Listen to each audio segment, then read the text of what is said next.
report, he will have no doubt that we are in earnest, in absolute earnest, in taking note of these recommendations. And the feedback I get, Mr. Speaker, from young women serving in all roles right across the fence is that service life is something that women should really look forward to, and there are terrific role models that they can be very proud of.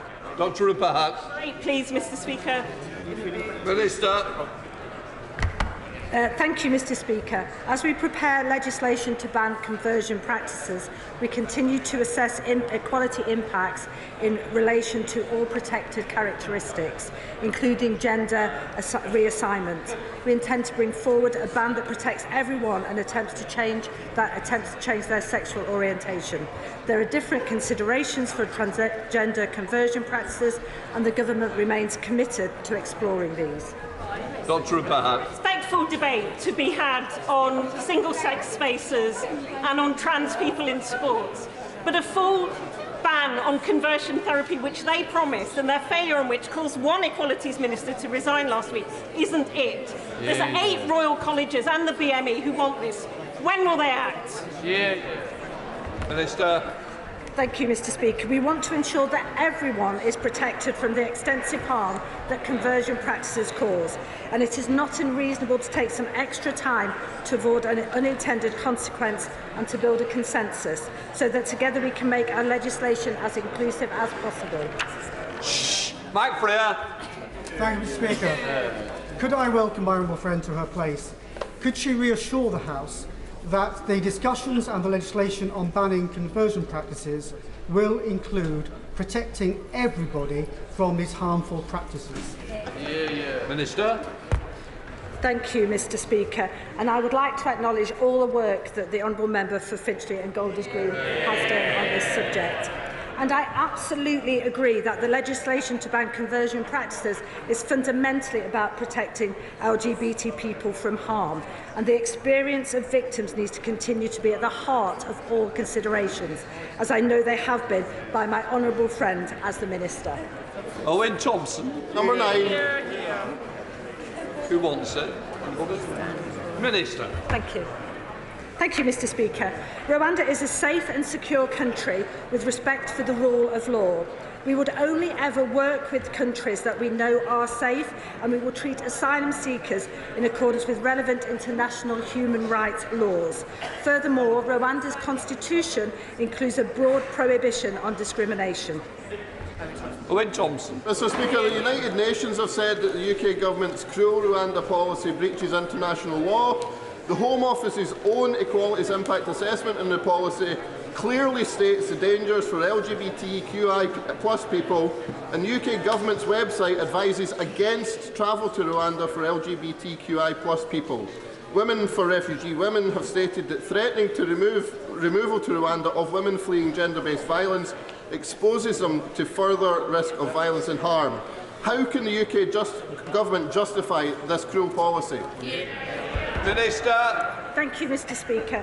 We have published a robust country assessment which will be used by caseworkers to inform relocation decisions for each individual case, and nobody will be relocated if it is unsafe to do so. We now come to topics on Julian Sturdy. Number 1, Mr. Speaker. Sarah Stay. Mr. Speaker, the use of rape and sexual violence by Russian forces in Ukraine is central to their appalling war tactics. We are campaigning internationally for sexual violence to be treated as a red line in war, akin to the use of chemical weapons. We have sent a team of experts to the region to collect evidence so that those committing these appalling war crimes can be held to account. Julian Sturdy. Thank you, Mr. Speaker. Sadly, Lib Dem-run York City Council is continuing with its restrictions to impact on blue badge holders, and also dodging decisions on city centre parking. This is causing a huge disadvantage to rural communities in my constituency who have poor transport links. So will my right honourable friend agree that city centres should be? Will my right honourable friend agree that city centres should be accessible to all? Minister. Yes, Mr Speaker, passionately so, and as set out in the Equality Act, there are ways in which local authorities should do that. I will make sure that colleagues in these government departments know of his concerns. Shadow Minister Tyrrell Tammy. Thank you, Mr Speaker, and I'd like to welcome the Minister to her place. Whether it's finally addressing LGBT+ hate crime or finally publishing a women's health strategy, the Minister sure has a lot to catch up on. The Minister will be aware that her predecessor resigned last week because of the Conservative Party, and I quote, creating an atmosphere of hostility for LGBT+ people. This is a damning charge from a sitting Conservative MP. So, does the Minister agree with her predecessor? Minister. Thank you, Mr Speaker. The Government takes all hate crimes seriously, and we have robust laws to respond to them. And whilst police have recorded hate crimes targeting LGBT communities have increased, it is the biggest driver for this improvement in police recording and the increased willingness of victims to stop and to come forward. It is taken very seriously by the Home Office, and we are working with the police on this. Celine Saxby. Thank you, Mr Speaker. The Social Mobility Commission's index in Devon starts with South Hams at 49 out of 324, yet my North Devon constituency is at 238. What is my right honourable friend doing to level up regional inequalities such as this? Thursday. Well, my honourable friend is absolutely right. One of the biggest issues we face in this country is geographical inequality. That's why we've appointed Catherine Burblesing as head of the Social Mobility Commission. Her school, the Michaela School in Brent, is fantastic at helping level up amongst all groups of people, and we want to see more of those types of schools right around our country.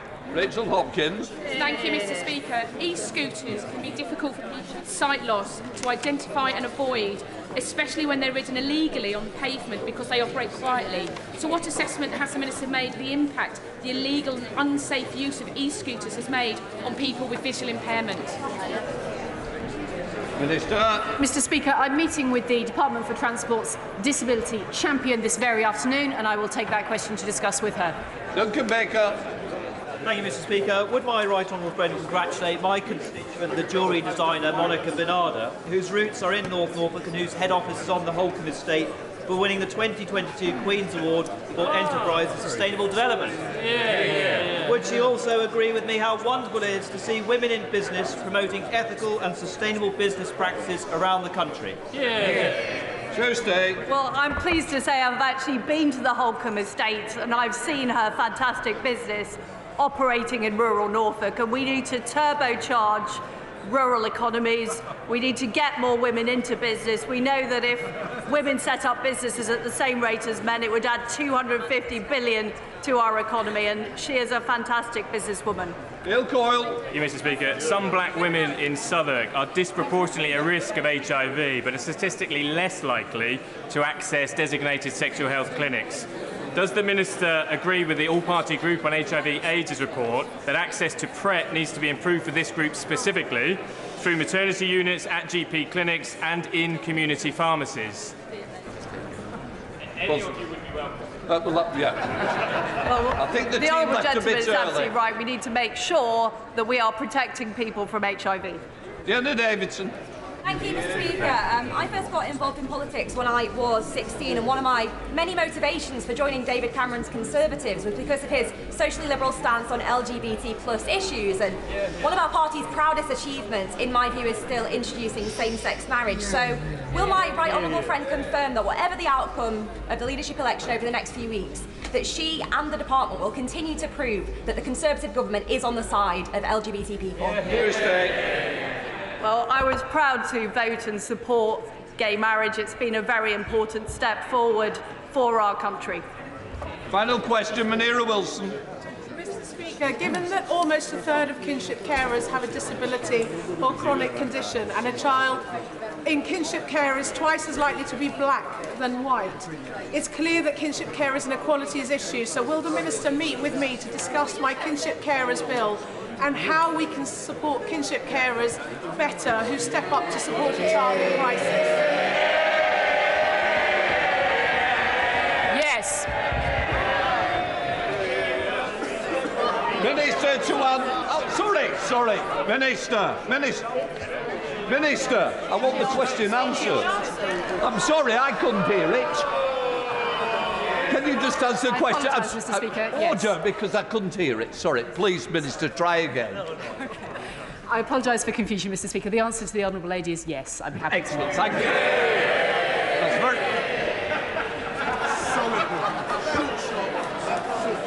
Before we come to Prime Minister's questions, I would like to point out that the British Sign Language interpretation proceedings is available to watch on Parliament Live TV. We now come to questions to the Prime Minister. I start with Robin Miller. Mr. Speaker, from tomorrow... Just sit him down. Sit! Shut up a minute. What's it called? Come. Give me the word in. Order! Order! I say to the honourable gentleman, give me the seat. I will not tolerate such behaviour. If you want to go out now, but if you stand again, I will order you out. Make your mind up. Either shut up and get out.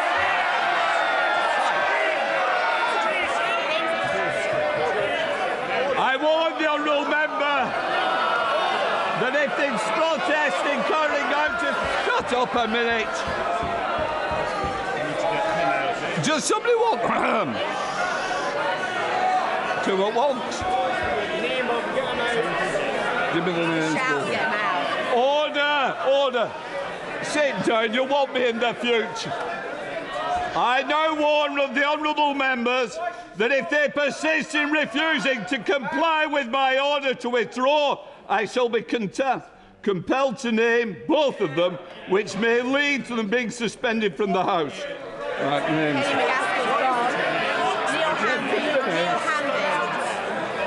To ensure that the honourable member complies. Kenny... Where's the names? Neil Hanvey and Kenny... I order! Shut up. Shh. Neil Hanvey, I am now naming you and Kenny McCaskill to leave this chamber. Sergeant, deal with them. Deal with them. Deal with them. Just sit down. Out! No. Sergeant at Arms, escort them out.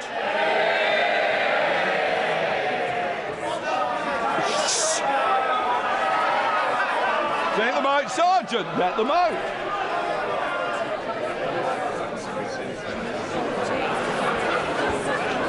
Robin Miller. Shh. Come on. Insurrection. Yeah, just put the PM again. No, then let's just see if we can... Mr. Costa, you don't want to go and escort them to the tea room, do you? No, I suggest not. I think you're good and better behaved than that. Right, we'll try again after that. Prime Minister will now go to Robin Miller. Mr. Speaker, from tomorrow, the first instalment of the cost of living payment will start landing in the bank accounts of 8 million households across the country. This is a much-needed £326 cash boost for families and forms part of the £1,200 in direct support that we're giving to the most vulnerable households this year. Mr. Speaker, I'm sure the whole House was appalled and saddened, as I was, to hear about the despicable attack on Shinzo Abe. Our thoughts are with his family and loved ones and the people of Japan at this dark and sad time. Mr. Speaker, this week we remember the genocide in Srebrenica and the victims of those appalling events. We must learn the lessons of history and do all in our power to prevent such a thing happening again. We will continue to combat war crime deniers, both in Bosnia-Herzegovina and elsewhere. Mr. Speaker, this morning I had meetings with ministerial colleagues and others. In addition to my duties in this House, I shall have further such meetings later today. Robin Miller. Thank you, Mr. Speaker. Can I thank the Prime Minister for his personal interest in Aberconwy, whether he's been eating ice cream on the pier in Llandudno, sampling Welsh Penderian whisky, or standing on the granite quarry in Penmaen Mawr.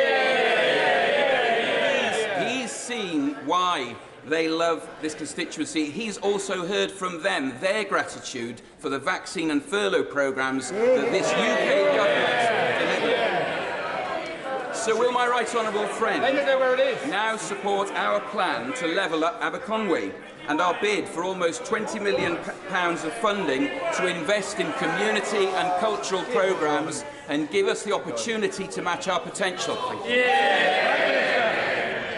I thank my honourable friend, and he's a great champion for Aberconwy, and I much enjoyed the Penderyn whisky that we sampled together.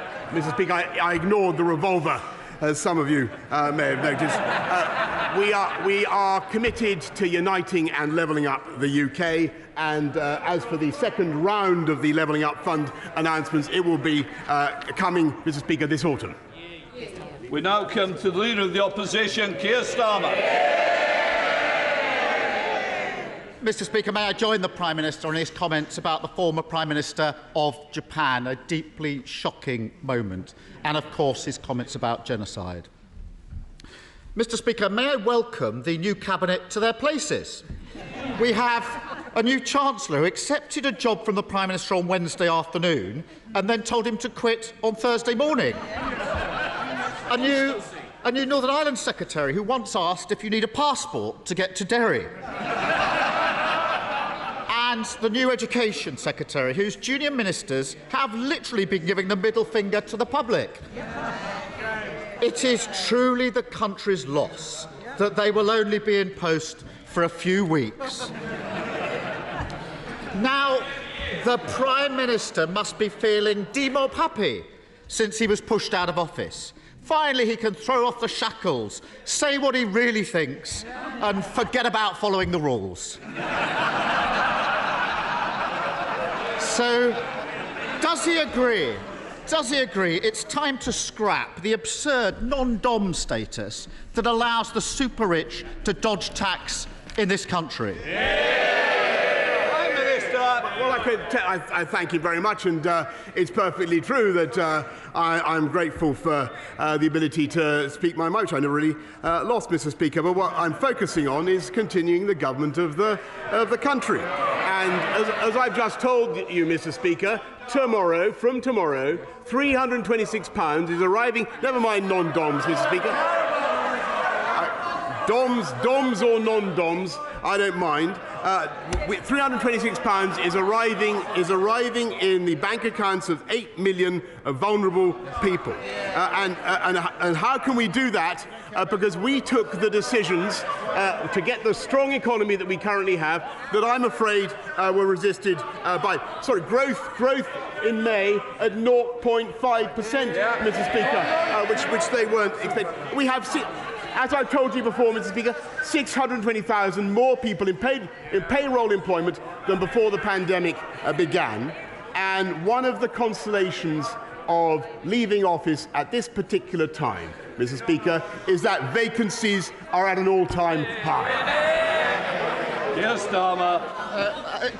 Cut him some slack. Faced with an uncertain future, a mortgage-sized decorator's bill that'll be soon for somebody else's flat, I'm not surprised he's careful not to upset any future employers. So here's an even simpler one. Does he agree that offshore schemes can pose a risk because some people use them to avoid tax they owe here? Prime Minister. Mr. Speaker, I'm proud of the investment that this country attracts from around the world. And he's talking about offshore people investing in the UK. I'm absolutely thrilled to see that we've had, I think, 12 billion in tech alone come in the last couple of months. I think it's possible, Mr. Speaker, he's referring not to me, but to some of the 8 brilliant candidates who are currently vying for my job. Let me just tell him that any one of them will wipe the floor with Captain.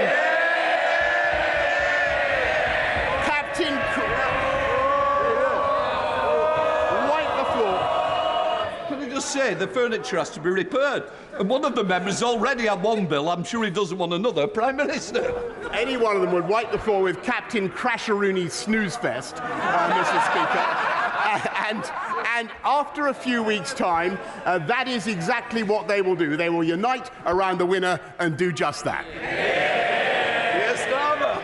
He's been saying all week that he wants revenge on those that have wronged him. Here's an idea, Prime Minister. If he really wants to hit them where it hurts, he should tighten the rules on tax avoidance. But at the very least, does he agree that anyone running to be Prime Minister should declare where they and their families have been domiciled for tax purposes and whether they've ever been a beneficiary of an offshore tax scheme? Prime Minister. Mr. Speaker, to the best of my knowledge, everybody in this Parliament, everybody in this House pays their full whack of tax in this country, and I think that people should, members across the House should cease this constant vilification of each other. I think people pay their fair share of taxes, and quite right. What we're doing, and it's thanks to the tax yield that we have had, that we're able to support the people of this country in the way that we are. So we've been able to increase universal credit by £1,000, Mr. Speaker. We're putting £326 into from tomorrow into the bank accounts of those who need it most, Mr. Speaker. And thanks to the policies we have pursued, as I have just told you, we have unemployment at or near record lows. And that is what counts, Mr. Speaker. No, they are very happy to see people languish on benefits. We believe in getting people into good jobs. And I'm looking for one. Mr. Speaker, I'm not sure he's been keeping up with what's happening the last few days. Over the weekend, the candidates to replace him have promised £330 billion in giveaways. That's roughly double the annual budget for the NHS. Sadly, they haven't found time to explain how they're paying for it, even though one of them's the Chancellor and another one was Chancellor until a week ago. They all backed 15 tax rises. Now they're acting as if they've just arrived from the moon, saying it should never have happened. Doesn't he agree that rather than desperately rewriting history, they should at least explain exactly where they're getting all this cash from? Prime Minister. Actually, Mr. Speaker, he's completely right. I've been listening very carefully, and all the commitments that I'm listening to are very clear. We will continue. Whoever is elected will continue to put more police out on the street, exactly as we promised. Already at 13,576, we're going to go up to 20,000. Whoever takes over will build. They always complain about this, but we will build the 40 new hospitals, Mr. Speaker. And I asked my delivery unit yesterday. Well, they don't want it. They don't like it, Mr. Speaker, because they voted against the funding. They voted against the funding that makes it possible, Mr. Speaker. And they have also, just in the last period in which he has been in office, made extra commitments of public spending worth £94 billion, which would be thousands of pounds of extra taxation for every family in the country, Mr. Speaker. That's the difference between them and us. Yes, Starmer. Totally deluded to the bitter end. Now, to be fair... Mr. Alden, I think that's the last time I hear from you today. I think otherwise you might be able to buy a couple of other people cups of tea. Yes, to be fair to the new Chancellor, he's at least attempted to spell it out. He's promised tens of billions in tax cuts and confirmed he would cut the NHS, the police and school budgets by 20% to fund it. The member for Stratford and Gibraltar is complaining, but he said it on TV. And yesterday he said it's simply not right that families are seeing their bills skyrocket and we do nothing. Was the Chancellor speaking on behalf of the government, Prime Minister, when he promised huge spending cuts and when he said that they're doing nothing on the cost of living crisis? Prime Minister. Look, Mr. Speaker, this is really pitiful stuff from the party that voted against the £39 billion which is necessary to pay for those 50,000 nurses which we're recruiting, and we will recruit by 2024, Mr. Speaker, which is necessary to pay for those hospitals and those doctors and those scans and that treatment. They don't have a leg to stand on, Mr. Speaker. And I can tell him something else. The reason we've got growth now at 0.5% in May is because we took the tough decisions to come out of lockdown on July the 19th last year, which he said was reckless. Never forget, he said it was reckless. Our economy would not be strong enough now to make the payments we are to our fantastic NHS, and they know it. Stop up! I really am going to miss this weekly nonsense from him. Let's move on. Let's move on from his current Chancellor to his former Chancellor. Last week he resigned, accusing the Prime Minister of not conducting government properly, competently or seriously. He suggested the Prime Minister is not prepared to work hard or take difficult decisions, and implied that the Prime Minister cannot tell the public the truth. Yesterday, he claimed his big plan is to rebuild the economy. Now, even the Prime Minister must be impressed by that Johnsonian brass-neckery. Can the Prime Minister think of any jobs his former Chancellor may have had that means he bears some responsibility for an economy that he now claims is broken? Prime Minister. Mr. Speaker, I think everybody who's played a part in the last 3 years has done a remarkable job in helping this country through very difficult times. I just want to say to him, really, Mr. Speaker, the next leader of my party may be elected by acclamation, so it's possible this will be our last confrontation over this. It's possible. So I want to thank him. I want to thank him for the style in which he's conducted himself. I think it'd be fair to say he's been considerably less lethal than many other members of this House. And I'll tell you why that is. Because he hasn't come up. Can I just say to this end of this front bench, I expect better behaviour, and I'm certainly going to get it. Prime Minister. There's a reason for that, Mr. Speaker. Over 3 years, in spite of every opportunity, he's never really come up with an idea, a plan, or a vision for this country. And I can tell you that at the end of 3 years, Mr. Speaker, we got Brexit done, which he voted against 48 times.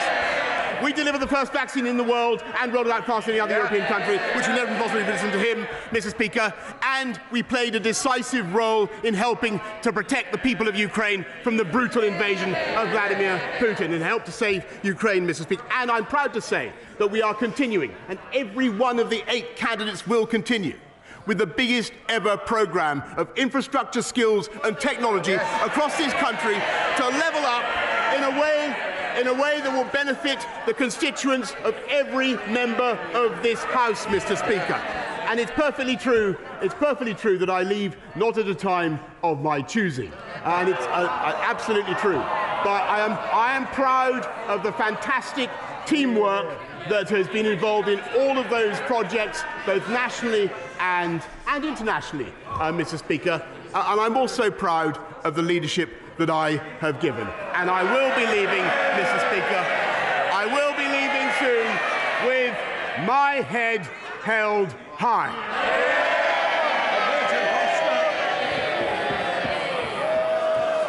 The convicted double-child rapist and murderer Colin Pitchfork was granted parole last year by the Independent Parole Board in the face of enormous opposition from whistleblowers and my South Leicestershire constituents.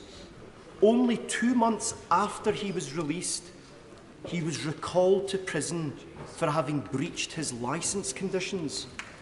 He has another parole board hearing scheduled for September. Prime Minister, you and I have communicated about this matter on numerous occasions, and you've assured me that you would do everything in your power to deal with this situation. Can you confirm, before you leave office, that your government will make all the necessary submissions that it can make lawfully to the Independent Parole Board to make sure that this dangerous man is kept behind bars? Prime Minister. My honourable friend for his campaign. Our thoughts, of course, with the victims of Pitchfork, Lydia and Dawn's friends and family. And, Mr. Speaker, I can tell the House that my right honourable friend, the Deputy Prime Minister, will be submitting his views on the Pitchfork case to the Parole Board before his hearing, and there is also, as the House will know, a root and branch review of the parole system currently underway, which includes plans for greater ministerial oversight for the most serious offenders, and we'll be bringing that forward as soon as parliamentary time allows. We now come to the Leader of the SNP, Ian Blackford. Thank you, Mr. Speaker. Can I associate myself with the remarks of the Prime Minister in the murder of Shinzo Abe, a dreadful event that took place last weekend? Can I also thank you, Mr. Speaker, for hosting last night the charity remembering Srebrenica? We should all take time this week, on the 27th anniversary of the genocide that took place there, to think of the circumstances and the shame that we were not able to step in and stop the murder of so many innocent boys and men and the rape of so many women.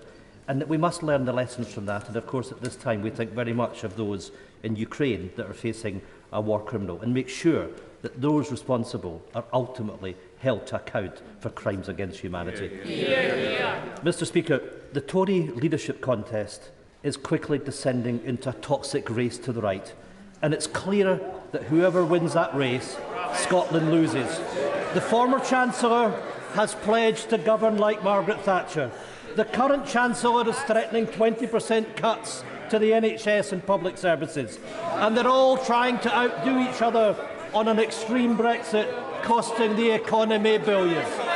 Is the real reason that the Prime Minister won't endorse any of these awful candidates because whoever becomes the next Tory leader will make Genghis Khan look like a moderate? Prime Minister.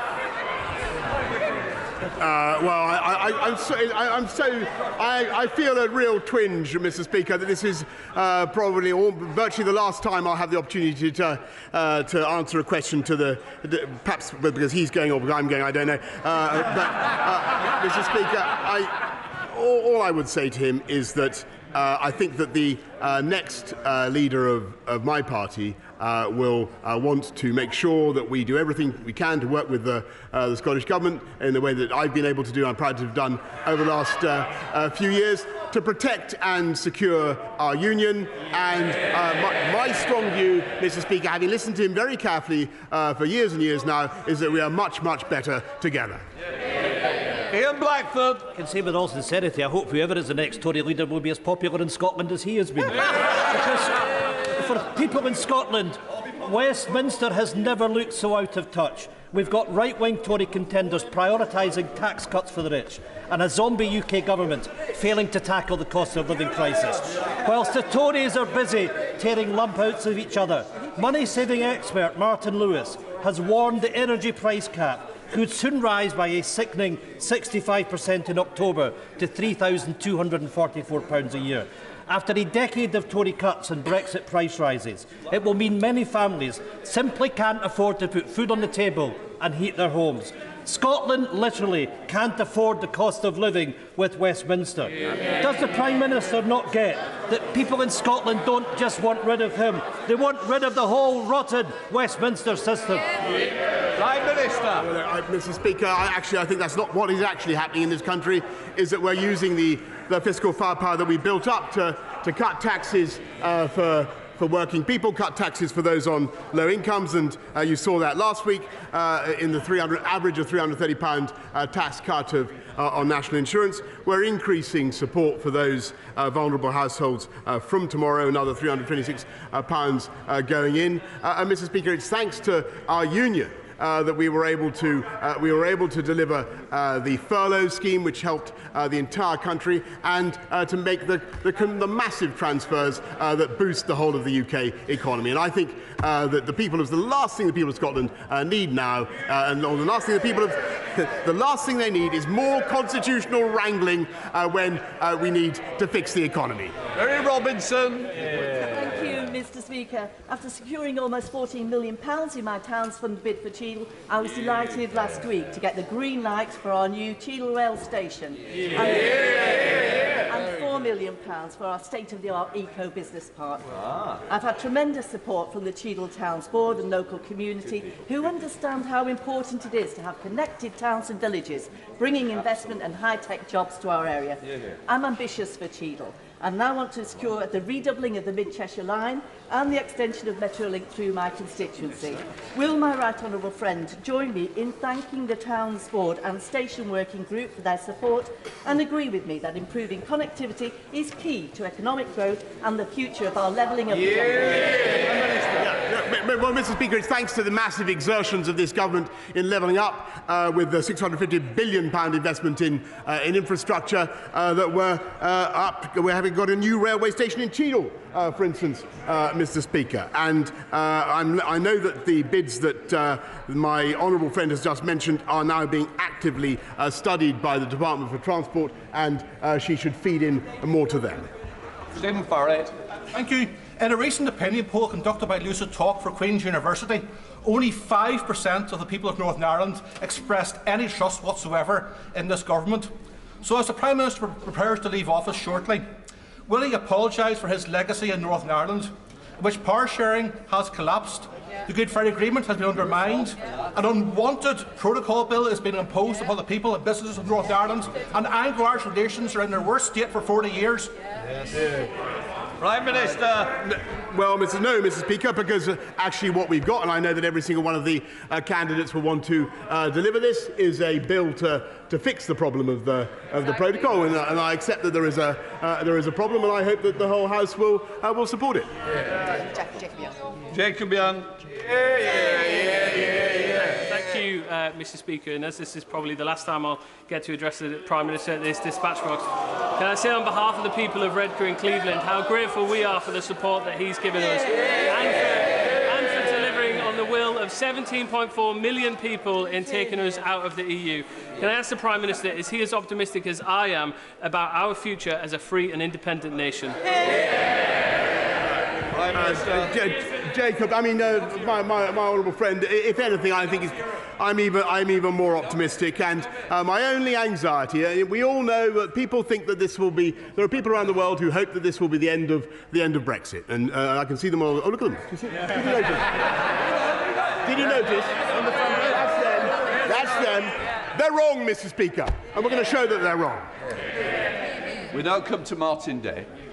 Mr. Speaker, if the UK truly is a voluntary union of equal nations, there must be a democratic way for any of those member nations to withdraw from it. By what right does the PM think the role of the UK government is to decide whether to respect the mandate given by the people of Scotland to their government and endorsed by their Parliament? Prime Minister. Mr. Speaker, as I continually advise the members of the Scottish National Party, or Nationalist Party I should say, they should look at what is happening at educational standards in Scotland, which they are responsible for, instead of endlessly asking for a repeat of a constitutional event that we had in 2014. We had a vote, Mr. Speaker, they lost. Catherine Fletcher. The Prime Minister knows how proud we are of our industrial heritage in the north of England and what it means for our future. So last Friday it was a joy to be on the banks of the Ribble with the Friends of the Old Tram Bridge, a group that are asking for this historic piece of industrial architecture that crosses the Ribble to be reopened. Vote for the utility, and because we're bloody proud of it. So, does the Prime Minister share my hope that Preston City Council will include the plans to get the bridge reopened as part of their Levelling Up Fund bid? Prime Minister. Mr. Speaker, I think it's probably fair to say that I'm responsible for building more river crossings than anybody else in this House, including and bridges, including Suggett's Lane crossing, Mr. Speaker, which I delivered for my honourable friend. I think at this stage in my political career, I could not, in all honesty, promise that I can deliver this bridge, Mr. Speaker. But I think that she has 8 people to whom she could direct that request right now, and she's in a strong bargaining position. Mr. Speaker. Let's have a Robert. Child poverty has increased in every part of Wales in the last 7 years under Tory cuts to public services and malign welfare policies.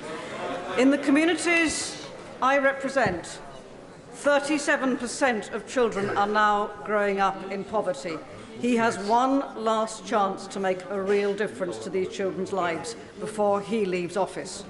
Will he scrap the 2-child limit and reinstate the £20 uplift for all families entitled to welfare? Mr. Speaker, it's of course the Labour government in Wales that's responsible for schools, but what we have been doing, is not only increasing the living wage by £1,000, providing the financial support, the £37 billion worth of financial support that I've mentioned, but helping councils, Mr. Speaker, with a £1.5 billion household support fund to get the families such as those she mentions through the tough times, and we will come out very strongly the other side. We now come to a close question to Mike Penning. Number 8, Mr. Speaker. Minister. I thank my honourable friend. I'm delighted that there will be a new hospital scheme in this area. I'm told that the local hospital trust have considered a full range of options, and that they consider that new hospital builds at Watford General, alongside further investment at Hemel Hempstead and St Albans hospitals, represent the best option for health services in the area.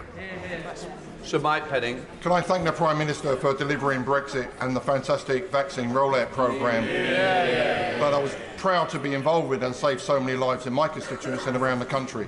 Sadly, the Trust have not considered all options, and in my constituents will be astonished as to what they have said by saying that they now want £1.2 billion for the refurbished tower block situation in Watford. So can the Prime Minister do me a great favour before he leaves? Can he put a little note in the drawer of number 10, so when the new incumbent comes in to say Penning needs a new hospital on a greenfield site? Well, Mr. Speaker, I can tell him that I will assure he gets a meeting with the relevant minister to discuss his proposals. John Trickett. Thank you, sir.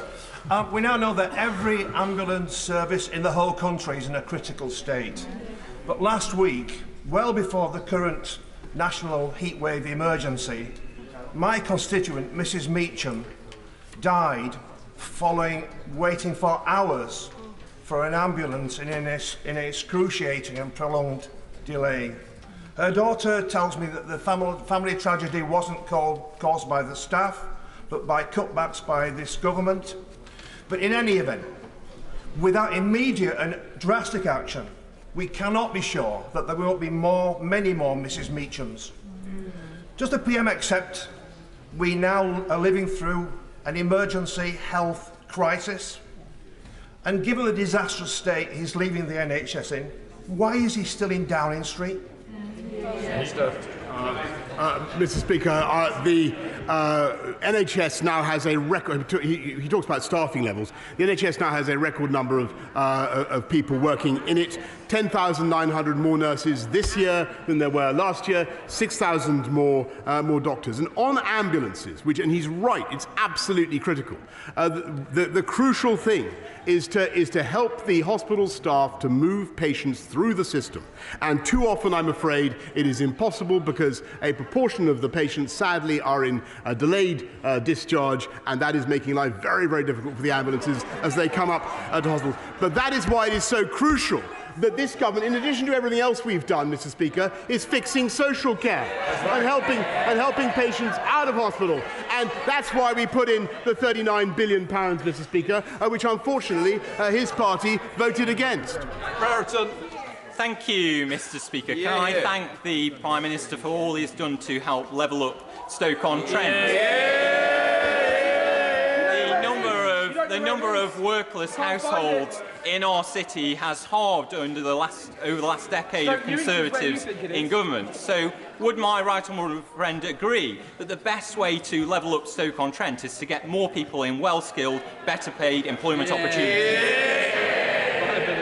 I think he's absolutely right, and the right honourable gentleman knows a lot more about Stoke Newington than he knows about Stoke, and that is absolutely true, Mr. Speaker. And I'm proud that we're getting young people into work. I was up and down the country. I was at an event last night to celebrate the 163,000 Kickstarters who we've helped into work, and that is our ambition, to help people into good jobs, and we are succeeding.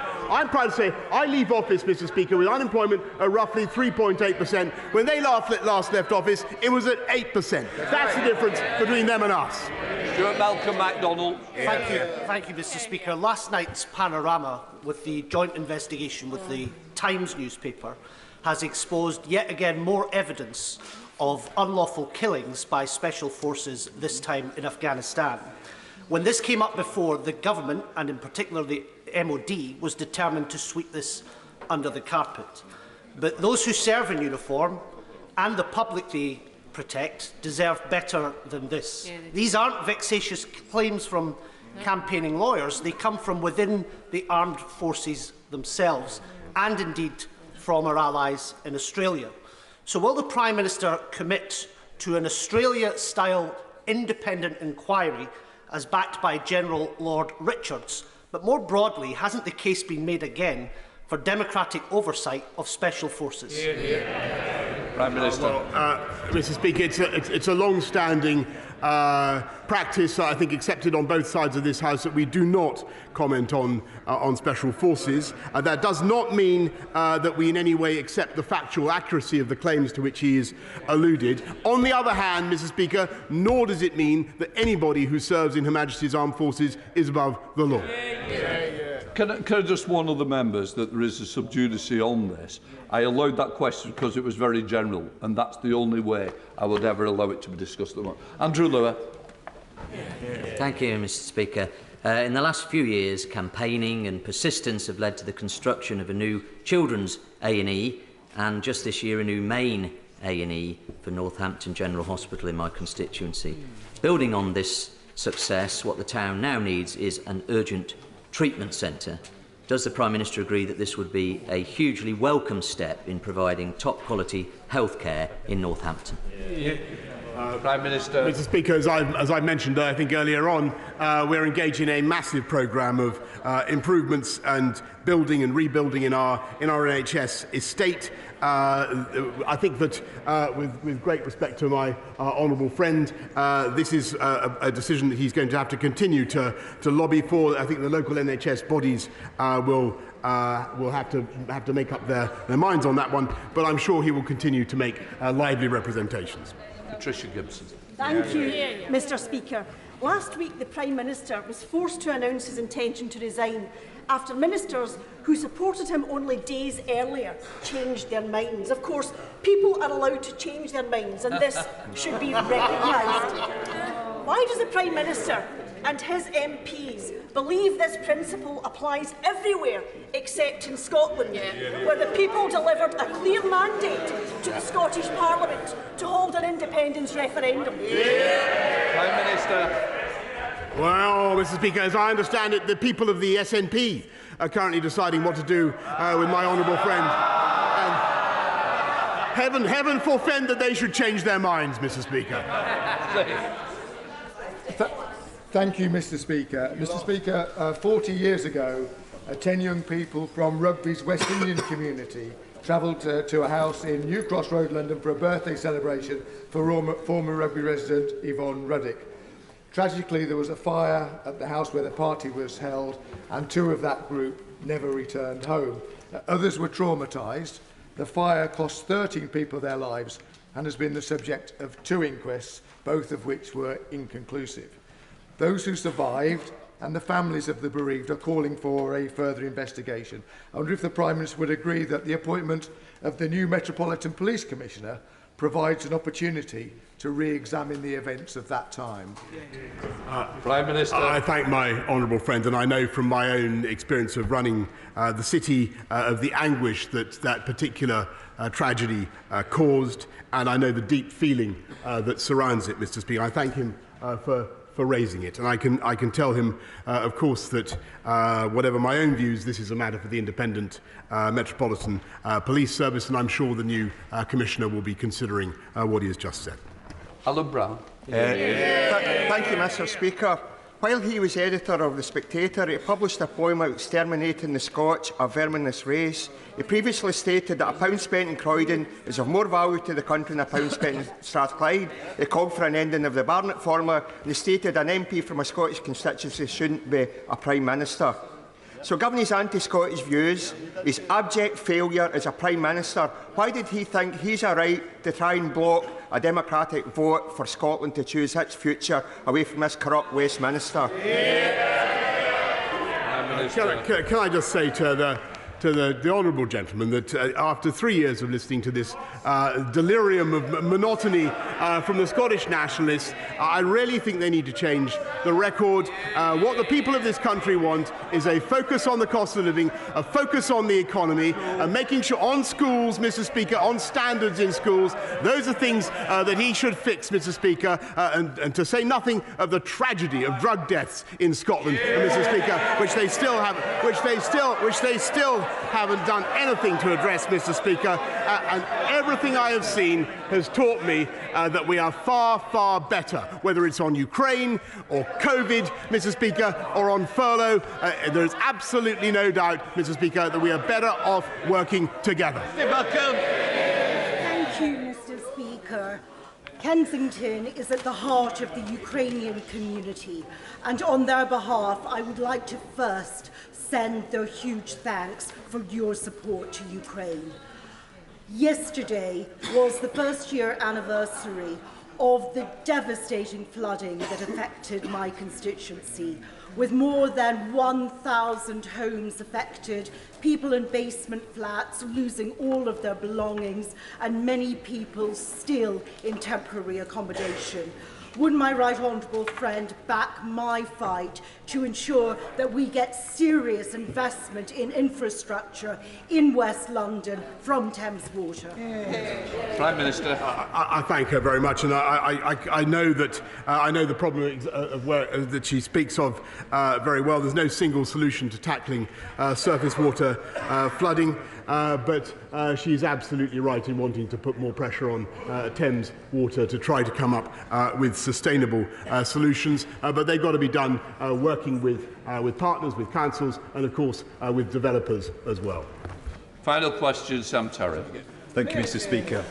A few short weeks ago, Zara Alina was walking home through Ilford. She was dragged off the street and brutally murdered. Zara's family made a touching tribute for her life. She was authentic, refused to try and impress anyone, but she impressed us. She was the rock of our family. Last week, on the 8th of July, another woman was stabbed in St John's Road, just yards from my family's church that I attended for 15 years, so I know like the back of my hand. Women in Ilford should not have to police themselves or impose curfews on their behaviour when they want to just go about their daily business. So, Mr. Speaker, I want to know whether the Prime Minister will commit to greater allocation of funding in terms of policing that's targeted on specialist knife crime into Ilford and across all of that part of North East London. And in addition, Mr. Speaker, what measures will this government actually take that will make a difference to the lives of women? Will they toughen sentences for rape, stalking, domestic violence, and put in place proper police support to end, Mr. Speaker, the epidemic of violence in this country against women and girls? Just before the Prime Minister answers, just to say it's very important. I've allowed it to raise. Be careful of going into detail on the first name because it is sub judice, but in general terms, I'm sure that we can answer it. Prime Minister. I thank you, Mr. Speaker, for your guidance, but I think we can say safely how much we sympathise with the victim and her family. On knife crime, it is a scourge, Mr. Speaker, and I believe there are many different solutions, but one of them is unquestionably allowing the police to do more stop and search. and making sure you have more police out on the street. And that's why we've made the massive investments that we have, and I hope that those investments will be continued, Mr. Speaker. I'm sure that they will be. And on rape and serious sexual offences particularly against women, this is incredibly important to the whole House, and it's something that we have worked on very hard over the last 3 years. And what we have done, Mr. Speaker, is not only introduced more street lights and done everything we can to give women, invested more into independent sexual violence advisors and domestic violence advisors and all the people you need to give victims the confidence they need to get cases to trial, which is such a problem, Mr. Speaker. But what we've also done, in addition to putting more police out on the streets and specialist units to tackle this, what we've also done is introduced tougher sentences for rape and serious sexual violence, Mr. Speaker. And I have to say, I was amazed, and it's still the case, that his party voted against those tougher sentences. That was a great mistake, and I think they should take it back. At the start of Prime Minister's questions, the honourable member, for East Lothian, Kirkcaldy and Codenbeath persistently denied the authority of the chair. In their absence, I wish to proceed to name them and call on the leader to move the relevant names. So I name Kenny Maskell, Neil Hanvey, and I'm sure now the leader will pick it. Mr. Speaker, I beg to move that Kenny McCaskill and Neil Hanvey be suspended from the service of this House. The question is that Kenny McCaskill and Neil Hanvey be suspended from this House. As many of their opinions say aye. Aye. Of the contrary, no. We now move to the urgent question at Colwell Streeting. No, taking a point. Jacob, I knew what you were doing. Thank you.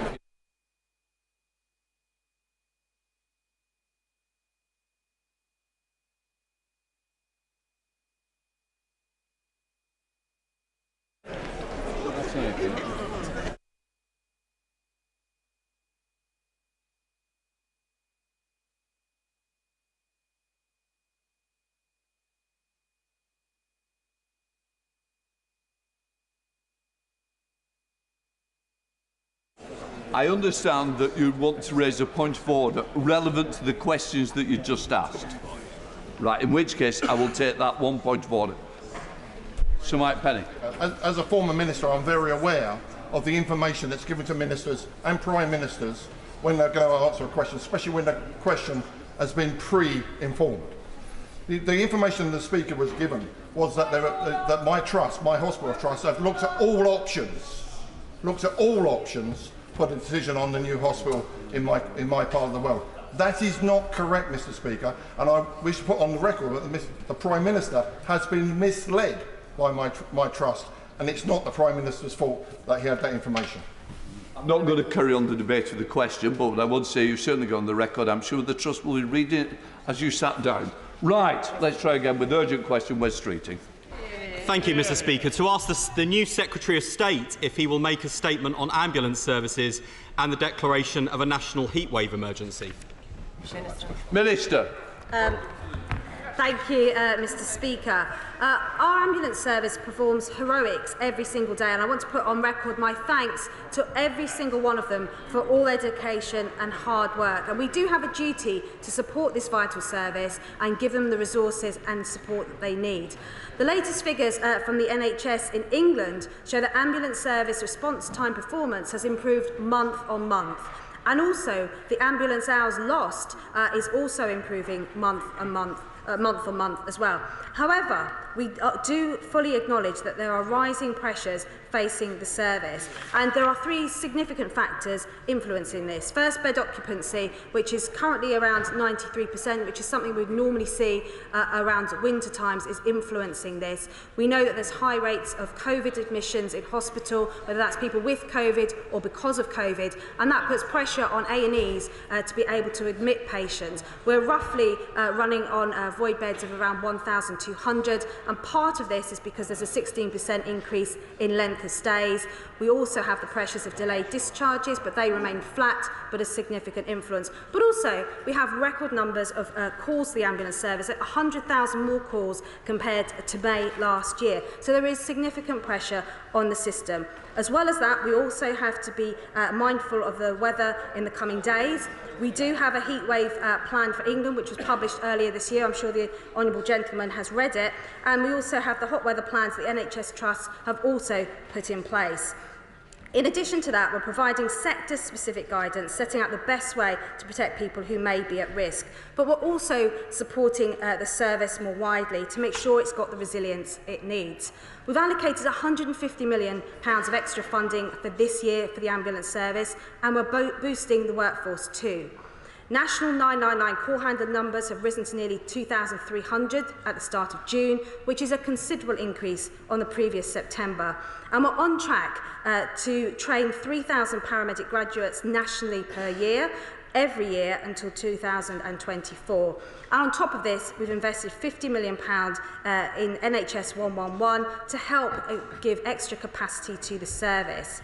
I will be meeting all 11 ambulance trusts over the coming days to make sure that they have the capacity and resilience they need, not just to deal with the pressures now, not just to deal with the pressures with the warm weather, but to prepare for the winter pressures that we know will be inevitable and forthcoming. This is an important issue which I take extremely seriously, and I will keep the House updated as the situation develops.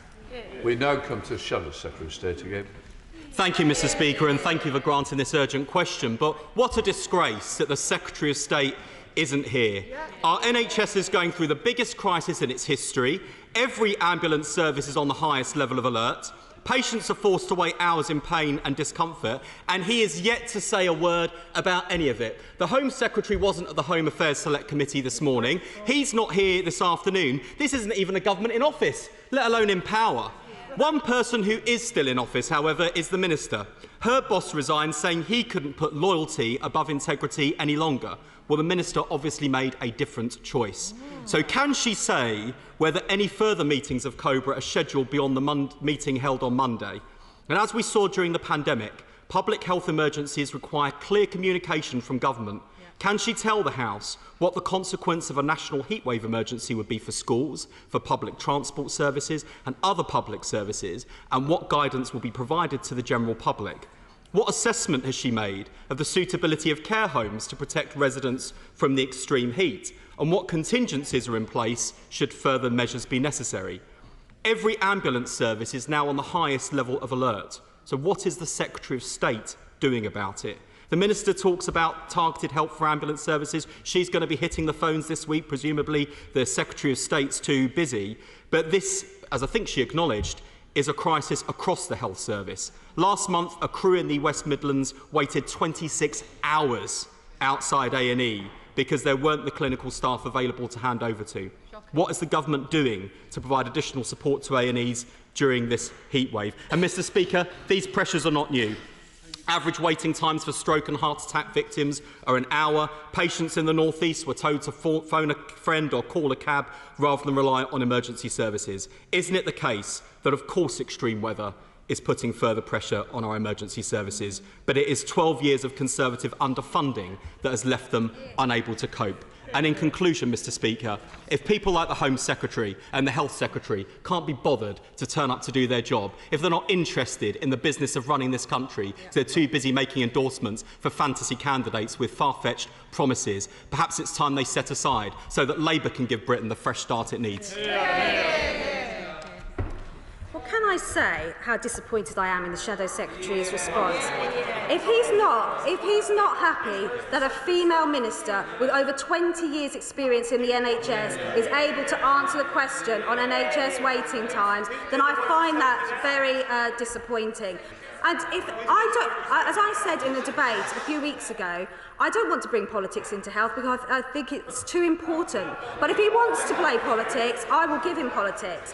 If we look that in Wales, where Labour run the NHS service there, the ambulance service and the A&E departments are facing exactly the same pressures. 51% of red calls in Wales are only being seen in 8 minutes. The target should be 65%. If he looks at the call time for strokes, only 17% of those calls being made in time. And that's falling on month on month, whereas in England, our responses are improving month on month. And the 4-hour wait in Wales in A&E is 34.9% as being seen in 4 hours. Now, he shakes his head, but he stood at that dispatch box just now and said Labour would do better. They are not doing better in Labour, in Labour-run Wales. They are actually either similar response times or actually worse response times. Now, I have set out the plan. It's clear he hasn't read the heatwave plan for England, which was published earlier this year, because he would have the answers in there.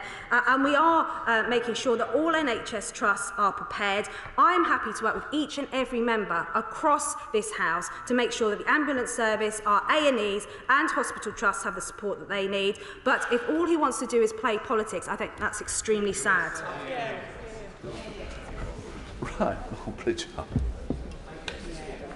Minister, I'd like to put on record her thanks to all the hard-working ambulance crews of West Midlands Ambulance Service, and in particular those working throughout the county of Shropshire.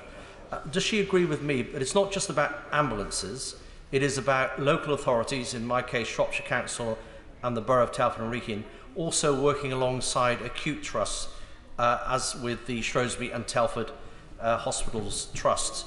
And it is a collective effort that is required, not a single effort by a single ambulance service.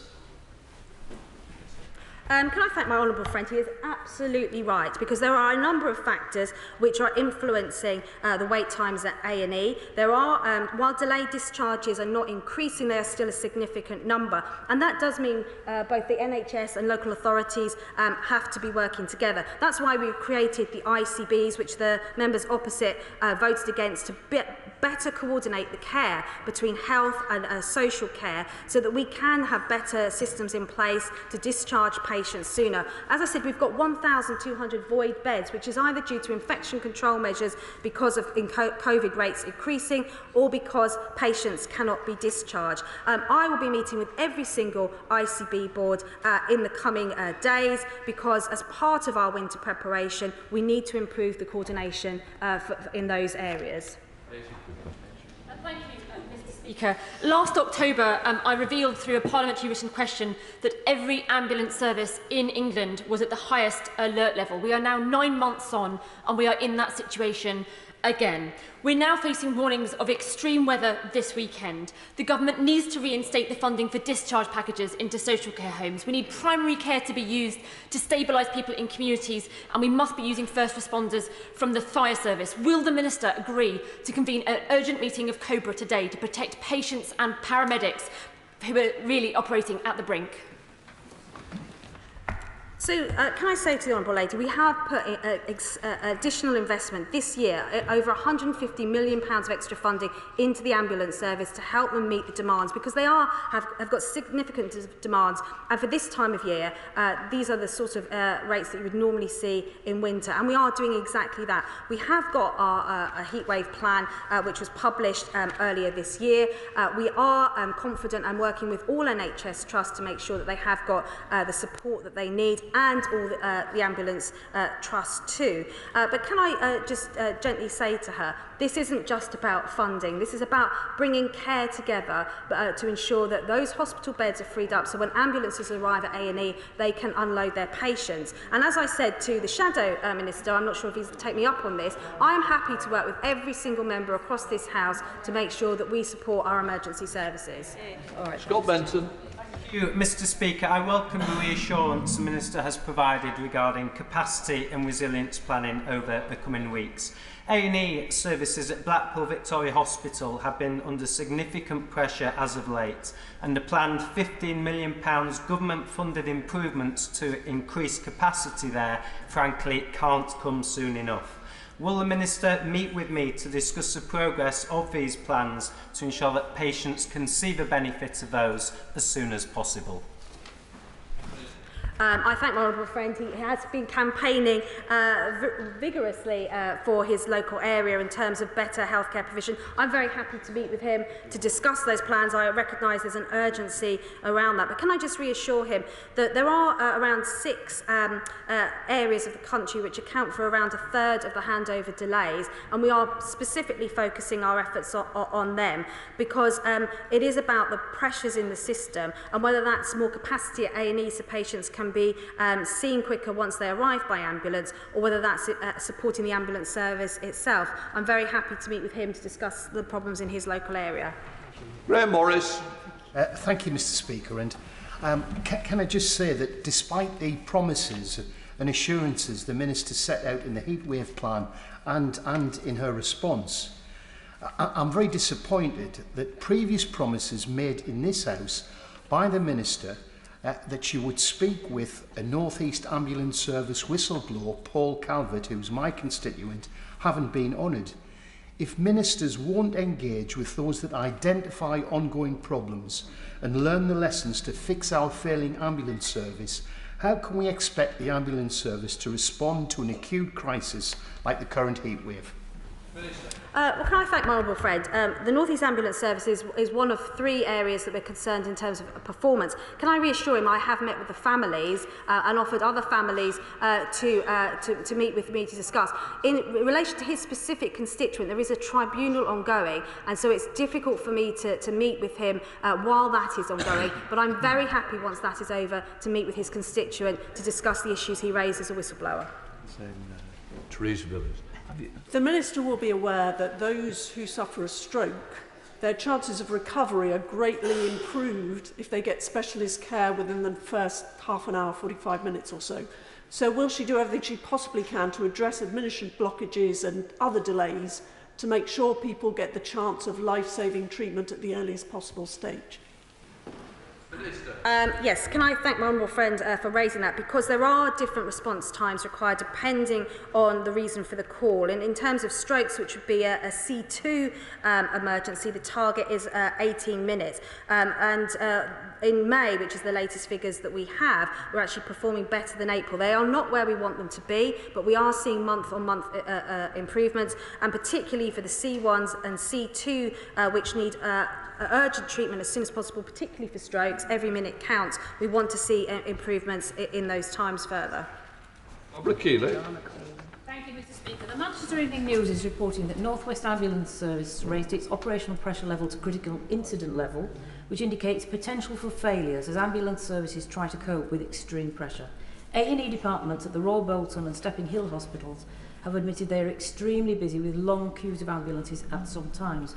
Now, the Minister didn't even mention social care in her response, which we know is so broken that it adds to delays in discharges. And it's 12 years of Conservative mismanagement and neglect that has left these services on which my constituents rely so vulnerable.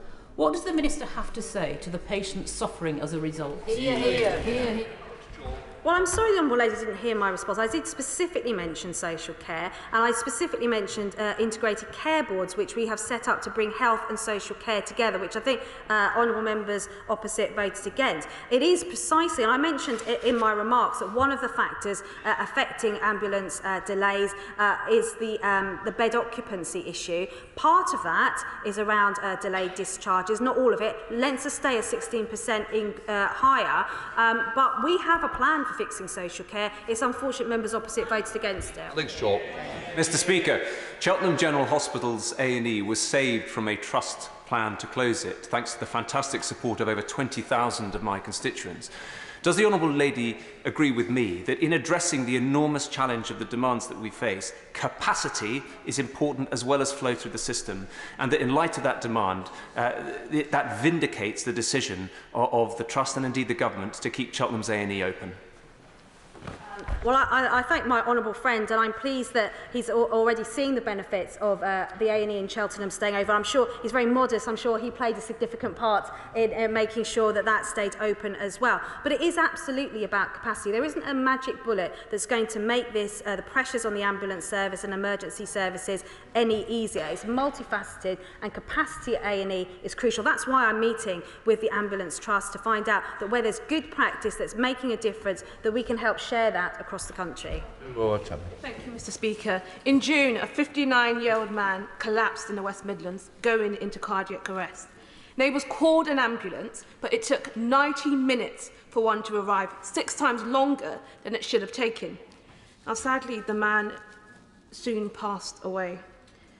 We see this time and time again across my region, where ambulance waiting times are amongst the worst in the country. So when will this government provide the much-needed extra support to stop horrific incidents like this reoccurring?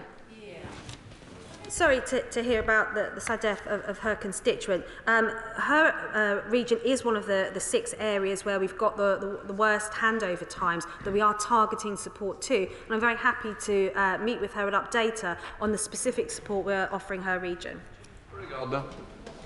The Minister, when discussing ambulance response and waiting times, kept using the phrase month-on-month improvements. Could she specify which months? Because she will know that depending on which month you choose as your baseline, if it was the worst time in recorded history, then it's not difficult to show month-on-month improvements.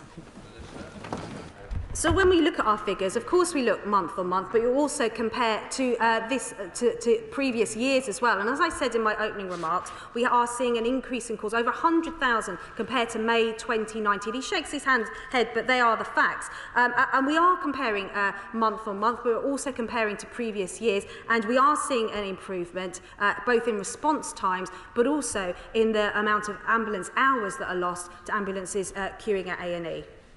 Sean Warren. Thank you, Mr. Speaker.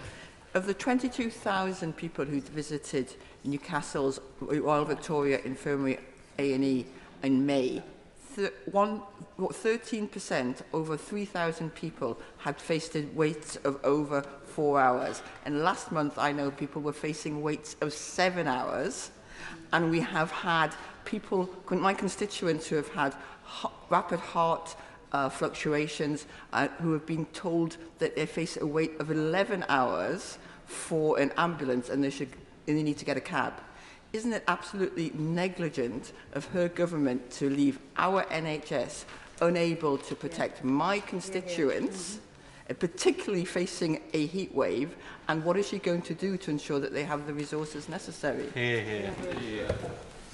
Well, as I explained in answer to the Shadow Secretary of State, these are problems facing all devolved nations. I highlighted the 4-hour waits in Wales, but in Scotland there are similar pressures. There's Ayrshire, there's a 3-hour wait there. So these are not specific problems to any one government. I have set out what we are doing to help all ambulance trusts and regions of the country, and we are determined to give. We have put in funding to support the ambulance service. We put in funding to support NHS 111 to try and take some pressure off the ambulance service, and we are looking at the novel ways that in some parts of the country are working really well, whether that's having GPs in A&E to try and take those pressures off some people who are waiting a long time, or whether it's to look at having paramedics actually in GP surgery, which is also working well. Whatever works, we will look at to help take pressure off the system.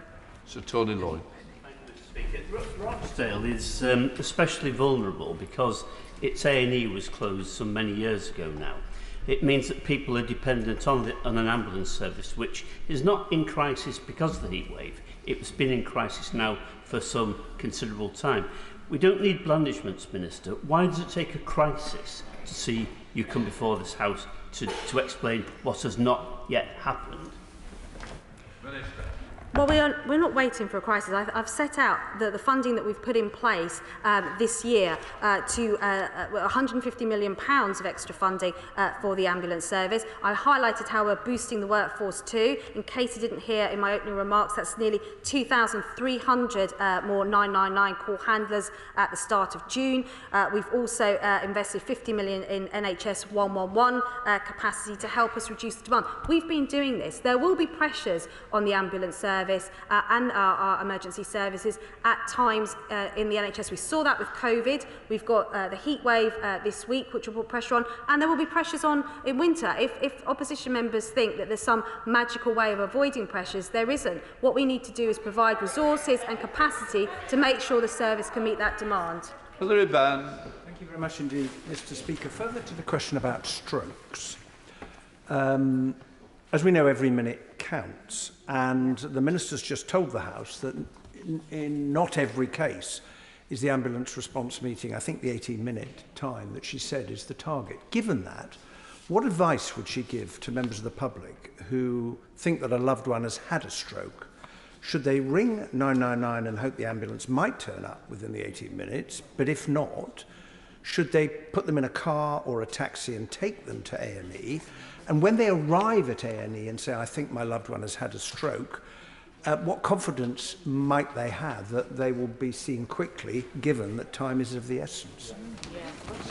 Can I thank the Honourable Gentleman? As someone who's suffered a stroke myself, I am very aware of the urgency of seeing stroke patients on time. I am not going to give clinical advice over the dispatch box. It's important that people dial 999 immediately if they suspect a stroke is in place.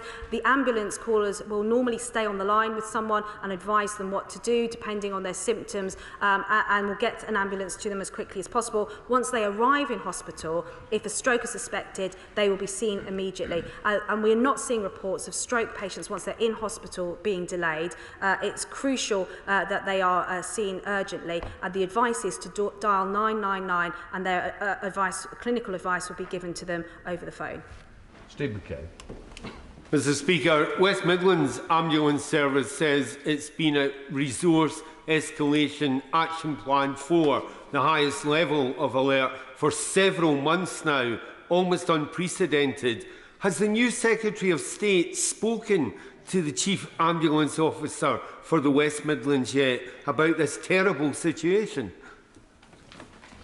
He's absolutely right. They are at record pressures. These are the sort of pressures we would normally expect to see in winter, and we're seeing them in the summer months, which is usually their downtime, and it's extremely concerning for the months ahead as we do head into winter. I am meeting, as I said, all 11 ambulance trusts in the coming days. The Secretary of State has already been out with ambulance crews in the first few days of his appointment to hear from them direct about the pressures that they are facing. So I hope the Honourable Gentleman is reassured that we are both taking this extremely seriously. Greenwood. Thank you, Mr Speaker. This is a situation that my constituents are desperately worried about.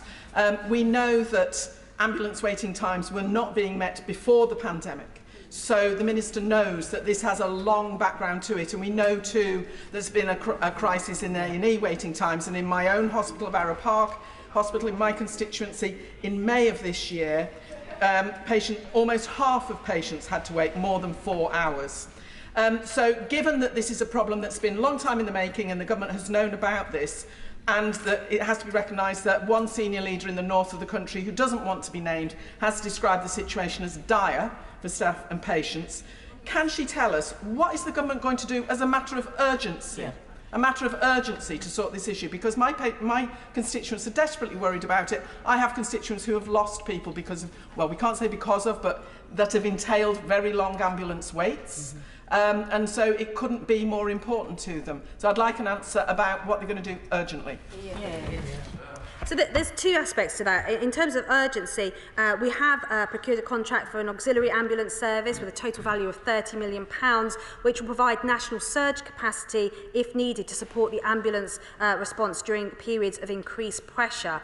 So that is there should we need it. But she talks about long-term plans. We have been investing in the ambulance service since 2010. I talked about the extra paramedics that we're training, 3,000 graduates every year to 2024 to increase our capacity. We've also made significant investments in the workforce, with almost 40% increase since February 2010. So we are improving. Sometimes those changes do take time to come through, but we're investing in the workforce, we're providing more funding, we're training more paramedics, and we also have an auxiliary ambulance service procured should we need it. Sean. Speaker. Mr Speaker, 24 Hours in A&E used to be a reality TV programme. Now it's government policy. Can the Minister tell me why this government has presided over a watering down of standards that will see the zero tolerance for 12-hour ward waits in A&E, and 30-minute standard for ambulance handover delays scrapped? Can I tell the Honourable Lady, the reason I'm standing at this dispatch box was my experience of working as a nurse in A&E under the last Labour government, because I believe it was them that introduced the 4-hour target, if she wants to listen to my response. And those targets look good on paper, but were very often just driven as tick-box exercises. And I used to look after patients. I remember an elderly gentleman who was waiting for over 4 hours on a hospital corridor when I was a nurse under the last Labour government. And he was sat there, laid there on his trolley, wanting to go to the toilet, and all we could do was wheel a curtain around him, and on a busy hospital corridor he went to the toilet. That was the experience under the last Labour government. So I won't take any lectures from members opposite about performance. Matt Roberts. Thank you, Mr. Speaker. I would urge the Minister to consider the position again and consider declaring an emergency. And I particularly wanted to draw her attention to issues in the South Central Ambulance Trust area, where there are long-standing severe pressures, particularly around recruitment and retention of staff, linked to the high cost of living in central and southern England, in areas with very high house prices and where NHS staff pay has not kept up with the local labour market. And in particular, I'd like to draw attention to the additional enormous pressure of the heat wave in the south of England and London, where temperatures are particularly high. And I do hope she will look at this on a national basis, but also consider the particular problems in our part of England. So I have set out to honourable members the work we're doing to increase capacity in the ambulance service, from the funding of £150 million to training more paramedics to increasing the workforce by 40%. For the heatwave, we published the heatwave plan for England earlier this year. The Shadow Secretary of State wasn't sure if he'd read it, but I would urge all members to read it. We are watching this on a daily basis. It isn't just about the heatwave, it's about the COVID pressures enabling hospitals to be able to discharge patients. It's about the winter pressures that will come later this year, and making sure we've got resilience in the system. Mary Kelly-Ford. I've heard from one of my constituents in Durham who had suffered a stroke, was left to wait for nearly 2 hours for an ambulance, and they're now severely disabled. This is obviously an issue being repeated across the country. So can the Minister tell me what she's doing now urgently for when my constituents in Durham need an ambulance urgently, that they get one? Because the plans she's outlined and the investment spoken of obviously isn't good enough. Minister.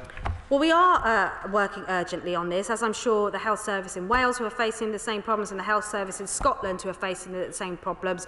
We are all working hard to address those. As I've said to her, we've procured a contract for an auxiliary ambulance service of value of £30 million to increase capacity should we need it. And I will be meeting with all ambulance trusts in the coming days to make sure that we've got the resilience we need, not just to catch up with some of the pressures that were there before COVID, not just to deal with the pressures that they are facing now, but to future-proof it for the winter months that are coming. Weston. Thank you, Mr. Speaker. Joyce, a 96-year-old survivor of the Coventry Blitz, sadly fell in her care home back in April, and she lay in agony screaming for 10 hours. At the time of the call, the 999 call, there were 63 people awaiting ambulances, and on that day there were over 1,100 hours lost due to a hospital handover delays. Clearly, a major factor in the issue of these delays is the handover and capacity in our A&E and also the wards. The government's had 12 years to sort out the issue of social care. So does the Minister support the calls from various leadership candidates to make tax cuts and remove the NI increase that was supposed to be supporting social care? Minister. I'm not sure if that means that the Honourable Gentleman is now supportive of the social care levy, which is there to pay for improvements to social care. It's this government that's bringing forward the changes, the ICBs, which are bringing health and social care together to deliver on the delayed discharges that we have. I've been very honest, they are having an impact on bed capacity and having a knock-on effect on our ambulance services. If he's now changed his mind and now supports the social care levy, then I welcome that news. Diana Johnson. With the greatest of respect to the Minister, I cannot fathom why the Secretary of State for Health is not here when we are facing such a perfect storm. Because the Home Secretary failed to turn up to the Home Affairs Select Committee this morning, can I just ask the Minister, is this a new approach that the Government are taking, that members of the Cabinet do not turn up to be accountable and for scrutiny to happen in this House anymore? Yeah. Well, I can reassure the Honourable Lady that I'm the Minister responsible for ambulances, which is why I'm standing here at the dispatch box. The Secretary of State has been out on visits meeting clinical teams this morning, and I think it's important that he hears first-hand from those who are on the front line. I got into politics to make sure that those of us who worked on the front line, I know she rolls her eyes, Mr Speaker, maybe she doesn't have much respect for those of us who worked on the front line. We are dealing with this situation, and we will be supporting the ambulance service over the coming months. And I think her response is extremely disappointing.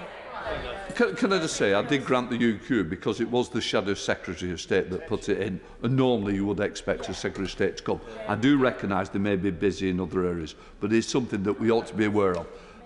More and more, we're less seeing of Secretary of States across all departments, not just this one. Helen Morgan. Thank you, Mr Speaker. Last Friday, I passed by Shrewsbury Hospital. It's in a neighbouring constituency, but it's the hospital that serves my constituents. It wasn't a particularly bad day, but there were 8 ambulances waiting to transfer patients in the heat with their doors open. It's not a new situation. I've repeatedly raised this issue in this place.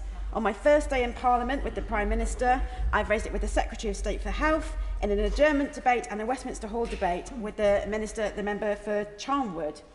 All of those people have now resigned. Shrewsbury and Telford Hospital Trust has declared its 5th critical incident this year.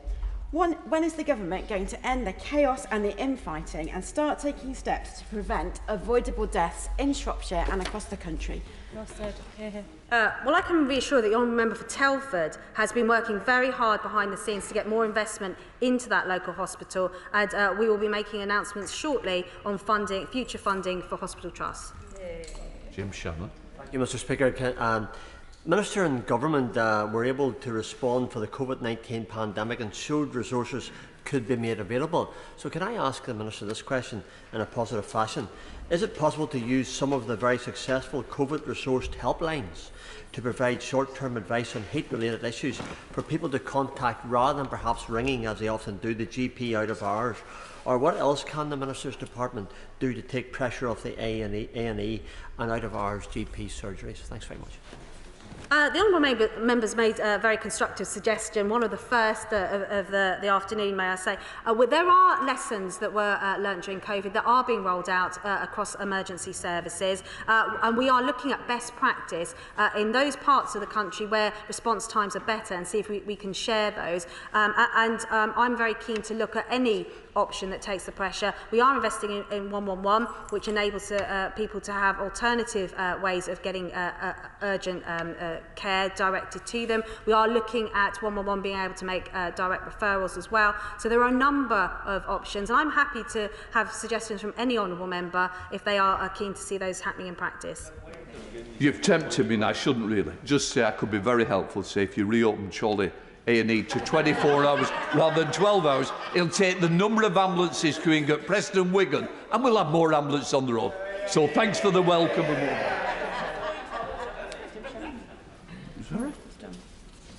Just let people go.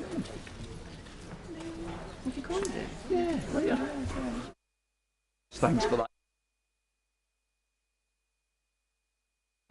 Right. Urgent question, Siobhan McDonough. Thank you, Mr Speaker. To ask the Foreign Secretary if she will make a statement on the state of emergency declared in Sri Lanka. Thank you, Mr Speaker. We are closely monitoring the fast-moving and fluid political, economic and security situation in Sri Lanka. The Minister of State for South Asia has engaged directly with our High Commissioner and team on the ground. We encourage all sides to find a peaceful, democratic and inclusive approach to resolving the current political and economic challenges. Sri Lanka's political and economic challenges should be resolved through an inclusive and cross-party process. Any transition of power should be peaceful, constitutional and democratic, and I call on all parties to exercise restraint and refrain from violence.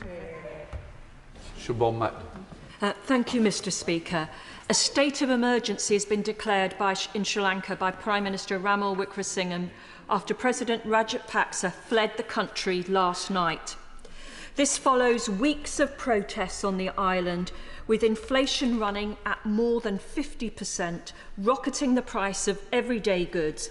The health system is on the verge of collapse due to lack of medicine. There is no fuel for essential transport services and medical vehicles.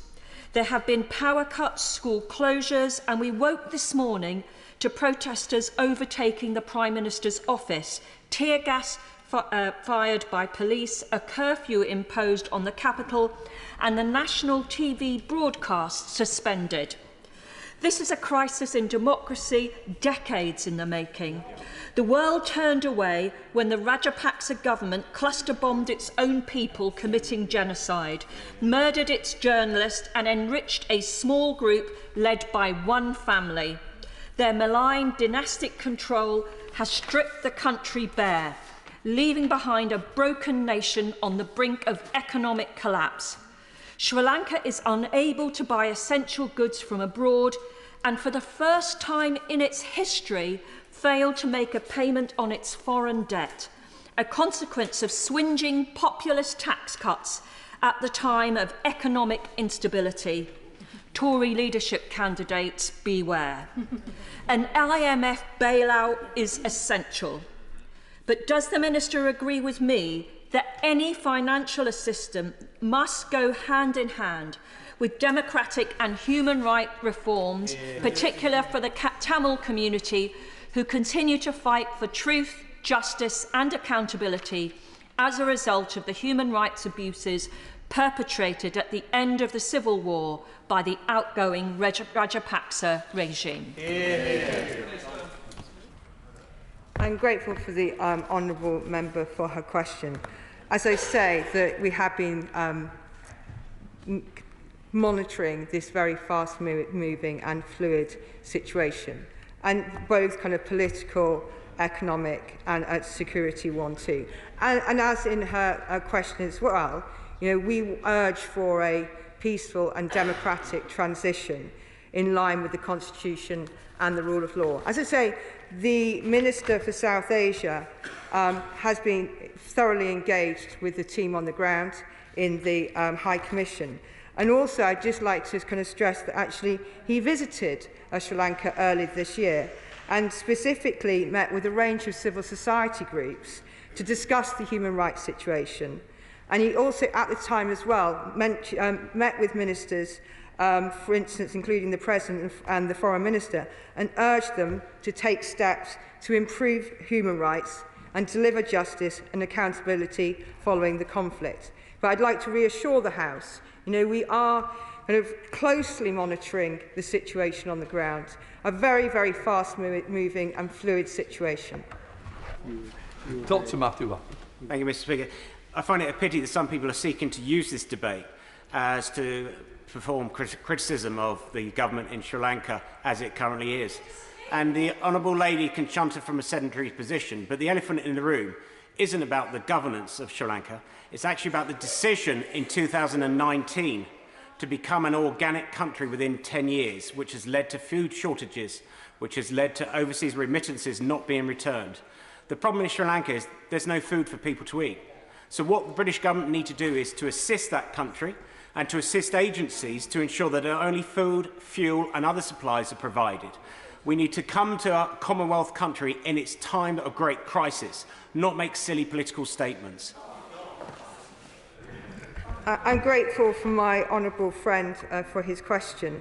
And as I say, you know, we are monitoring this very closely. But actually, in answer to one of the points that he made, but also a point the honourable lady made, you know, the UK economic support is forthcoming through multilateral institutions like the IMF and the World Bank. You know, the UK is the joint fifth largest shareholder in the IMF and is a major contributor to the UN and World Bank. Thank you very much, Mr. Speaker, and I welcome this urgent question to an emerging situation brought by the Honourable Member for Mitchin and Morden, who I know is a long-standing and consistent friend of Sri Lanka. And as we speak, Sri Lanka is convulsed by political and economic crisis. Months of mounting economic difficulties and political mismanagement have led to a chronic shortage of basic goods and medicines, large numbers of people on the streets demanding systemic change to the political system. Reports now indicate that President Rajapaksa has fled to the Maldives in a military jet rather than resigning and facing the consequences, leaving the country in political paralysis and the announcement of a state of emergency. While I sincerely hope that a new government with popular support can be swiftly formed, from past evidence we know that the Sri Lankan people have experienced extrajudicial killings and human rights abuses, and the fear is that amidst the chaos and the latest announcement may lead to increases in community tensions, reprisals or further examples of human rights abuses. And as a member of the Commonwealth family, this would be completely unacceptable, and I have to say I'm unimpressed by the Minister's response to date and the fact that this urgent question was laid for her boss, the Foreign Secretary. Instead, we do have a ministerial response, which is a pattern that's emerging this week in Parliament. But what is clear is that the Sri Lankan people will need our help, and quickly, not only in the days and weeks ahead as they grapple with the chronic shortages and political instability, but in the months and years beyond to secure a brighter and more stable future. Two brief questions, Mr. Speaker. Firstly, the Minister will know that I wrote to her on the 29th of June asking for a response with this emerging situation. This is not new. It's been bubbling away for 2-3 weeks, and yet I have not had a response to my inquiry. Would she give this House the courtesy of a reply and confirm that on her return to the office she will have officers draft a response reflecting the updated situation overnight? And secondly, could she outline the more immediate support offered to Sri Lanka, the engagement with partners in the region, including India, and whether the government will now redouble efforts to bring to justice those implicated in human rights abuses in Sri Lanka? We have this unique opportunity not only to support an ally, a friend and a member of the Commonwealth during their time of need, but help to bring peace, justice and a more sustainable and brighter future to the Sri Lankan people. Thank you, Mr. Speaker. Well, I'm just going to remind people, and I've said it before, if we go over time, I will cut them off. Please stick to the allocated time. That's the grounds that we grant PMQs, please. Minister. I'm very grateful, Mr. Speaker. On one of the points, Mr. Speaker, I'm very grateful for her welcoming me to the dispatch box to answer the question, because quite frankly, we do answer many questions on behalf of the Foreign Office. So I don't think it's very unusual to find me standing here at the dispatch box for an urgent question. In terms of her letter, I would be more than happy to respond to the letter after the debate. I'm not going to go over many of the things I've already said before. All I would say is there are a number of these kind of the situation on the ground, a number of the stories. I don't want to speculate. It is a very fast-moving situation. It's fluid, and we are monitoring it very closely. And I would also say the Minister for South Asia has been working very closely on this matter and does raise human rights issues. Dr. Andrew Morrison. Thank you, Madam Deputy Speaker. Clearly, the dire economic situation forced by ex-President Rajapaksa and his outfit lie at the heart of what's going on in Sri Lanka.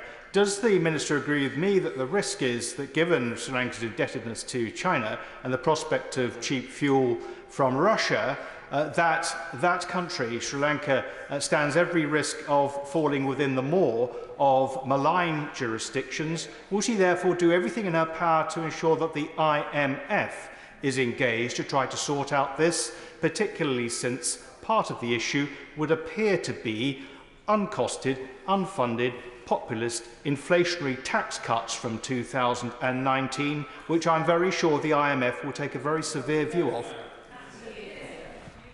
I'm grateful to my honourable friend for his question, and I think what I would like to reassure him is that UK economic support is forthcoming through multilateral institutions like the IMF. SNP spokesperson Alan Smith. Thank you, Madam Deputy Speaker. Sri Lanka is a wonderful place with wonderful people, and I'm sure all our hearts go out to them during this terrible crisis, which has been, as members have said, brewing a long time in the making. This needs concerted international effort to get through the immediate humanitarian crisis. Now, the UN Humanitarian Needs and Priorities Plan has called for $47.2 million in short-term emergency aid. I appreciate the Minister might not give us a number today, but can she confirm the UK will be contributing to that?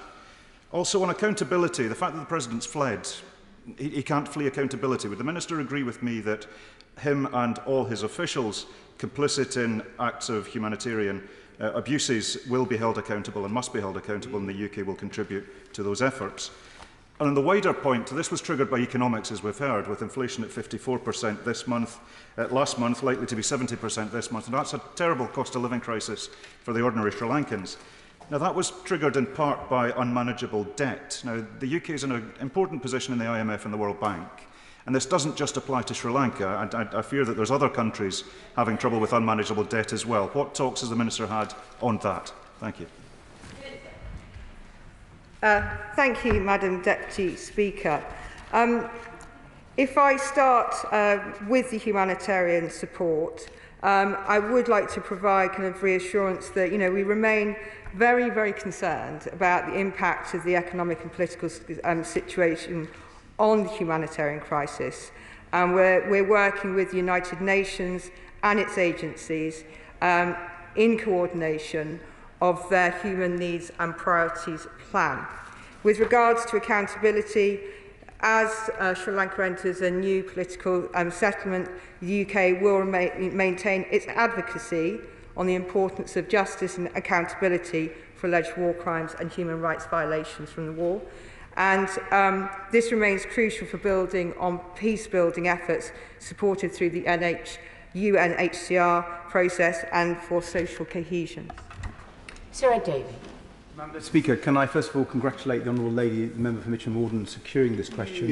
And can I agree with her that this horrible, appalling situation for the people of Sri Lanka has been brought about by the corruption of the Rajapaksa government, their populist unfunded tax cuts, their skyrocketing defence expenditure, their draconian police powers, and the cronyism corruption the like we've rarely ever seen.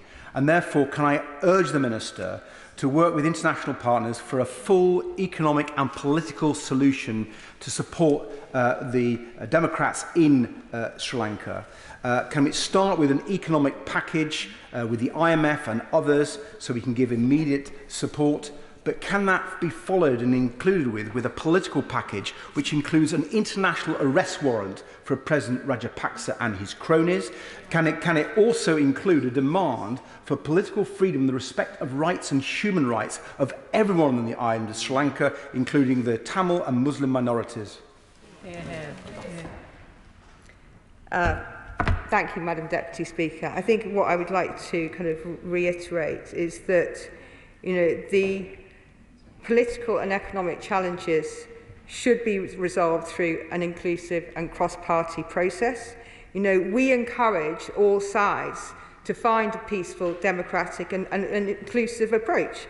And of course we do work with our international partners on this matter, and I think I've already set out the economic support that we've provided through multilateral institutions such as the IMF, World Bank and also organisations like the UN.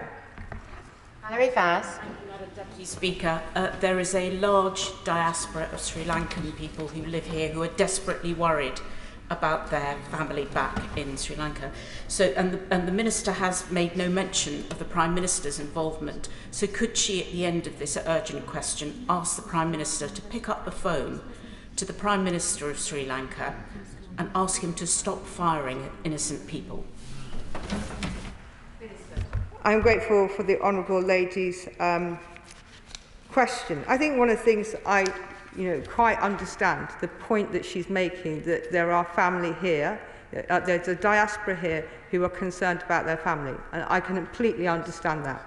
As I said earlier on, I would like to reassure the House that the Minister for South Asia is in regular dialogue with the High Commission and the team on the ground in order to be able to kind of keep an up-to-date view on the situation there. After all, it is incredibly fluid and fast-moving.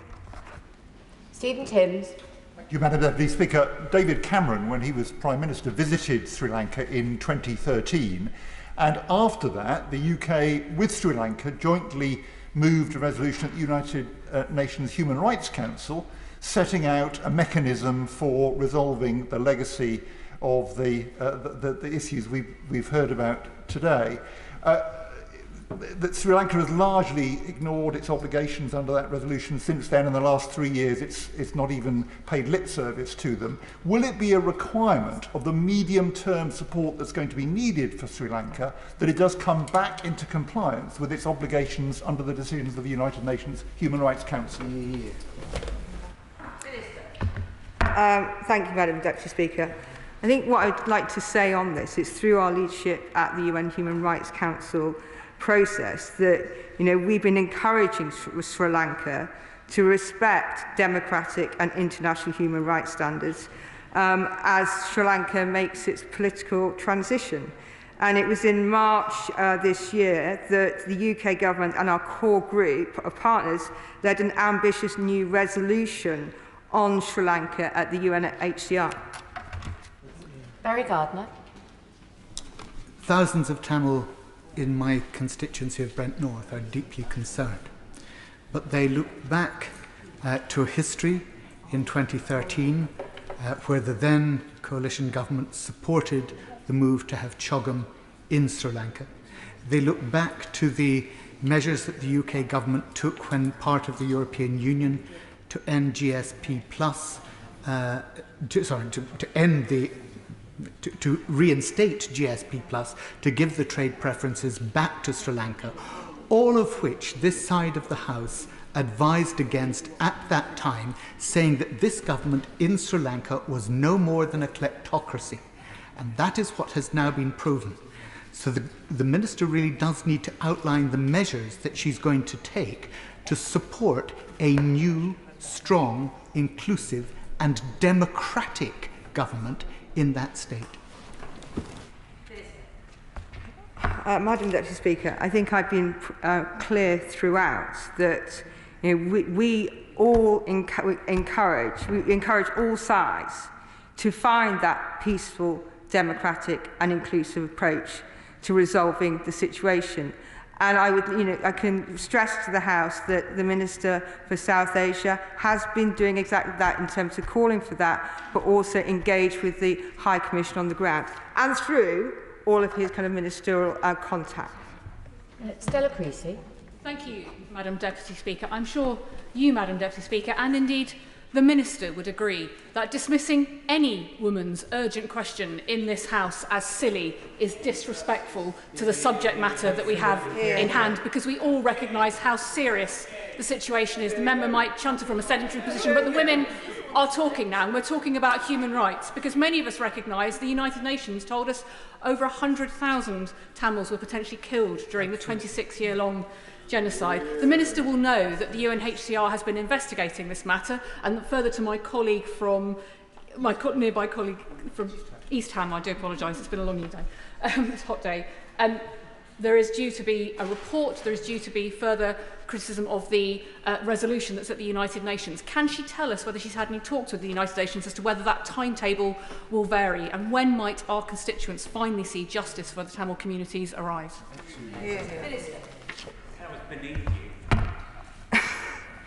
I'm grateful for the Honourable Lady for her question, and what I would say is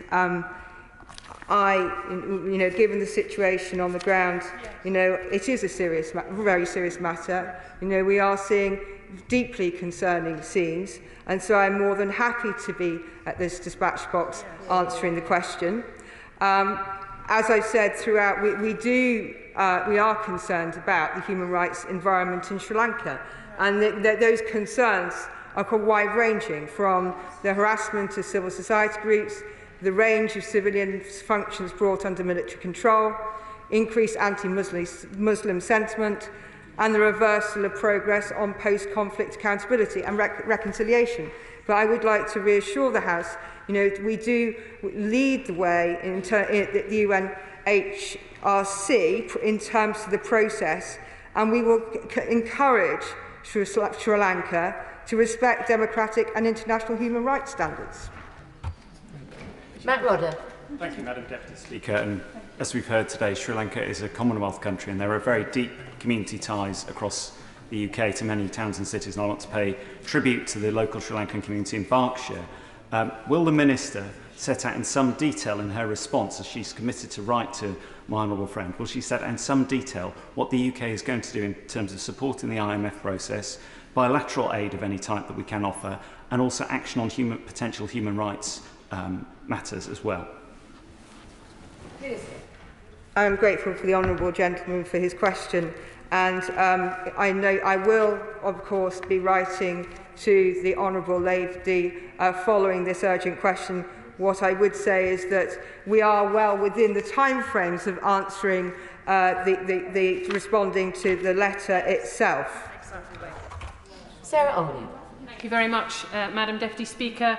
The human rights abuses of the Sri Lankan police force have been well documented, and it's been clear in their response to the widespread protests that we've seen that their unacceptable treatment of the people in Sri Lanka, and particularly the Tamil community, and their draconian powers have been a key contributor to the current unrest.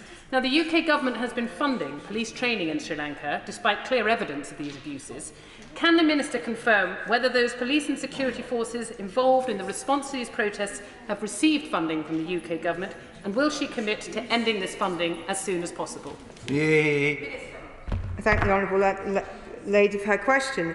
So the UK's police training in Sri Lanka has focused on the role of women in the police service and improving responses to sexual and gender-based violence. Police Scotland have confirmed that they will not seek to participate in any future programmes in Sri Lanka. Sam Tarry. Speaker. Madam Deputy Speaker, I wonder if the Right Honourable Member, the Minister, would agree with me that the UK Government must bring play its role in bringing a peaceful transition to a democratically elected government in Sri Lanka, which is inclusive and allows for the self-determination of all of the peoples of the island of Sri Lanka. And with that, make forward representations that the new Sri Lankan government must be formed with a new constitution that is pluralist, ensures long-term stability and prosperity, as well as self-determination for all communities on that island. And crucially, that once that government has been formed, it ratifies the Rome Statute so that accountability of mass atrocities and alleged genocide can finally be agreed. Thank you, Madam Deputy Speaker. As I've said a number of times, we do encourage all sides to find that peaceful, democratic and inclusive approach. And we do urge for that transition to be in line with the Constitution and rule of law. Margaret Ferrier. Thank you, Madam Deputy Speaker. It has been reported that doctors in Sri Lanka have had to resort to using social media to try and source critical medicine and equipment. Will the UK government be providing any support for the nation's medical community to help ensure Sri Lankans can access urgent medical treatment when needed?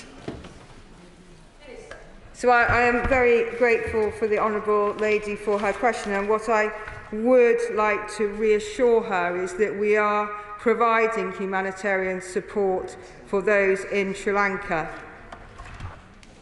Jim Shannon. Deputy Speaker, and thank the Minister for her response. What aid is the Minister and Government able to make available for those who rely on tourism for their income and who find themselves starving, which seems to be the story at the moment? And what contact has been made to ascertain if the NGOs or the churches, and there's many church groups, I know from my constituency, I have some as well, who have the capacity to distribute aid to those not involved in the unrest, but who are watching their children starve just because of the very things that are happening on the streets of Sri Lanka? I would like to reassure the honourable gentleman that my colleague, the Minister for South Asia, did actually meet with a number of civil society and NGOs earlier in the year when he actually visited Sri Lanka. Gareth Thomas. Very grateful, Madam Deputy Speaker. What the Minister may not know is that Tory MP after Tory MP has taken trips funded by the Rajapaksa government to this very troubled island. And as a result, it's always been striking the lack of criticism of the Rajapaksa government on human rights and governments. I do hope the Minister will be able to tell the House that the Foreign Office had absolutely no involvement at all in the escape of Mr Rajapaksa from Sri Lanka. And can she reassure the House too that if the people of Sri Lanka want him back to face trial for corruption and poor governance, that Britain will play its role in helping get him back from the Maldives? Yeah. I'm really kind of disappointed, actually, that of the nature of that question. We are seeing a situation on the ground where I am stood here at the dispatch box because what we want is a peaceful, democratic and inclusive approach so that, we've talked earlier on about, families who were worried about families in Sri Lanka. We've been calling for restraint and a refrain from violence. So I'm just not going to accept that question. Point of order, Valerie Vaz. Thank you, Madam Deputy Speaker. I'd like to make a point of order as this relates to honourable members visiting my constituency. Could you please advise me on how I should deal with a breach of protocol where I'm informed by the honourable members within a few hours on the day of the visit and these visits have been undertaken by members for Walsall North and the member for Aldridge Brownhills, and I have given notice that I will be making the point of order today. So by way of example, in the case of the honourable member for Aldridge Brownhills, she told me on the 4th of February that she'd be visiting Walsall College on the day. On the 25th of April, I was informed by text, and on the 1st of May, I was informed that the member would be in my constituency on the day of her visit. The honourable member for Walsall North on the 6th of November 2020, 1st of January 2021, 11th of April 2022 and the 1st of July 2022 informed me that he would be visiting my constituency on the day in question. Both honourable members are former whips and should know the rules. Madam Deputy Speaker, I'd be grateful if you could confirm that according to the protocol set out in Rules of Behaviour and Courtesies in the House of Commons, advance notice is required of visits to the constituency of another member. And could I ask you, Madam Deputy Speaker, to make a statement to confirm these rules, that advance notice is not on the day itself? Thank you. Well, I'm grateful to the Right Honourable Member for giving notice of her point of order, and I'm also grateful that she has notified the members concerned that she intended to raise this matter. The most recent edition of the Courtesies booklet she refers to says that all reasonable efforts should be taken to notify another member if that member intends to visit if another member intends to visit their constituency, obviously except on a purely private visit. To not do so is considered very discourteous. Whilst the booklet does not set out a minimum notice period, I agree that receiving notice on the day of the visit does not reflect the intention of the guidance. And I think we all know that it is highly unlikely that visits would be organised on the day. So they very likely to have been arranged beforehand. So whilst I trust the members concerned in this instance to resolve the issue without my assistance, I am happy to clarify the general point. I would expect all members to make efforts not just to respect the letter of the guidance but its spirit, and to give notice at least in advance of the day of the visit itself. And I hope this will be passed back through the relevant channels on all sides of the House to make sure that this is made very clear to members and right honourable members. I think we'll leave it at that. Point of order, Dame Diana Johnson. Thank you, Madam Deputy Speaker. And on a point of order, the Home Secretary was due to meet the Home Affairs Select Committee this morning. We arranged this in April for an evidence session on, amongst other things, the new Commissioner of the Metropolitan Police, problems at the passport office, small boat crossings in the Channel and the government's Rwanda policy, and the lack of progress in prosecuting and convicting those who commit rape and other sexual violence against women and girls. Shortly before 5 p.m. yesterday, the Home Secretary wrote to me to say that she was withdrawing. This is tantamount to providing no notice at all.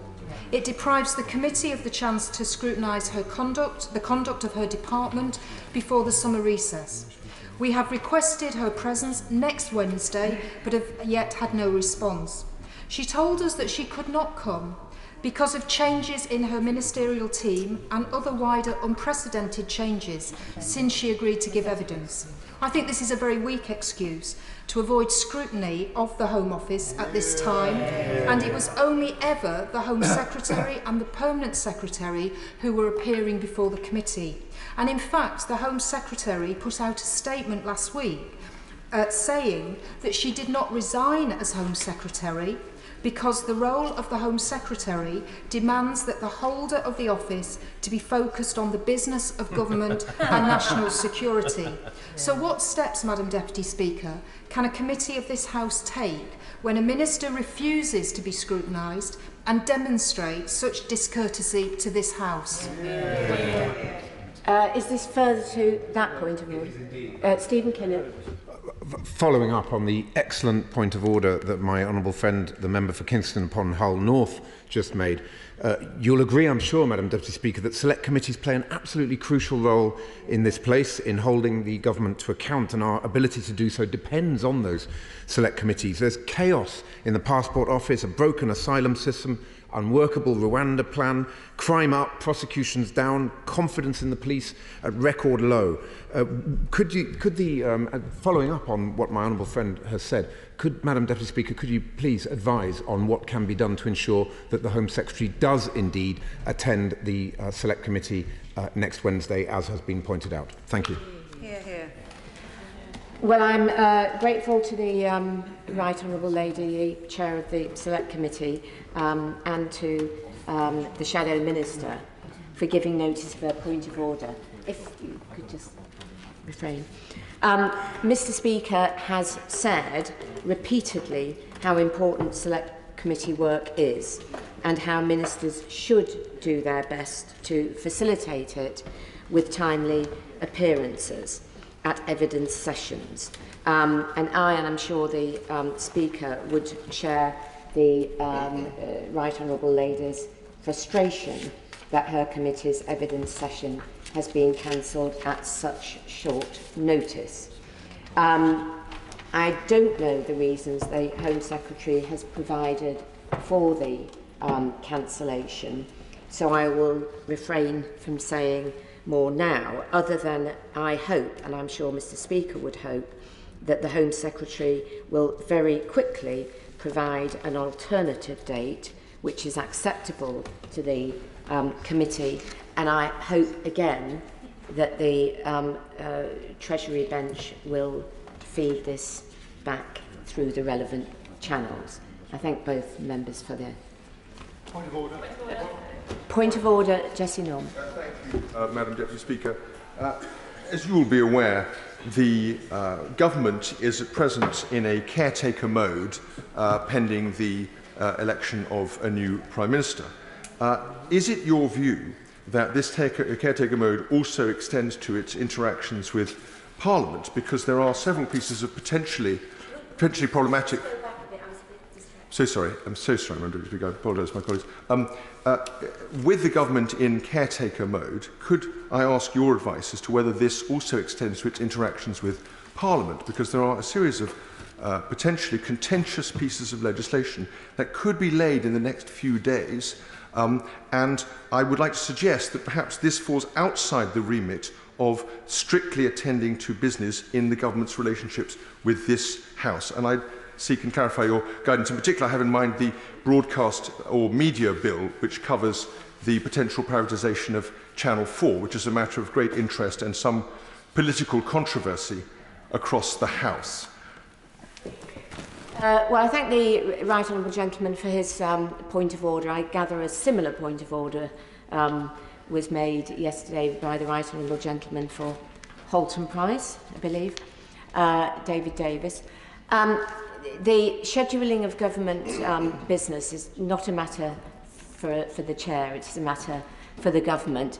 I might suggest that this is something that he might like to raise at business questions perhaps tomorrow. That would be a forum for him to be able to further question the Leader of the House with regard to the points that he's made about government business at the moment. Thank you. Point of order, Daniel Zeitner. Thank you, Madam Deputy Speaker. In the debate on the report stage of the Higher Education Bill on June the 13th, the Right Honourable Member for Chingford and Woodford made a series of charges about Jesus College in Cambridge, which is in my constituency, and I've informed the Right Honourable Member that I'm intending to raise this point of order. The college is rightly concerned about the reputational damage that is done when members of this House make such accusations, particularly when there's little opportunity for those being criticised to defend themselves. And it's particularly galling in the college had written to the Right Honourable Member over a year ago to correct previous misrepresentations. The college insists that intellectual independence is always safeguarded and point out the financial contributions in question had in fact been promoted and supported by the then Conservative government, and they're very happy to meet any member who has concerns to ensure that these often complex historical situations are properly understood. So I seek your advice, Madam Deputy Speaker, on how such misrepresentations may be prevented in future. Well, I'm grateful to the Honourable Member for giving notice of his point of order and for also confirming that he has told the Right Honourable Member for Chingford and Woodford Green that he intends to raise the issue. The Chair is not responsible for the content of members' contributions. Also, freedom of speech is essential to our effective functioning, and I'm sure he will appreciate that it is important that members are able to set out their views, even if those views are questioned or opposed. I appreciate that actually the Honourable Member was very keen to put on record the views that he has and of the response of the college, and he has obviously done that. Thank you. Point of order, Daisy Cooper. Thank you, Madam Deputy Speaker. During questions to the Prime Minister, the Honourable Member for Hemel Hempstead, I've inadvertently misled the House over the decision-making process to proceed with redeveloping West Hertfordshire hospitals at St Albans, Hemel Hempstead and Watford General. I've notified the Honourable Member by email and in person of this point. He unfortunately repeated the claim during a point of order earlier today that all sites had not been considered by the Trust when reaching this decision, implying this was the wrong thing to do. The Honourable Member may not be aware that the judicial review brought by campaigners who share his view, who brought the judicial review in October 2020, found that the Trust had acted properly and legally when they concluded that developing one of the greenfield sites that he would suggest would be too risky and take far too long to bring to fruition. As such, Madam Deputy Speaker, it was quite proper that the Trust did not consider these risky sites. So I wonder, Madam Deputy Speaker, if you could advise me on the most expedient way for the Honourable Member to be able to correct the record on this important point, and how we as a House might press the Government to urgently release funds to our hospital trusts where buildings are literally crumbling down. Thank you. Well, I thank the Honourable Lady for her point of order.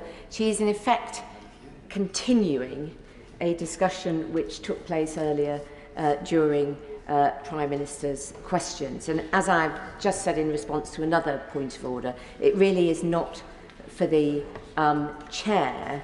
I'm not responsible for the comments made by Honourable or Right Honourable members.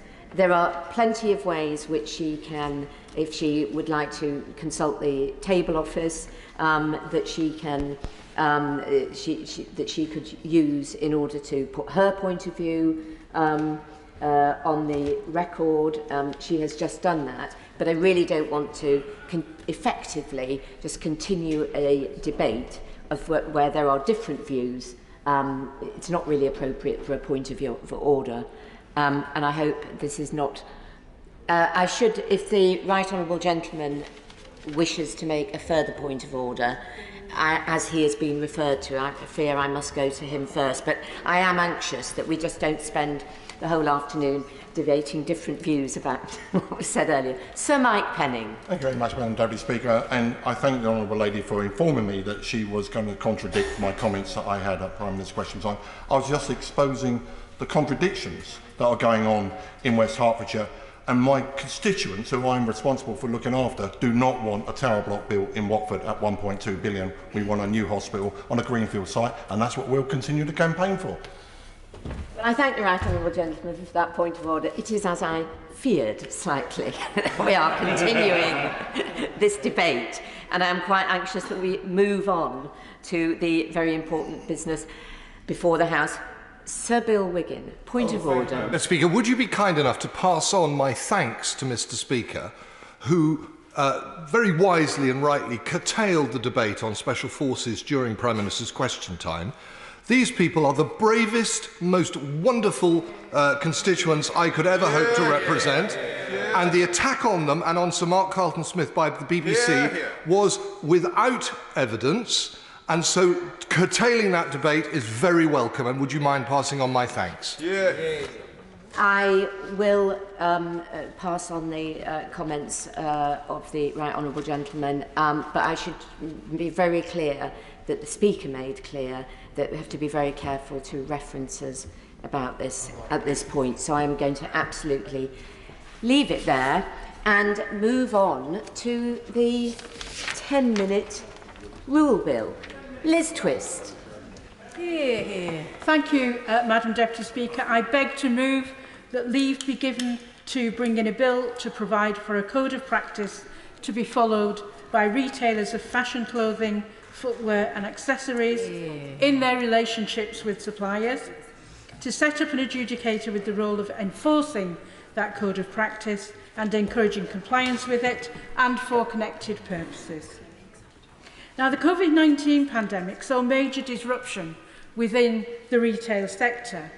As shops shut, retailers cancelled orders from suppliers, refused to pay for goods already in production or in process, delayed payments by long periods, and demanded reductions in price for clothes that had already been shipped.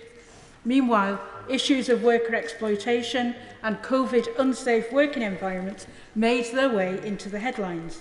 In June 2020, workers in Leicester garment factories were found to have been paid as little as £3 an hour and are alleged to have been trafficked, forced to go to work despite testing positive for COVID-19 and involved in furlough fraud. But revelations about working conditions were not confined to the UK. 2020 saw millions of workers, largely women, made destitute in Bangladesh, Cambodia, Myanmar, Pakistan, Sri Lanka and Vietnam, as suppliers have been forced to lay off workers and been unable to pay living wages. Indeed, the garment sector has been identified by the United Nations International Labour Organization as one of the hardest hit by COVID's disruption of trade. It estimates that 86 million garment workers worldwide are now in extreme hardship, unable to pay their rent, feed their families and send their children to school. Now, these problems are not new, but they are connected. They illustrate much wider problems in the garment production system.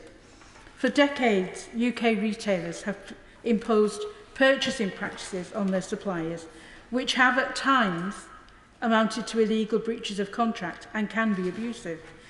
That means that the volatility facing suppliers as a result of these practices and the need to meet their fixed costs has led to the problem being passed down to workers in the form of wage reductions and mass unemployment.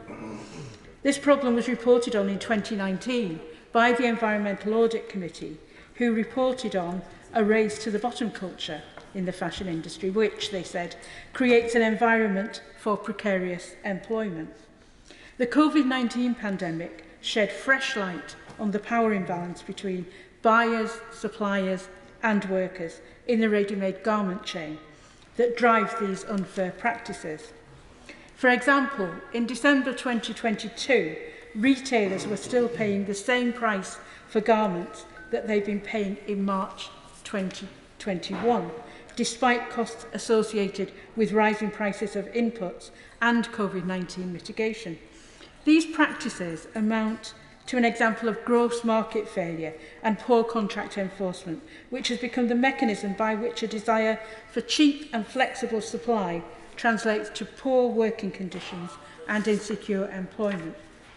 Many contracts do not have clauses enabling such practice, but supplier dependency on their consumers has created a climate of fear which has prevented suppliers from taking retailers to court. Now, so far, engagement with this issue by the government has amounted to affirmation of its commitment to review issues of non-compliance with labour rights legislation. This demonstrates a misunderstanding of the relationship between abusive purchasing practices and labour law violations. Enforcement of labour laws will not prevent the conditions that drive their evasion. When suppliers feel that they can't meet the demands of retailers without violating statutory minimums, their poor treatment of workers will be driven underground. And furthermore, the failure of retailers to make long-term commitments to purchase from suppliers precludes the possibility of establishing better working conditions in the future. There's an upshot to this predicament.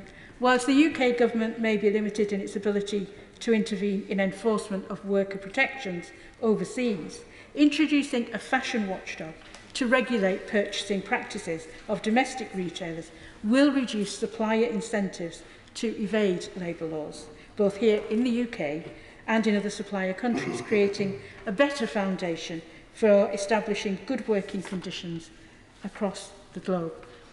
Now, sadly, UK retailers were considered to be amongst the worst in the world, according to analysis by Bangladeshi suppliers, according to evidence submitted by charity Tradecraft Exchange to the Environmental Audit Committee. By June 2020, more than 80 UK retailers had cancelled orders worth more than £750 million owed to suppliers in Bangladesh alone. The decisions of individual companies have a significant impact. For example, as of June 2020, Primark had cancelled more than £98 million worth of orders, which had previously been placed with more than 100 Bangladeshi suppliers, impacting hundreds of thousands of workers. And later, Primark did commit, I'm glad to say, to pay for outstanding orders. Also from Tradecraft Exchange's evidence, we see that in the worst cases, suppliers received an email cancelling an order with no possibility of follow-up or resolution. In this manner, Peacocks, part of the Edinburgh Woolen Mill Group, sent emails advising its suppliers that products already landed in the UK would not be paid for, and cancelled more than $4 million worth of orders from at least Bangladeshi suppliers. One supplier wrote to their trade association, "They are holding the goods at the destination port to put pressure on us to give huge discount. These unethical buyers don't care of our people starving and struggling. We are communicating with them every day and request them to release the goods, but they never reply." And workers have been struggling and starving. In Bangladesh, where the garment trade produces 85% of export earnings and employs 4 million workers, an estimated 50% of factory owners and managers said they'd been subject to one or more abusive purchasing practices.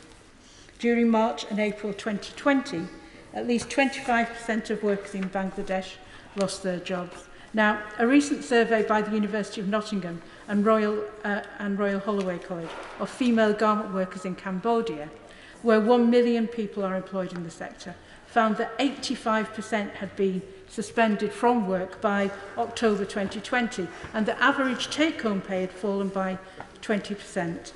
This disruption drove problems of food insecurity and exacerbated an existing crisis of over-indebtedness of garment workers. Now, the victims of these practices are not only workers but small and sustainable businesses who are unable to compete in such an unfair environment.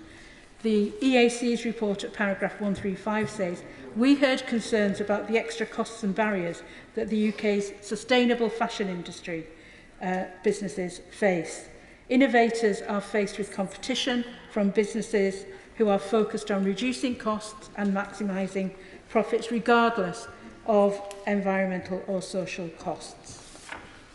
Now, what do we need to do? To end these abusive purchasing practices and regulate the relationship between retailers and suppliers, the UK Department for Business, Energy and Industrial Strategy should set out a timetable for establishing a garment trading adjudicator. This fashion watchdog would prevent fashion brands from cancelling orders without compensation or making last-minute changes, thereby levelling the playing field for fashion retailers and suppliers and creating an environment where suppliers are not compelled to evade labour law enforcement. The proposal should be modelled on the Groceries Code adjudicator, which was established in 2013. Evidence so far suggests that this adjudicator's enforcement of a fair purchasing code has drastically reduced the prevalence of abusing purchasing practices which were once widespread in the sector. In the annual supplier survey conducted to assess the effectiveness of this regulator, 79% of suppliers experienced a breach of the statutory fair purchasing code in 2014 and reduced to 29% of suppliers in 2021. The government needs to consult on what's included in the statutory code. It should include the principle of fair dealing to enable suppliers to act with certainty and should replicate the characteristics of the Groceries Code adjudicator. These measures are necessary to break the climate of fear which has thus far prevented suppliers from challenging retailers. I move. The question is that the honourable member have leave to bring in the bill. As many as are of that opinion say aye. Aye. The contrary, no. I think the ayes have it. The ayes have it. Who will prepare and bring in the bill? Peter Aldous, Stephen Timms, Barry Shearman, Pauline Latham, Kate Green, Catherine McKinnell, Daisy Cooper, Mary Kelly-Foy, Carol Monaghan, Philip Dunn, Stella Creasy, and myself.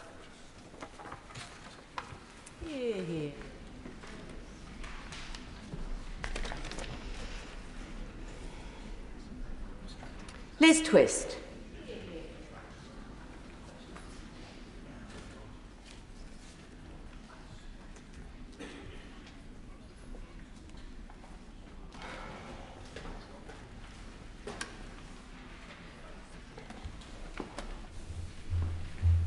Thank you. Fashion Supply Chain Code and Adjudicator Bill. Second reading what day? 25th of November. 25th of November. Thank you. Thank you. The clerk will now proceed to read the orders of the day. Northern Ireland Protocol Bill, Committee. Now. We now move to Committee of the Whole House. Order.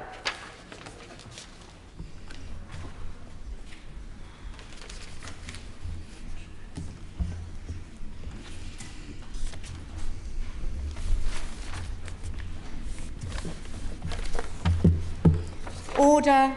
Order. Northern Ireland Protocol Bill. We will now move to Group 1 and we will begin with Amendment 1 to Clause 1, with which it will be convenient to consider the amendments, clauses and new clauses as listed on the selection paper. I call Sir Robert Neal to move Amendment 1. Thank you very much, David. It's a pleasure to speak to this amendment, which links, of course, with my amendment 2 to Clause 26. They relate to the commencement and the bringing into operation of the provisions of the bill.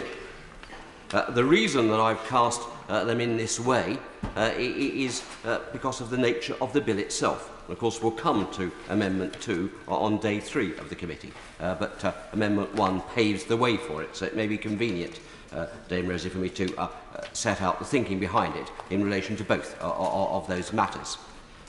And the essence of it is this. As was debated at some length at second reading, I don't seek to repeat everything that was said there, this is an unusual bill.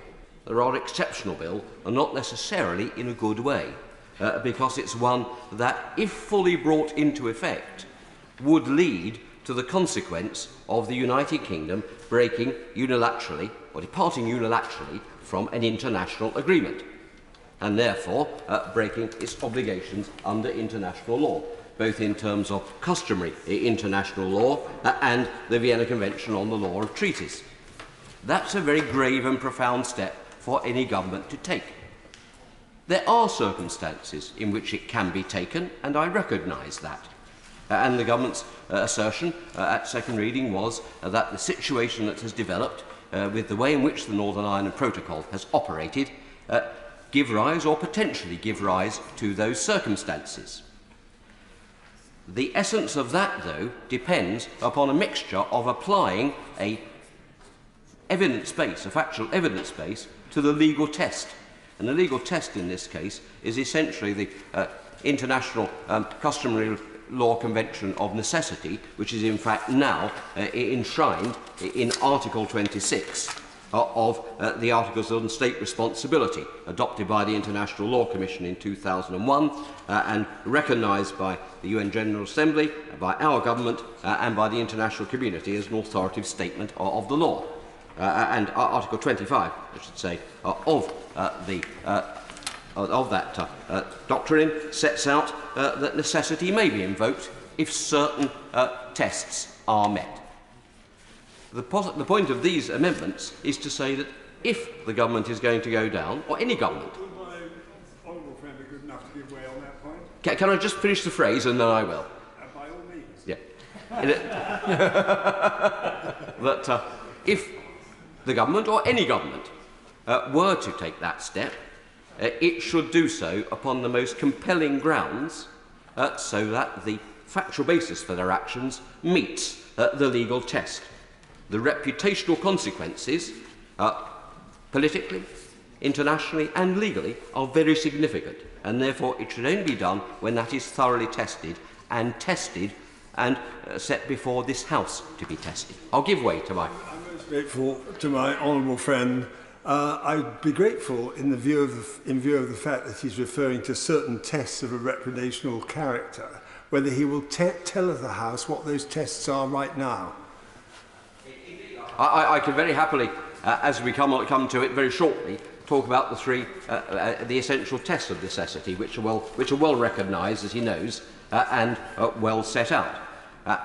But the principle behind the amendment, which I'll then go into the detail of, is precisely to say that if you're invoking that doctrine, a most unusual thing to do, you ought to come to the House and set out the basis upon which you seek to do so. And then the House has the chance to say whether or not we are prepared, on the basis of that which the government puts before us, to take the very exceptional step of putting ourselves in breach of a treaty obligation. That is the point. I'll give way, and then I'll must move. Yes, of course I give way. To right honourable gentleman first. Thanks. I thank the member for giving way.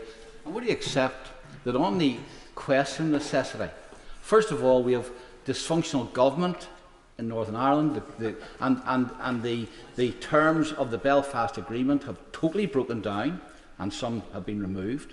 Secondly, that that has been brought about not as a result of actions by this government, but as a result of the protocol and the actions of the EU and the way in which they have insisted the protocol be applied. And thirdly, would he accept that the EU have not even tried to remedy it because they've refused to negotiate? So necessity has been proved. Well, let me return to that once I've set out the tests, because that's one of the issues that, with respect to the right honourable gentleman, I have much respect for him, is an issue that ought to be considered by the House on the factual basis that is set before it. And the tests are essentially these. First of all, that if it is that departing from the treaty is the only means available to the state party to safeguard, and I quote, an essential interest against a grave and imminent peril, and I quote from the case law and the text of the Convention. Let's just break that down. An essential interest. Well, it might be that the government could at some point come and make a case to say that the disruption, either economic or societal or political, in Northern Ireland gets to a stage that it could threaten an essential interest of the United Kingdom. I concede that. But I have not yet, as yet seen the evidence to justify that at this point in time. Secondly, well, forgive my honourable friend, he asked me to set out the test, and I'm doing so. The second point is that it is necessary to safeguard an essential interest against a grave and imminent peril. Now, the Bingham Centre for the Rule of Law has helpfully given a briefing, and of course that sets out that that imports something that is very grave indeed. It's a high test, a very high test, and it imports a degree of urgency in the matter. A possible, contingent or proximate risk doesn't come within the test of being a grave and imminent peril. And that's a risk with the way the bill is drafted at the moment. Again, evidence might be produced to show that it does, and the government might be able to make its case. Yes, it ought to do so. And then, having also shown it is the only, again, can I just set out the test that I was asked to? It is also the only means whereby the government can safeguard that interest. And the difficulty that the government potentially have there is that within the protocol itself, Article 13 makes provision for a renegotiation, which most of us would think is the right route to solve these problems, and in the event of emergency measures, which might be closer to the test perhaps of an imminent peril, one might think. In the event of emergency, you then use the unilateral safeguarding provisions under Article 16. It might be difficult perhaps to argue as to how you can say necessity is met if you have not attempted and can demonstrate that you have attempted those routes first before you move unilaterally to breaching the protocol. I'll give way to the Honourable Gentleman. My right honourable and learned friend, he makes a really interesting point about necessity, which is one that has exercised my own mind. But I'm interested in, as much as the Northern Ireland Court of Appeal said the Acts of Union had been subjugated by the protocol, and therefore I wonder what gravity and what imperative does he attach to such an existential threat to the Union? Sir Robert Neal. It doesn't, I think, avail you in relation to the international law test in any event.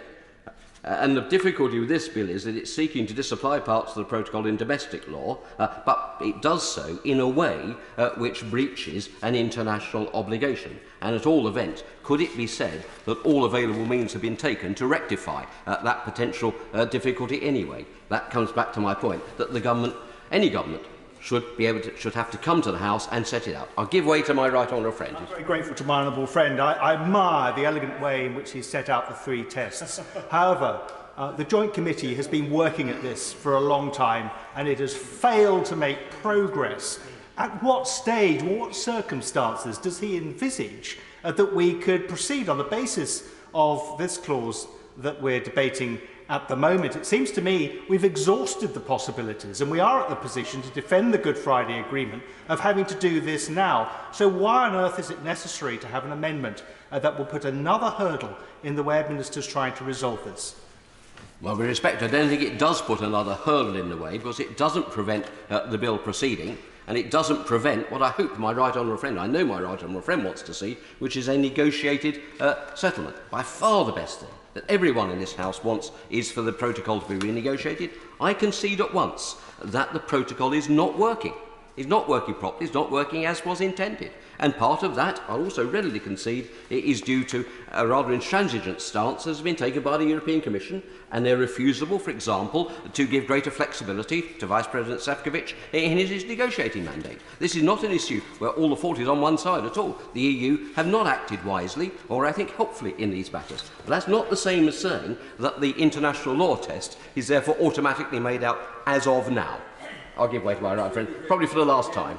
I think that would be fine at this stage. I only say this, that when my honourable friend is referring to grave and imminent and peril, would he not agree that at the heart of this entire problem lies the question of the democratic deficit? And I think, without going into it now, but I shall explain later, that the manner in which the legislation is pouring into Northern Ireland on every side, like a tsunami, as we put in our European Scrutiny Committee report, namely a motorway, we said, starting with a small number of cars following into a motorway. The bottom line is that that is a grave and imminent peril on a constant and perpetual basis, week in, week out, where they have absolutely no time or opportunity to say anything at any time. Well, I think the difficulty that my honourable friend has there is this. That's an assertion. I'm not sure as yet we have had set out to the House the evidence base which the government says it has and is working on, which I referred to the Foreign Secretary to in the second reading debate and asked when are we going to see the evidence base that will set out the government's case and its reasoning. And I'll give way to my right honourable friend. I'm very grateful to my honourable friend for giving way. He will recall that the member opposite raised the question of the necessity standard applying in a context where a state has not contributed to that state of necessity. Does he feel that that provision has been activated or in some sense triggered by this present situation? Well, that is, of course, the fourth limb of the tests. Well, in fact, there are actually two other limbs of a five-limb test. One is that an essential interest of the other member states should not be imperilled by this. So in this case, essentially, the European Union member states. I have to say I don't think that they are by this bill, because it's pretty clear that the risk of leakage into the EU single market has been minimal, even in the way the protocol is operating, or partially operating now. So I think that's probably the strongest ground that the government has. But there is then also the argument as to whether or not the party which invokes the doctrine of necessity has in some way contributed to the situation. I think that's more finely balanced, in fairness. I have seen the briefing from the Beijing Centre which suggests that that test is not met either. I'm more prepared to give the government some potential slack on this, but the whole point is we need to have the evidence for that as well. Because, after all, at the end of the day, the government agreed the protocol. It agreed it not long ago in 2020, and, of course, would have done so on the basis of intending to operate it in good faith.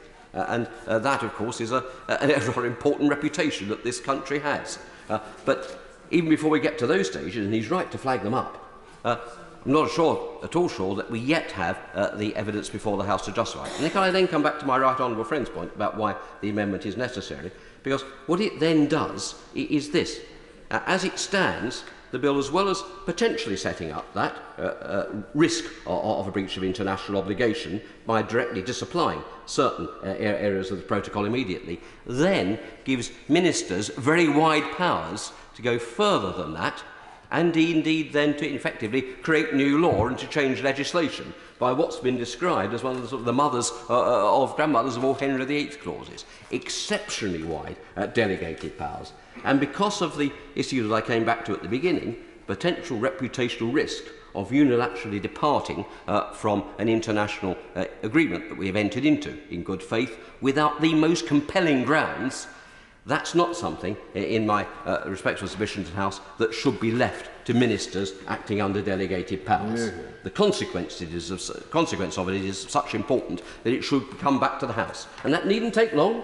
The second amendment that I have, Amendment 2 to Clause 26, sets out a procedure which could be dealt with very swiftly by ministers coming to the House, laying a motion to approve the relevant matters and setting out their case. And if the case is made out, then I would happily vote for it. If I thought too, I just make this point, if I thought too that that great objective of seeing political stability return to Northern Ireland and a functioning executive in place once more, that might persuade me, and many others no doubt, to take a greater risk than might otherwise be the case. But as yet, I do not think we have the evidence that that would happen either. And so at the moment, we're in danger of giving ministers a very significant blank cheque on a matter which relates to our political and legal reputational standing in the world. And that's my objection to the way the bill stands in its current form. I don't rule out the possibility of the government using the bill, but it should come back to the House, make its case. And that's the essence of my case. Of course, I give way to the honourable gentleman. I thank the honourable gentleman for giving way and thank him for his knowledge and experience that he brings to this House, which we all very much appreciate. Does the right honourable gentleman agree with me and probably with others in this side of the chamber that the problem has been that Northern Ireland has been used as a bartering tool between the EU and the UK when it comes to trying to sort the part of the problems out. And the examples of that is whenever the vaccine was stopped from us and then it was made available. We've had all the other things about tariffs, with the issues with regulations and red tape. All those things are an imperative to show that the process quite clearly isn't working. And Northern Ireland doesn't want to be a bartering tool between the UK and the EU. We want to be part of the UK. Does the Right Honourable Gentleman understand why these issues are so important to us? I think he does, but I just would like to hear his opinion. Thank you.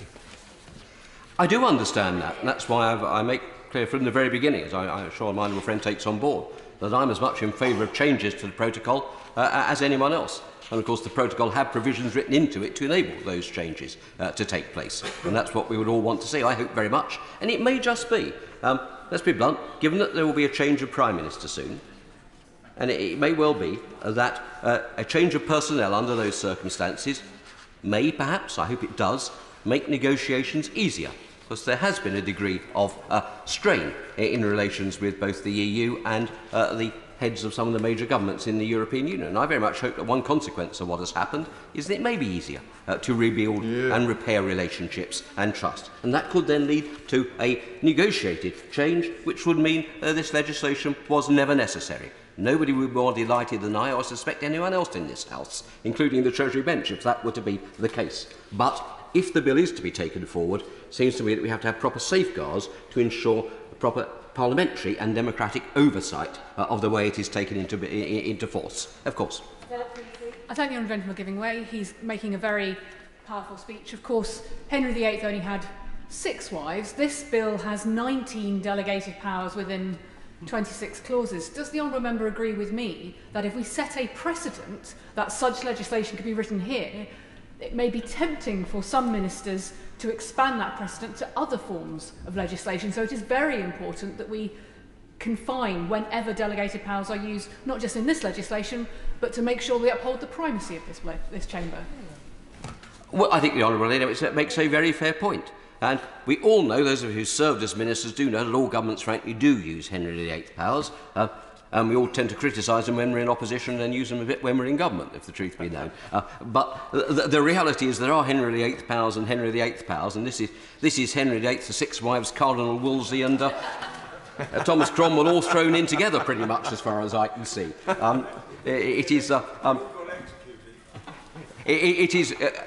almost Shakespearean and almost Wagnerian in its scope and breadth, and that's the problem. That's why I do think that we have to have some greater hold upon the matter in terms of how it's used. And the other point that she raises, which is important, because after all, very wide Henry VIII powers have been criticised by the Hansard Society, they've been criticised in the other place, and for good reason, because part of the whole objective of what we have done in recent years is to try and restore parliamentary sovereignty.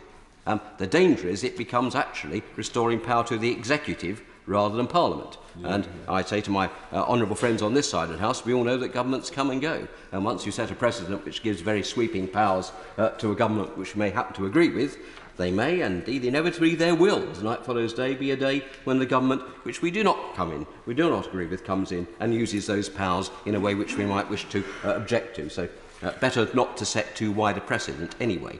The other difficulty with the powers is, and I give one example in clause 15, when it gives ministers powers to add to excluded provisions, not only is it extremely wide, but it, of course, is excluded provisions for a permitted purpose without any further definition. There's not, in other respects, as a test where the minister may take such measures, or any such measures in relation to the protocol, as the minister considers is appropriate. Well, that's an extraordinarily low test. Essentially, it lacks any kind of objectivity. It's a purely subjective test. And giving ministers delegated powers to act in a purely subjective manner, without requiring them to demonstrate the evidential basis upon which they exercise those powers, is, I think, a very dangerous precedent to be going down, a very difficult one. And it will be interesting to see, and I know the ministers on the Treasury bench are well aware of this, that since this is a bill which could not have been foreseen, in fairness, but therefore could not be put in my party's manifesto for the general election. It will be interesting to see in the other place, which of course is very anxious to examine the extent of delegated powers, precisely what view they take upon the matter. So it might be in the government's own interest to progress the bill, to think about ways in which we can get a better balance in ensuring that there is a proper and proportionate hold. Madam Deputy Speaker, I've covered, I think, the real essence of what I need to say, but it comes down to this. If the government has a case, and I concede, without going into all the rest of the legal argument about it, I concede that it might be able to make that case.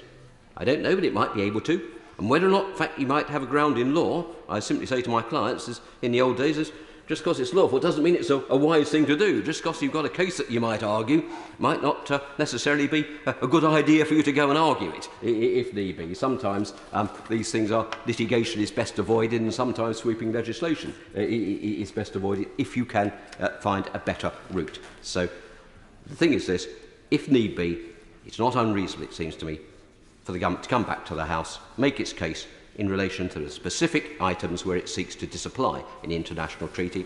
If it's got a good enough case, the House will support it, and they can then get on with it. It can be done quickly, it need not cause undue delay, but it would at least make sure that we have acted within a reasonable and proportionate legal framework, and at the same time, if we can demonstrate that we are seeking in good faith to renegotiate, and I would suggest it will be very prudent, at the very least, if we can't do that, to invoke the Article 16 safeguard provisions, either before or perhaps even in parallel with those matters. We could have shown again that we've acted in good faith there to do all that we could within the framework that exists, which is one of the important parts of the necessity test. So that's why I hope the government will take on board those arguments, because it's pretty fundamental, not to the bill itself, but to the well, it is fundamental to the bill itself.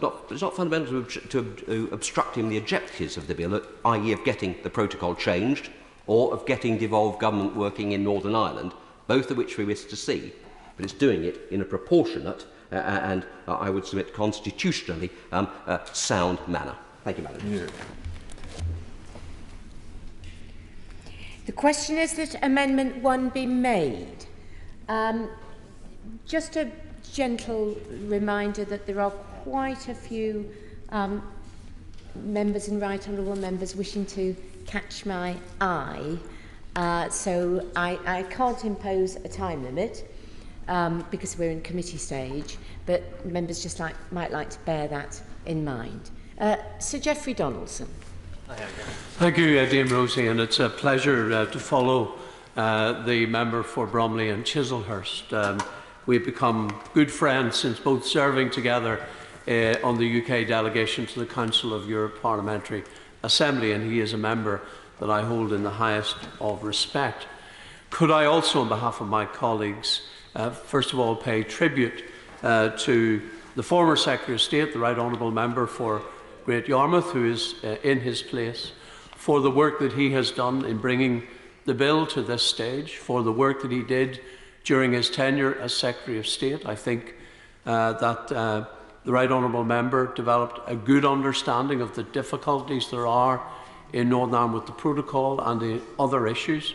I know that it is his desire to move Northern Ireland to the next stage of the peace process, to move towards reconciliation, but he recognised that there was a need to deal with these fundamental issues before we could get to that point. And for the work he has done in that regard, on behalf of my right honourable and honourable friends on this side of the House, we extend our grateful appreciation. Can I also welcome the new Secretary of State to his place, the Right Honourable Member for North West Cambridgeshire. I got to know him well when he was a Minister in the Northern Ireland office, and we look forward to working with him in the weeks ahead on the issues that confront us at this time. Dame Rosie, I want to respond to the points that have been made in relation to the Amendment 1 and related amendments. On the question in particular of necessity and on the immediacy of the risk that has given rise to the government introducing this legislation. And I understand the points that have been made very cogently here, and therefore I think it's important, representing one element of the political community in Northern Ireland to outline why we believe this bill is necessary and that we would counsel against impeding the ability of the government to press forward with this legislation. In terms of the risk, I want to echo the comments that were made by the Honourable Member for Aberconwy. For us as unionists, there is a risk to the union in relation to how the protocol is being applied in Northern Ireland. And both the High Court and the Court of Appeal in Northern Ireland have stated that the protocol subjugates Article 6 of the Act of Union itself. And that article gives people in Northern Ireland, confers on Northern Ireland citizens the right to trade freely within their own country. It states that there shall be no barrier to trade between the constituent parts of the United Kingdom. And no one could reasonably argue that the protocol doesn't put in place barriers to trade. It most certainly does. And I hear this every day from my constituents, whether they are consumers or businesses, and the difficulties they are facing in trading with the rest of the United Kingdom. And those difficulties have led to political instability in Northern Ireland. They've had an economic impact in Northern Ireland, and I would argue strongly that also there is the potential for that to lead to societal problems. And we have worked hard on this side of the House to ensure that those problems have not arisen. And when people have taken to the streets and engaged in violence, we have worked in local communities to prevent a repetition of that.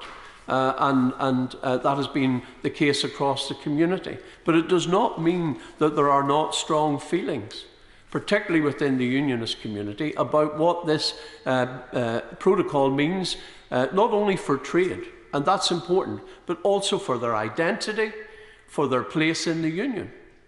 And this has, as we've seen over the years in Northern Ireland, when people feel their identity is threatened, when they feel their place in the United Kingdom is being undermined, that can lead to societal problems. Now, the Honourable Member has rightly argued that, from his perspective, he's looking to see the immediacy of the risk. But I would say to him, it is there, it's very real, and I ask him to take on trust from my contacts within the unionist community that it is bubbling beneath the surface, and we've worked hard to try and ensure that that does not emerge. I'll give way, if the Right Honourable Member doesn't mind, first of all, to the Honourable Member for Foyle. I'm very grateful for the Right Honourable Member for giving way. He has stated that the union is at risk because of the protocol. I know he's no big supporter of the Good Friday Agreement, but does he not accept that very clearly written into the Good Friday Agreement is the principle of consent? That basically means no matter how much I want it, we can't change the constitutional position of Northern Ireland until the people of Northern Ireland and the people of the Republic of Ireland vote for it. Well, I am going to come to the Good Friday Agreement in my remarks, but I would simply say to the Honourable Member that there is a difference of view as to how you interpret what is required in terms of consent. The Right Honourable, the Noble Lord Trimble, has stated very clearly as one of the key negotiators of the Belfast Agreement that in his view the principle of consent does not just apply to the final question as to whether Northern Ireland should remain part of the United Kingdom or not, but the term constitutional status extends to these circumstances where Northern Ireland's constitutional relationship with the rest of the United Kingdom has been changed by virtue of the subjugation of the Act of Union. I give way. I think the Right Honourable Gentleman knows with what affection I regard him and his party and Northern Ireland, having had the privilege of being Advocate General for Northern Ireland. But what the Right Honourable Gentleman is saying is a very good case for triggering Article 16, which was the entire purpose of the inclusion of Article 16 in the protocol.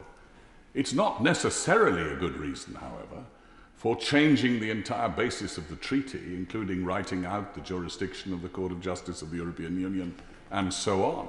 So how do you get from the position where you have societal impacts, with which I am perfectly willing to agree and believe, to a position where you virtually rewrite the terms of a treaty which we solemnly signed only 2.5 years ago.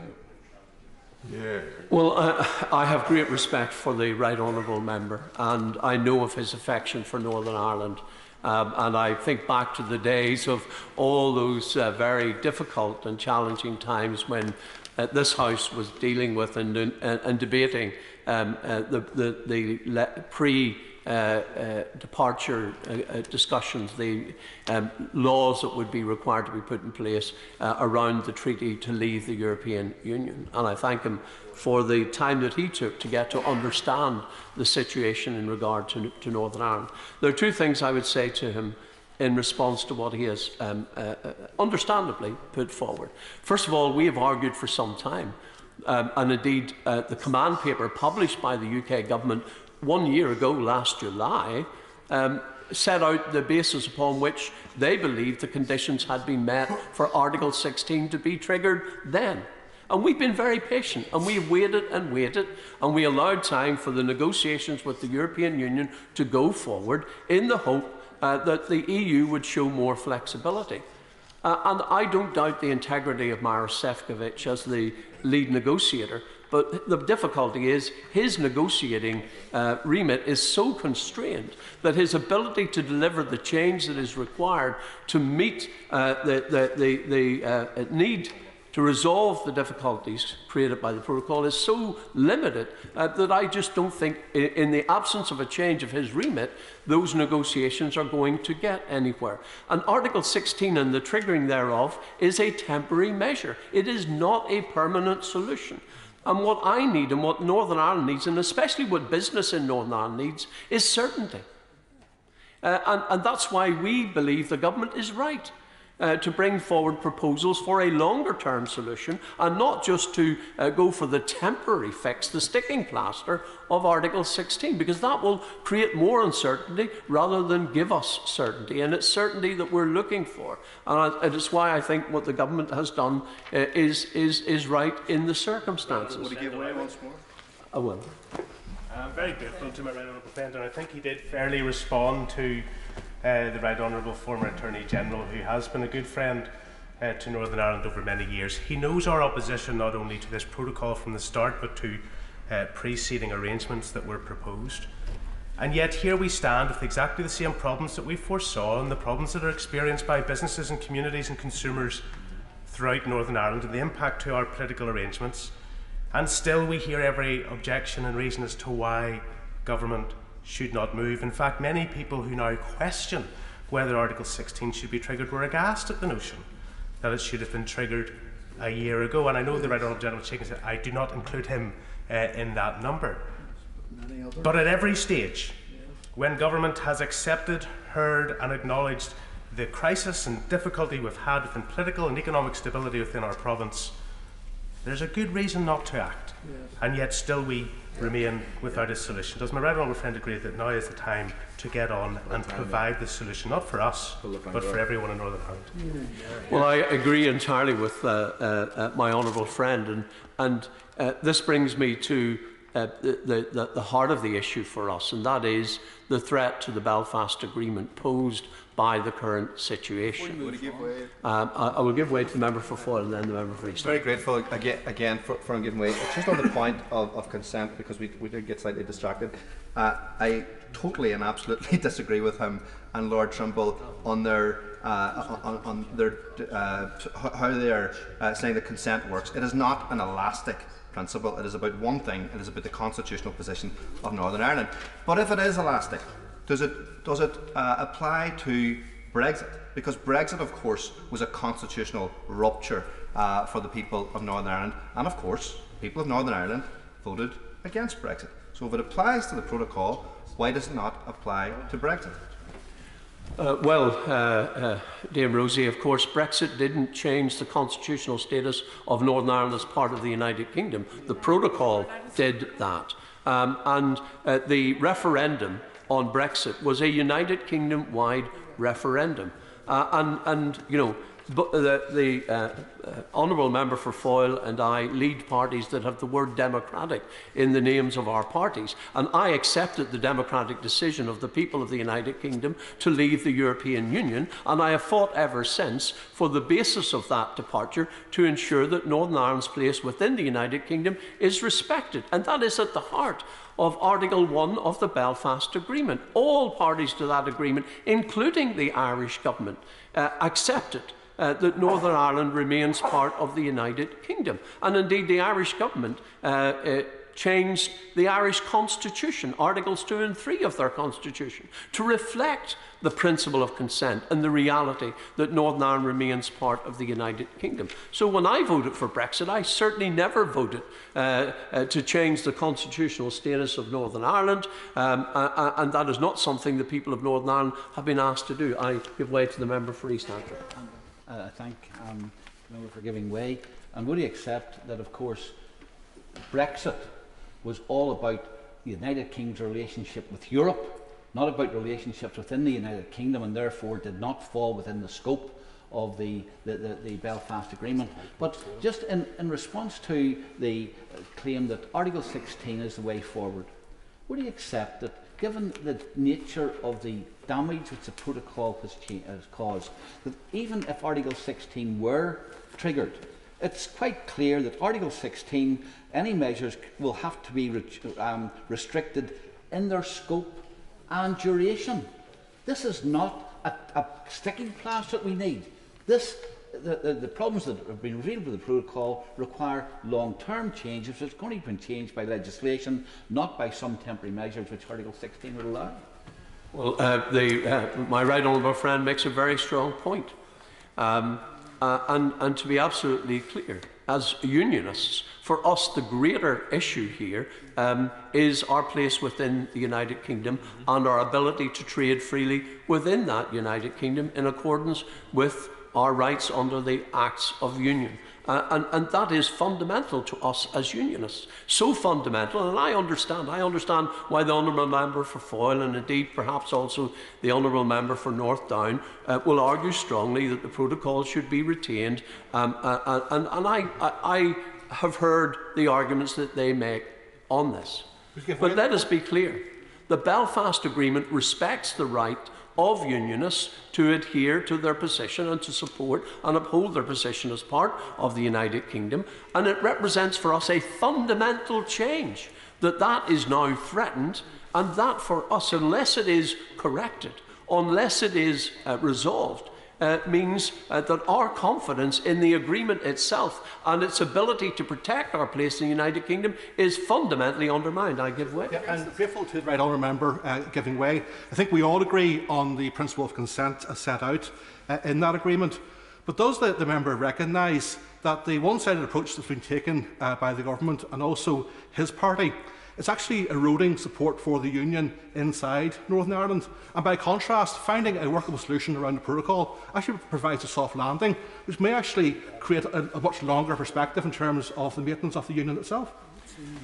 Well, you know, the honourable member started out this journey as someone whose party advocated that the protocol should be rigorously implemented. Now he's shifted to a position of the protocol should be rigorously retained. Well, look, you know, you cannot on the one hand say the protocol is creating problems and then, you know, not come up with viable solutions to deal with that. And I've heard what those solutions are from the honourable member, but they do not have cross-community support in Northern Ireland. And what we are looking to achieve, and what I believe the government has put forward, is capable of resolving this issue in a way that meets the needs of everyone. It meets the needs of the United Kingdom so that the integrity of our union is respected, the integrity of our internal market is respected. It meets the needs of the European Union insofar as it protects and takes measures to protect the integrity of the EU single market to ensure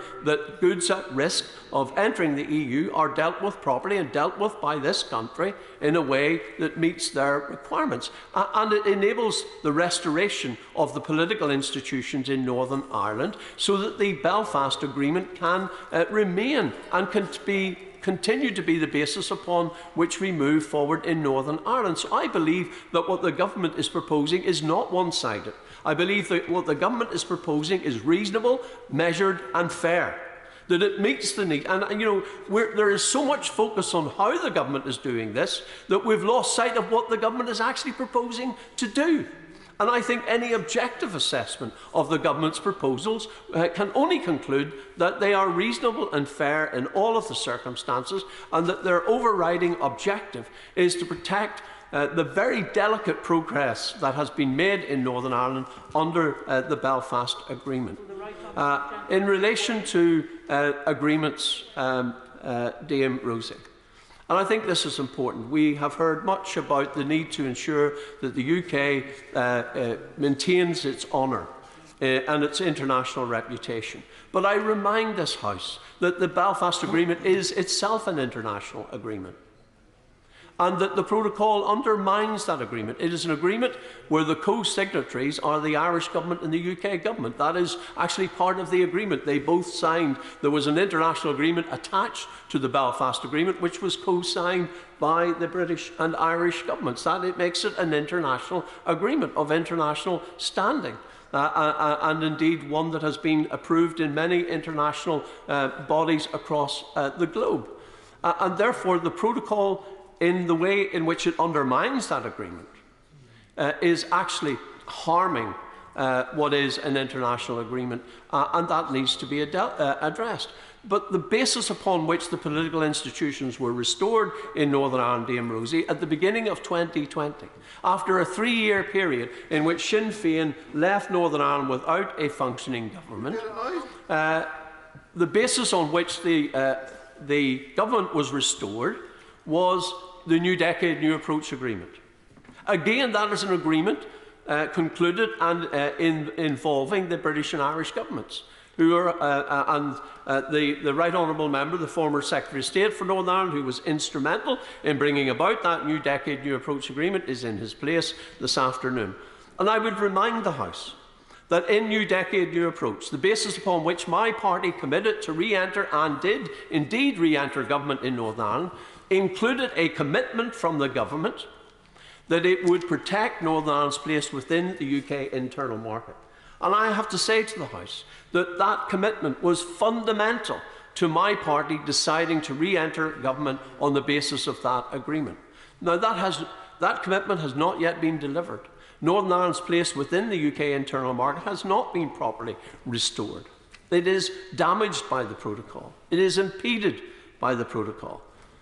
And that is why in February this year, I reluctantly took the decision to withdraw the First Minister from the Executive on the basis that we had had other elements of New Decade, New Approach being delivered, but the most fundamental element for the Unionist community was not being delivered. And on that basis, we fought an Assembly election. My party obtained a mandate for the position that it has taken, and that mandate remains intact. I want to be in a position, and to respond specifically to the question raised by the Right Honourable Member for Bromley and Chislehurst. Let me say this to him about, will this legislation lead to the restoration of devolved government in Northern Ireland? I believe this legislation, if enacted, will help us to achieve that objective. I am absolutely convinced of that, and my party has stated clearly that if this bill becomes law, we believe that provides the basis for restoring the political institutions in Northern Ireland, including the Executive, and I've already committed to leave this place and to return to Stormont as the Deputy First Minister as part of that Executive. Therefore, I have a personal commitment to the restoration of the political institutions, as does my party. But it's not just the internal institutions in Northern Ireland that are fractured at the moment. Let's not forget, and the Right Honourable Member for East Antrim referred to relationships. At the heart of the Belfast Agreement are 3 sets of relationships. Those internal to Northern Ireland, which, it has to be said, are fractured by this protocol. The relationship between Northern Ireland and the Republic of Ireland in the form of the North-South Ministerial Council. That council is not meeting at the moment. It is not functioning at the moment. And relationships are broken down because of the protocol.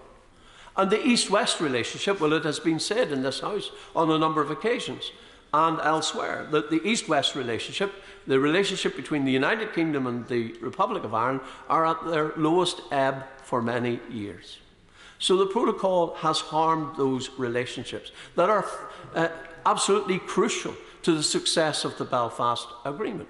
And if we're to restore those relationships to a better place, then I believe this legislation has the potential to help us do that. And so I would say to the member for Bromley and Chislehurst, in the affirmative, it is my belief, and if there's any doubt about this, let me be absolutely clear.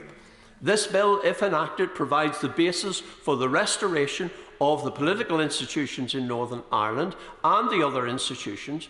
Of course, we want to see the regulations that will be brought forward as a result of this enabling legislation, because those regulations will provide the solutions. And I would urge the government, as soon as it can, to publish the draft regulations so that we can see what those solutions look like. That also will help to build confidence and provide the basis for restoring the political institutions. I give way.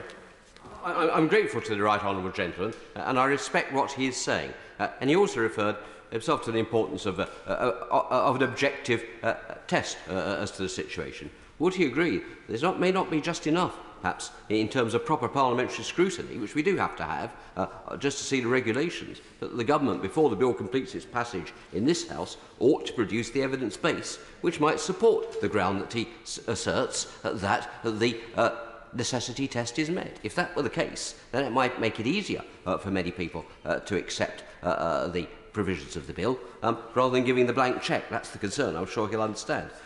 And of course, that might make the passage of the bill actually through the other place easier, because at the moment enactment could be a long time off. Would the situation in Northern Ireland, if so grave, really wait until enactment, or some other measure? Well, of course, that is a matter for the government, but I am all in favour of proper scrutiny of this legislation, and that's why we welcome the fact that this committee stage will take place over 3 days on the floor of the House itself. And I think I commend the government for the way in which they have handled this. The government is not running away from scrutiny, but I would also invite the member when he has time to come to Northern Ireland, and I will gladly introduce him to the businesses that are being harmed by the protocol. He can meet consumers who find real difficulties in purchasing goods from businesses in Great Britain, and I dare say even those businesses in Great Britain, many of them, now in the hundreds, that have decided to no longer trade with Northern Ireland because it's all too difficult. Of course I will give way. In the second reading, he and I had an exchange on the question of democratic deficit. On that question and scrutiny and the political institutions and the voters of Northern Ireland themselves, as was indicated in the McAllister case, it is perfectly clear. The judge said, used the word subjugation. The fact is that in Northern Ireland, people of Northern Ireland, the voters, are being subjugated to the laws of the European Union in a manner which is inconsistent with our leaving the European Union. And does he not therefore agree that that democratic deficit is absolutely crystal clear? It doesn't require evidence because it is so self-evident, coram populo. Dame Rosie, that will bring me to my final point, which is on the democratic deficit. But before addressing that, I will give way to the honourable member. Thank you, John, for giving way. He's talking there about businesses, about consumers who've been affected. Earlier on, his argument for this legislation was that this would somehow give the certainty that he says that the protocol doesn't give to people. Can he hand on heart argue that he knows everything that will happen if this government proceeds with this legislation? Can he really tell his constituents that he can give them certainty in the chaos that we're talking about, which didn't start with the protocol, it started with Brexit? Where is his proof that this provides the certainty, the solution that he's missing, in comparison to what they know now? Better the devil. Well, look, I'm many things, but I'm not a prophet, so I cannot say with certainty this will happen or that will happen. But I can point to this, that when the protocol, as part of the withdrawal agreement, was before this House, we warned then of the consequences of the protocol. We are not late to the table when it comes to recognising the difficulties, the real difficulties that the protocol would cause for Northern Ireland, for businesses, consumers and for our place in the United Kingdom. What I am certain is that these proposals put forward by the government in this bill are reasonable, fair, proportionate, and I believe will offer what business needs to continue trading within the United Kingdom and continue trading with the European Union, and that's the kind of certainty that business is looking. If I may turn to the point that my right honourable friend and someone who I have great respect for has made, and this is very important. When the government, and indeed those who supported Brexit, argued very strongly the case for the United Kingdom to leave the European Union, it was about taking back control of our borders, our money and our laws. And yet, in the part of the United Kingdom that I represent, and have had the honour and privilege of representing in this House now for 25 years, this does not apply. As the honourable member has said, there are many regulations applying to business in Northern Ireland and how we trade with the rest of our own country, which are now being made in Brussels without any democratic input whatsoever from anyone in Northern Ireland. Not myself and my colleagues as members of Parliament, nor members of the Legislative Assembly at Stormont. There is a democratic deficit, which means we are having laws imposed upon us over which we have no say. That is not about taking back control in our part of the United Kingdom. Our money, again, our rules on VAT, for example, and on state aid are determined not by this government, not by this place, but by the European Union. And we have no input into how our VAT rules are drawn up. And we have no input into the rules on state aid which apply to businesses and the support for businesses in Northern Ireland.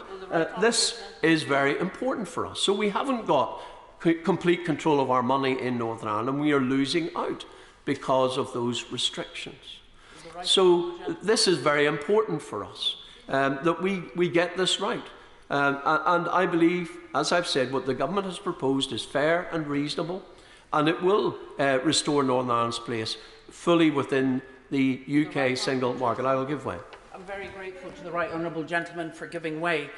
Obviously, the loss of input and being at the top table is a feature of Brexit. It's a feature of all members of only the EEA, single market, but not actually the EU. So Norway and Iceland and others do not get to make those decisions. So is he suggesting he would prefer that Northern Ireland was completely out of the single market? Because obviously that's the privilege that Northern Ireland has, that's helping its economy, that is supported by all business leaders, which Scotland asked for and was refused. Well, if I may say so, we're not Norway, we're Northern Ireland. And in respect of the single market, Northern Ireland is not in the single market. Let's be clear about that. Northern Ireland is not in the single market. What the protocol requires us to do is to align our regulations on manufacturing of goods to those of the EU single market. We are out of the single market. We are out of the EU's customs union, but we're required to abide by their rules. That is the position we find ourselves in. And I would say to the Honourable Lady that the solution the government is offering will enable businesses to continue trading with the European Union in a way that is helpful and beneficial for cross-border trade, for my farmers, for our agri-food processing industry. This will still work for Northern Ireland, but what it will do is also ensure that we can trade freely with the rest of the United Kingdom, which we believe is fundamental to our rights as part of the Union. And therefore, in conclusion, Dame Rosie, we want We believe this bill has the potential to move us forward in terms of resolving the problems created by the protocol. Obviously, the regulations that will be put in place when this bill is enacted are fundamentally important to delivering those solutions. It will address the democratic deficit, meaning that, once again, all of the United Kingdom has a say in how our money, our laws and our borders are controlled. And finally, Dame Rosie, it will enable us to restore political stability in Northern Ireland, to see the political institutions back up and running again, to protect the Belfast Agreement and its successor agreements, including St Andrews, and of course, New Decade, New Approach, which was the basis upon which we re-entered government, and we will not re-enter government until we are clear and sure that what the government is taking forward is going to deliver what we need for Northern Ireland. Paymaster General Sir Michael Ellis. Very much indeed, Dame Rosie, and I would like to begin, if I may, by thanking the honourable members of this House from across the floor for their participation in the debate at second reading, and I also want to allow, of course, for a thorough debate on the bill at this stage. And in order to facilitate this, because of the plethora of amendments, of course, and a number of people who wish to speak, I may perhaps not be giving way as much as I usually do, but I want to facilitate the number of amendments and allow people to speak for themselves. And I want to therefore make some good progress, because I'm duty bound to go through a large number of amendments in this opening speech. Now, as we progress to this committee stage, and of course the House will know that the government has very generously allowed no less than 18 hours of debate time, and it's necessary to reiterate some key points that go to the heart of why the government has actually tabled this bill. The Northern Ireland Protocol, as the House knows, was agreed with the very best of intentions, but it is causing real problems, as has already been accepted across the House.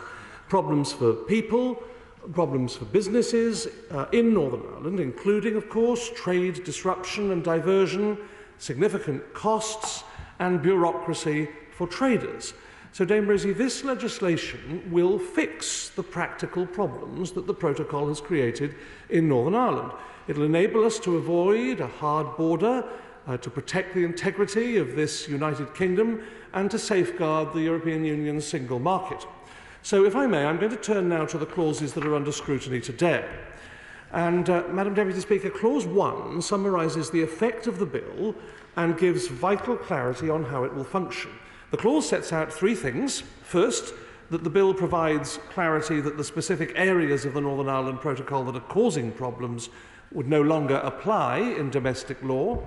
Second, that the clause clarifies how other legislation, like the Acts of Union, are affected by this bill.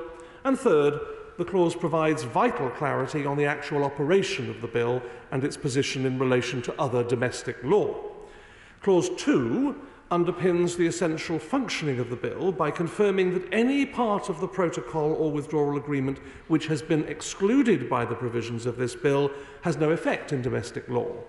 That's necessary, it's technical, but it's vital for the bill to function, because without it there would potentially be a lack of clarity as to which of the existing protocol and EU law regime on one hand and the revised operation of the protocol would have effect. So where this bill or its powers do not exclude provision in the protocol or withdrawal agreement, that provision will continue to have domestic effect via the EU Withdrawal Act, as it does today. Dame Rosie, Clause 3 then supplements Clause 2 and would remove the requirement for courts of law to interpret relevant domestic law in line with the withdrawal agreement, insofar as that would lead to an interpretation of domestic law that is incompatible with this bill and any regulations subsequently made under it. And this is done by the amendment of the relevant provision of the EU Withdrawal Act, which currently requires courts to interpret relevant separation agreement law, that's domestic law, consistently with the withdrawal agreement. Instead, it's made clear that no such interpretation should be made if this would be incompatible with provisions of the bill or any regulations made under it. This is vital, Dame Rosie, to provide certainty as to how the regime should operate, ensuring that where the protocol no longer applies, courts are not required to interpret legislation in line with it.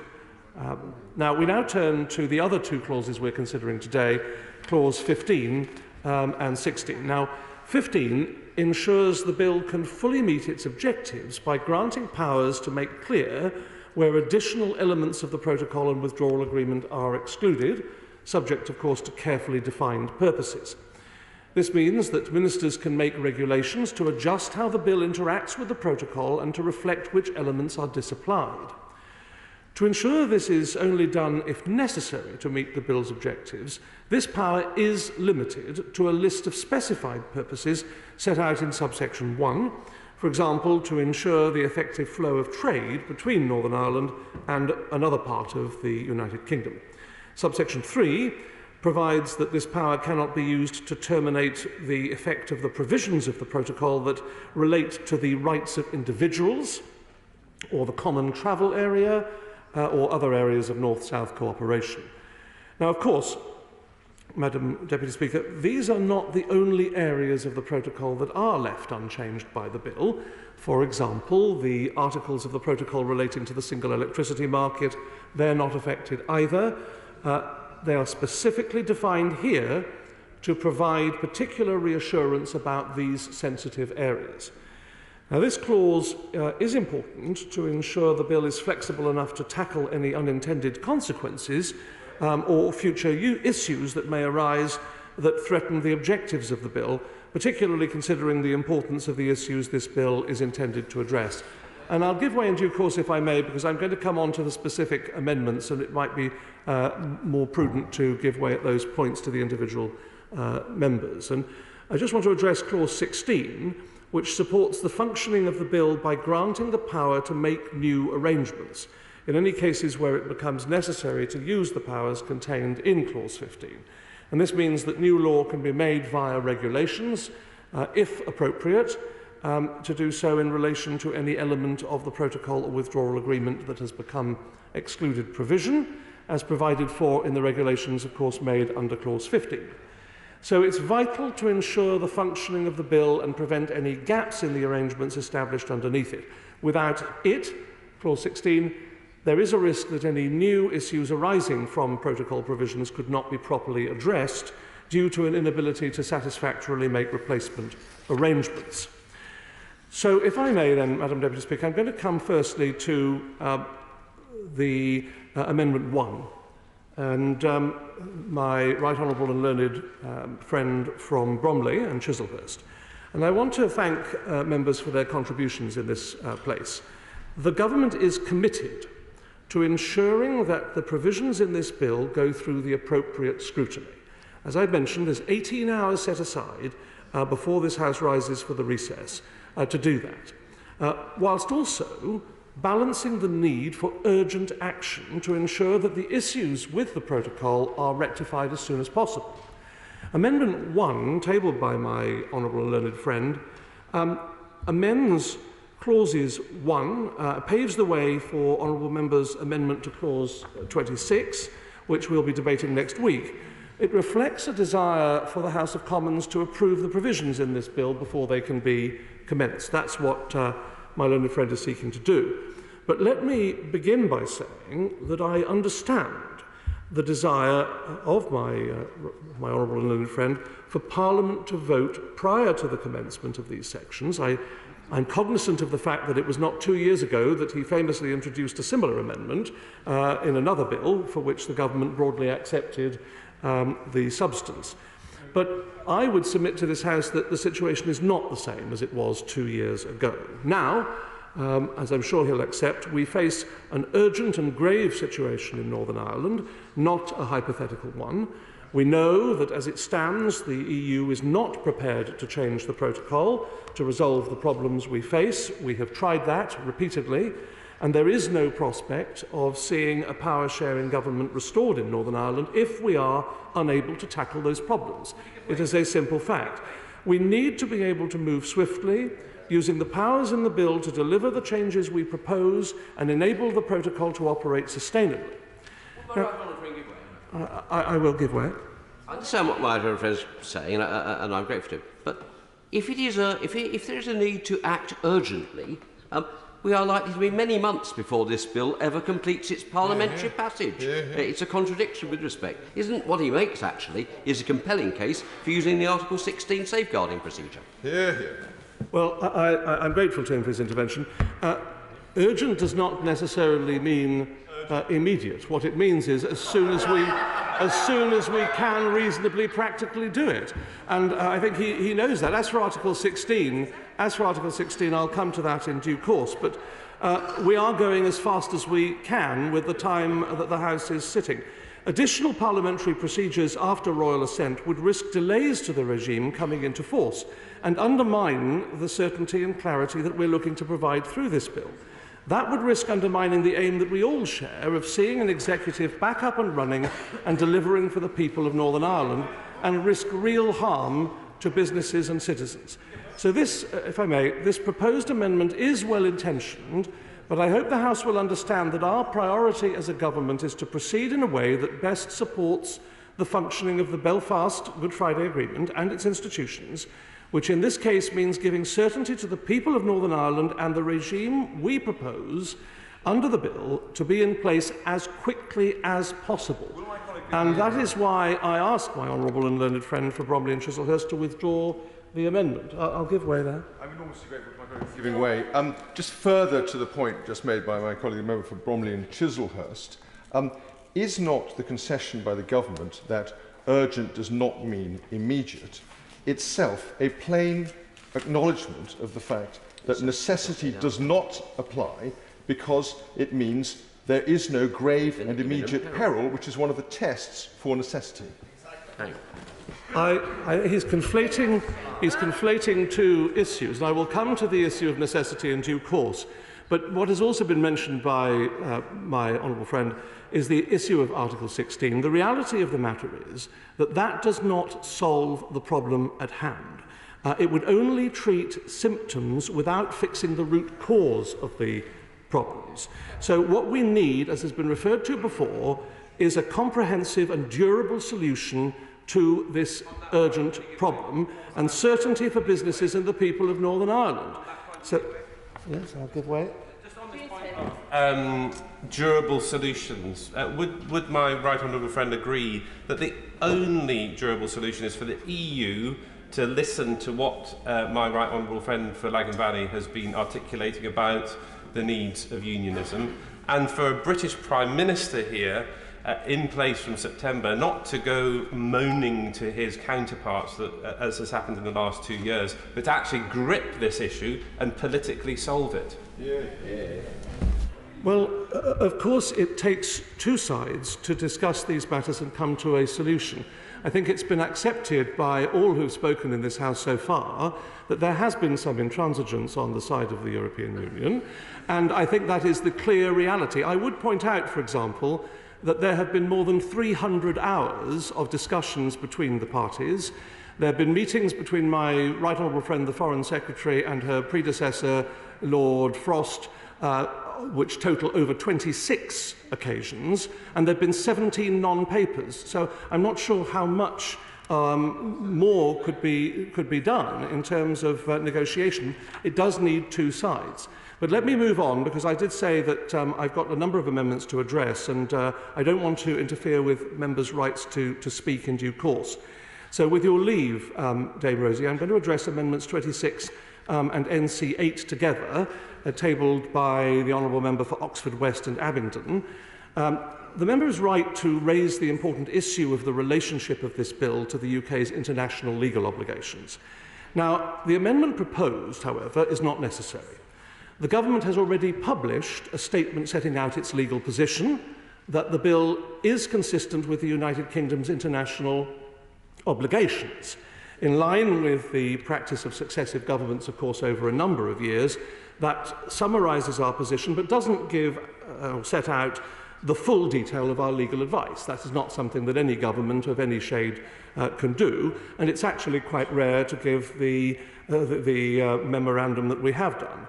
But it makes clear that the strain that the arrangements under the protocol are placing on institutions in Northern Ireland, and more generally on socio-political conditions, means there is no other way of safeguarding the essential interests at stake other than the bill we propose. There is clear evidence of a state of necessity to which the government must respond. And as in other areas, it would not be prudent for the government to publish evidence or analysis underpinning every point of legal detail. The lawyers in this House will know that that would be an extremely inappropriate thing to do, particularly in advance of specific cases arising that may arise with potential future litigation. So I therefore urge the honourable member for Oxford West and Abington to withdraw their amendment. Moving to amendments 31 and 32. Well, I'll give way to her because it's her amendment. He's using the argument that it might go to future litigation as the reason for not seeing the full legal advice. But it's precisely because it's quite likely to go to future litigation that this House deserves to see the full legal advice, does it not? It is the long-standing convention, for very good reason, that legal advice is not published in full. We know that, of course, famously from the previous Labour government a couple of decades ago, where there was an enormous controversy about that. It stands as a very good reason, as I've discussed. And what we have done, however, is publish a paper, a memorandum on the matter, which goes some way towards answering her question. But as to Amendment 26 and NC8, I address those matters. I think I've already done that, so I'll move on to 31 and 32 and NC10. Madam Deputy Speaker, with your permission, I'll take those amendments and new clause 10 together, which are in the name of the Right Honourable Member for Tottenham. The bill is designed to bring swift solutions to the issues that the protocol has created in Northern Ireland. These solutions are underpinned by the designation of elements of the protocol as excluded provision. So put simply, it is by excluding some elements of the protocol and withdrawal agreement in domestic law that the bill is able to introduce, with the necessary certainty, the changes that are needed in Northern Ireland. These amendments, through the conditions they impose, would undermine the ability to exclude elements of the protocol and therefore undermine the entire operation of the bill. So the first condition in particular, that provision is excluded only if the EU and the UK agree it, well, obviously that is unworkable, because negotiations with the EU have so far been incapable of delivering the solutions that are needed. So to set that as a condition would clearly be dysfunctional. The second condition, that provision is excluded only if necessary as part of an Article 16 safeguard, also fails to meet the needs of the situation. As I've already said, Article 16 has inherent limitations in terms of its scope, in that such safeguard measures could address some trade functions, but not the broader identified impacts of the protocol. So, in sum, the amendments from the member for Tottenham would unacceptably caveat the core operation of the bill. In other words, they would be wrecking amendments, preventing it from delivering the swift solutions in Northern Ireland that it is intended to provide, and that's why I'd ask that right honourable gentleman for Tottenham to withdraw his amendments. I will. Him from giving way. He referred a little earlier to the three bits of the protocol which this bill specifically prevents from being excluded, namely rights of individuals, common travel area and other north-south cooperation. He described them as particularly sensitive.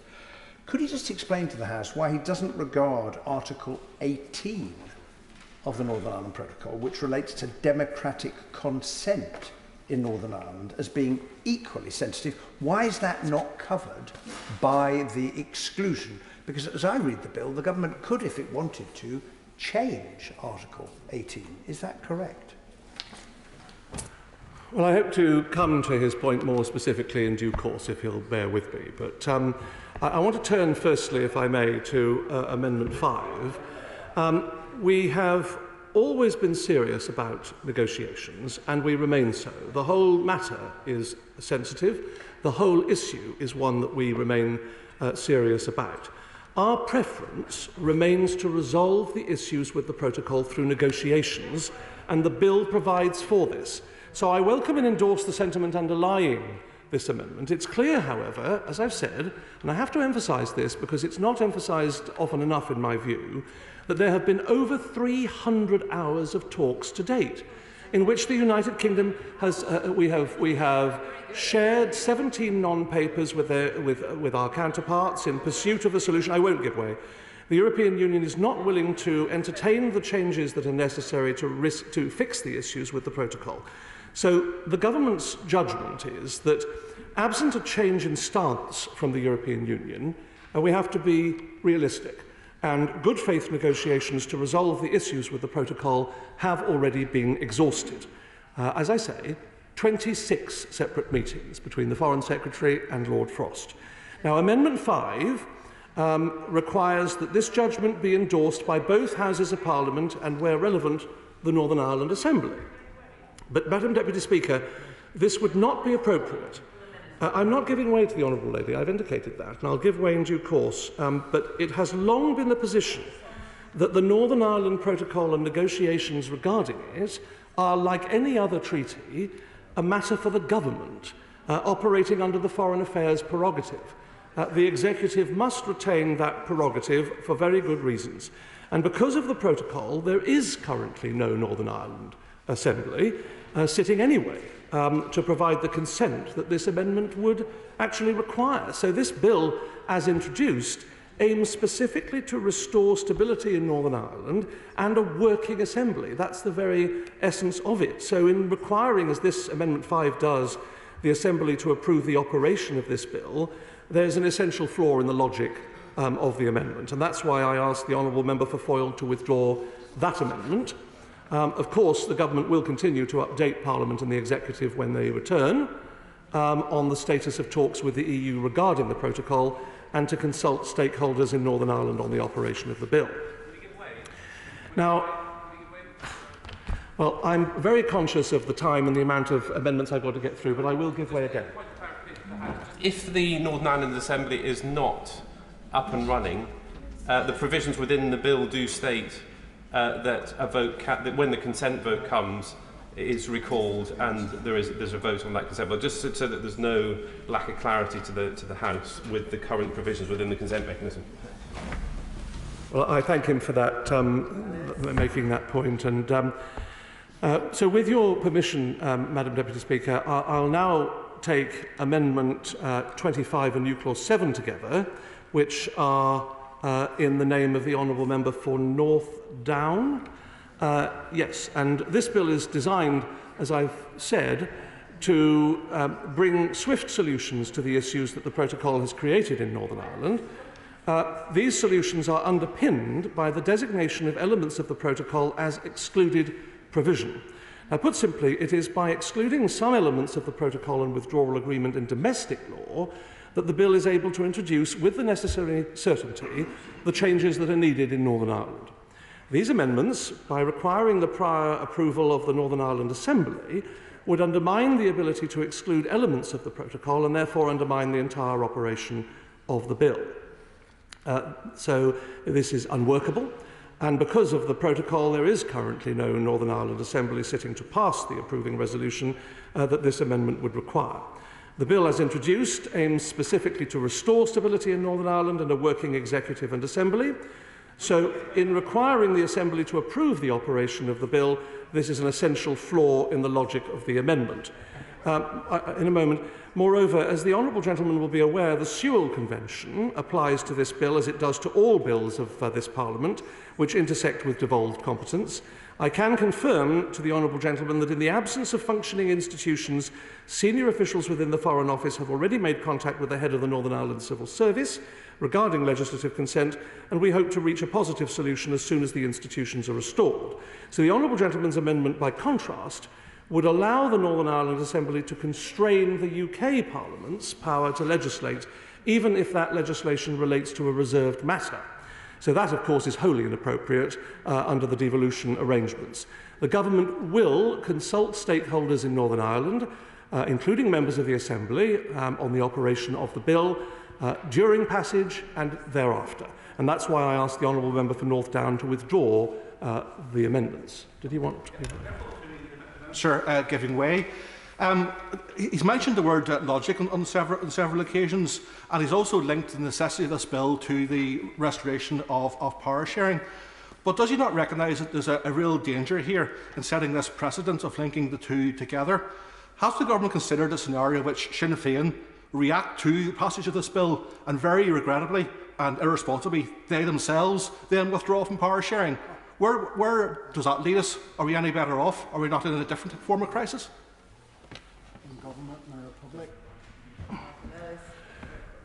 Well, I'll come to his question. I think, can he just reiterate, please, because forgive me, I was distracted. Can he reiterate his point?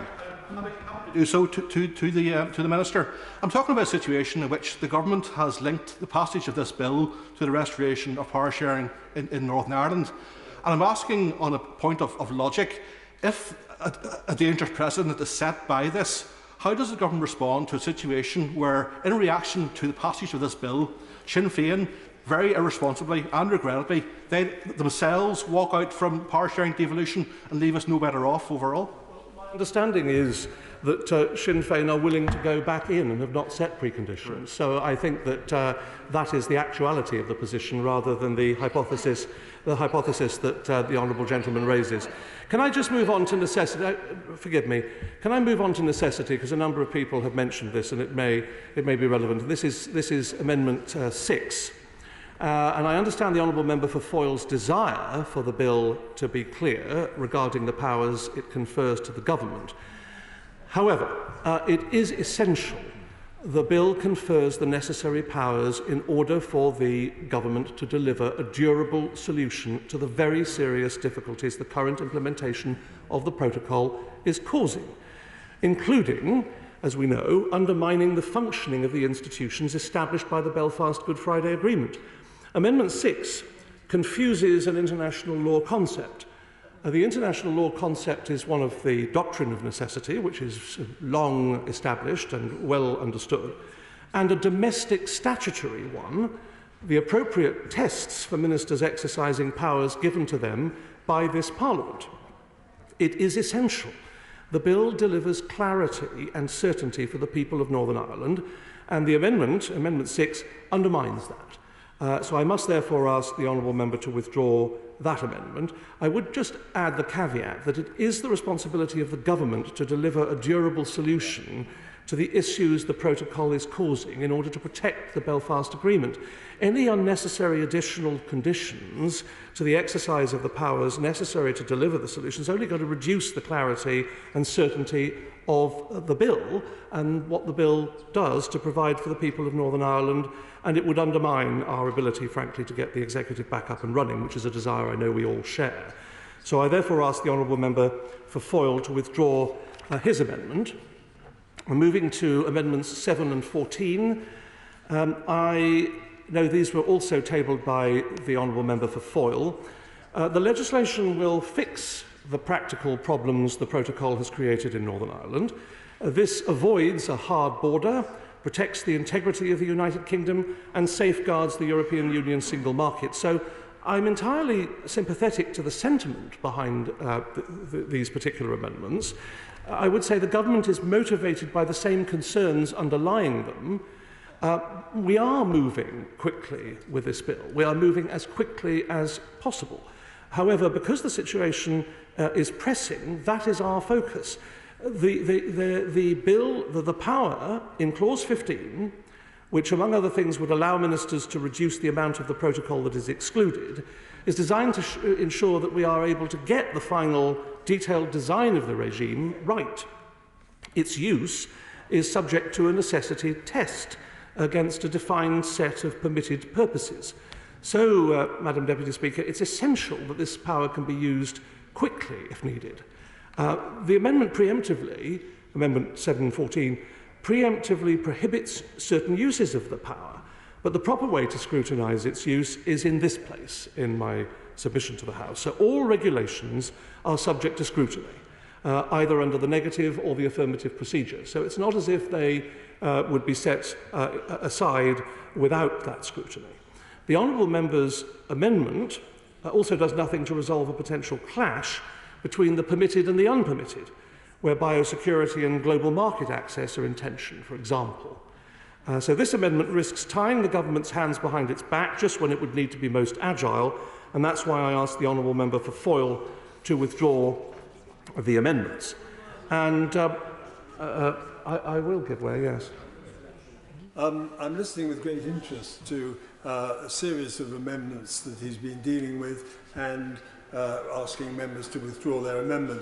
I just wondered, with respect to amendment number 1, whether he had noticed that it was neither chicken nor egg, and there is no reference to any evidence test in that amendment whatsoever. So I'm slightly surprised at the fact that at the moment we're not quite clear as to whether or not there's going to be a suggestion for the withdrawal of that amendment.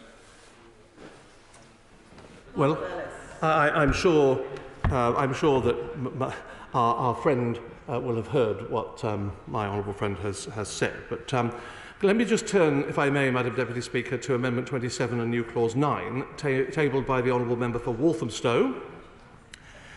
This bill is designed to bring swift solutions to the issues that the protocol has created in Northern Ireland. These solutions are underpinned by the legal designation of elements of the protocol as excluded provision. Put simply, it is by excluding some elements of the protocol and withdrawal agreement in domestic law that the bill is able to introduce with the necessary certainty the changes that are needed in Northern Ireland. Now, these amendments, through the conditions they impose, would undermine the ability to exclude elements of the protocol and therefore undermine the entire operation of the bill. And they are also, I would argue, unnecessary because the actions that they require are already in practice being taken during passage of the bill itself. By voting on passage, both Houses of Parliament have an opportunity to indicate their approval for the principle of excluding elements of the protocol.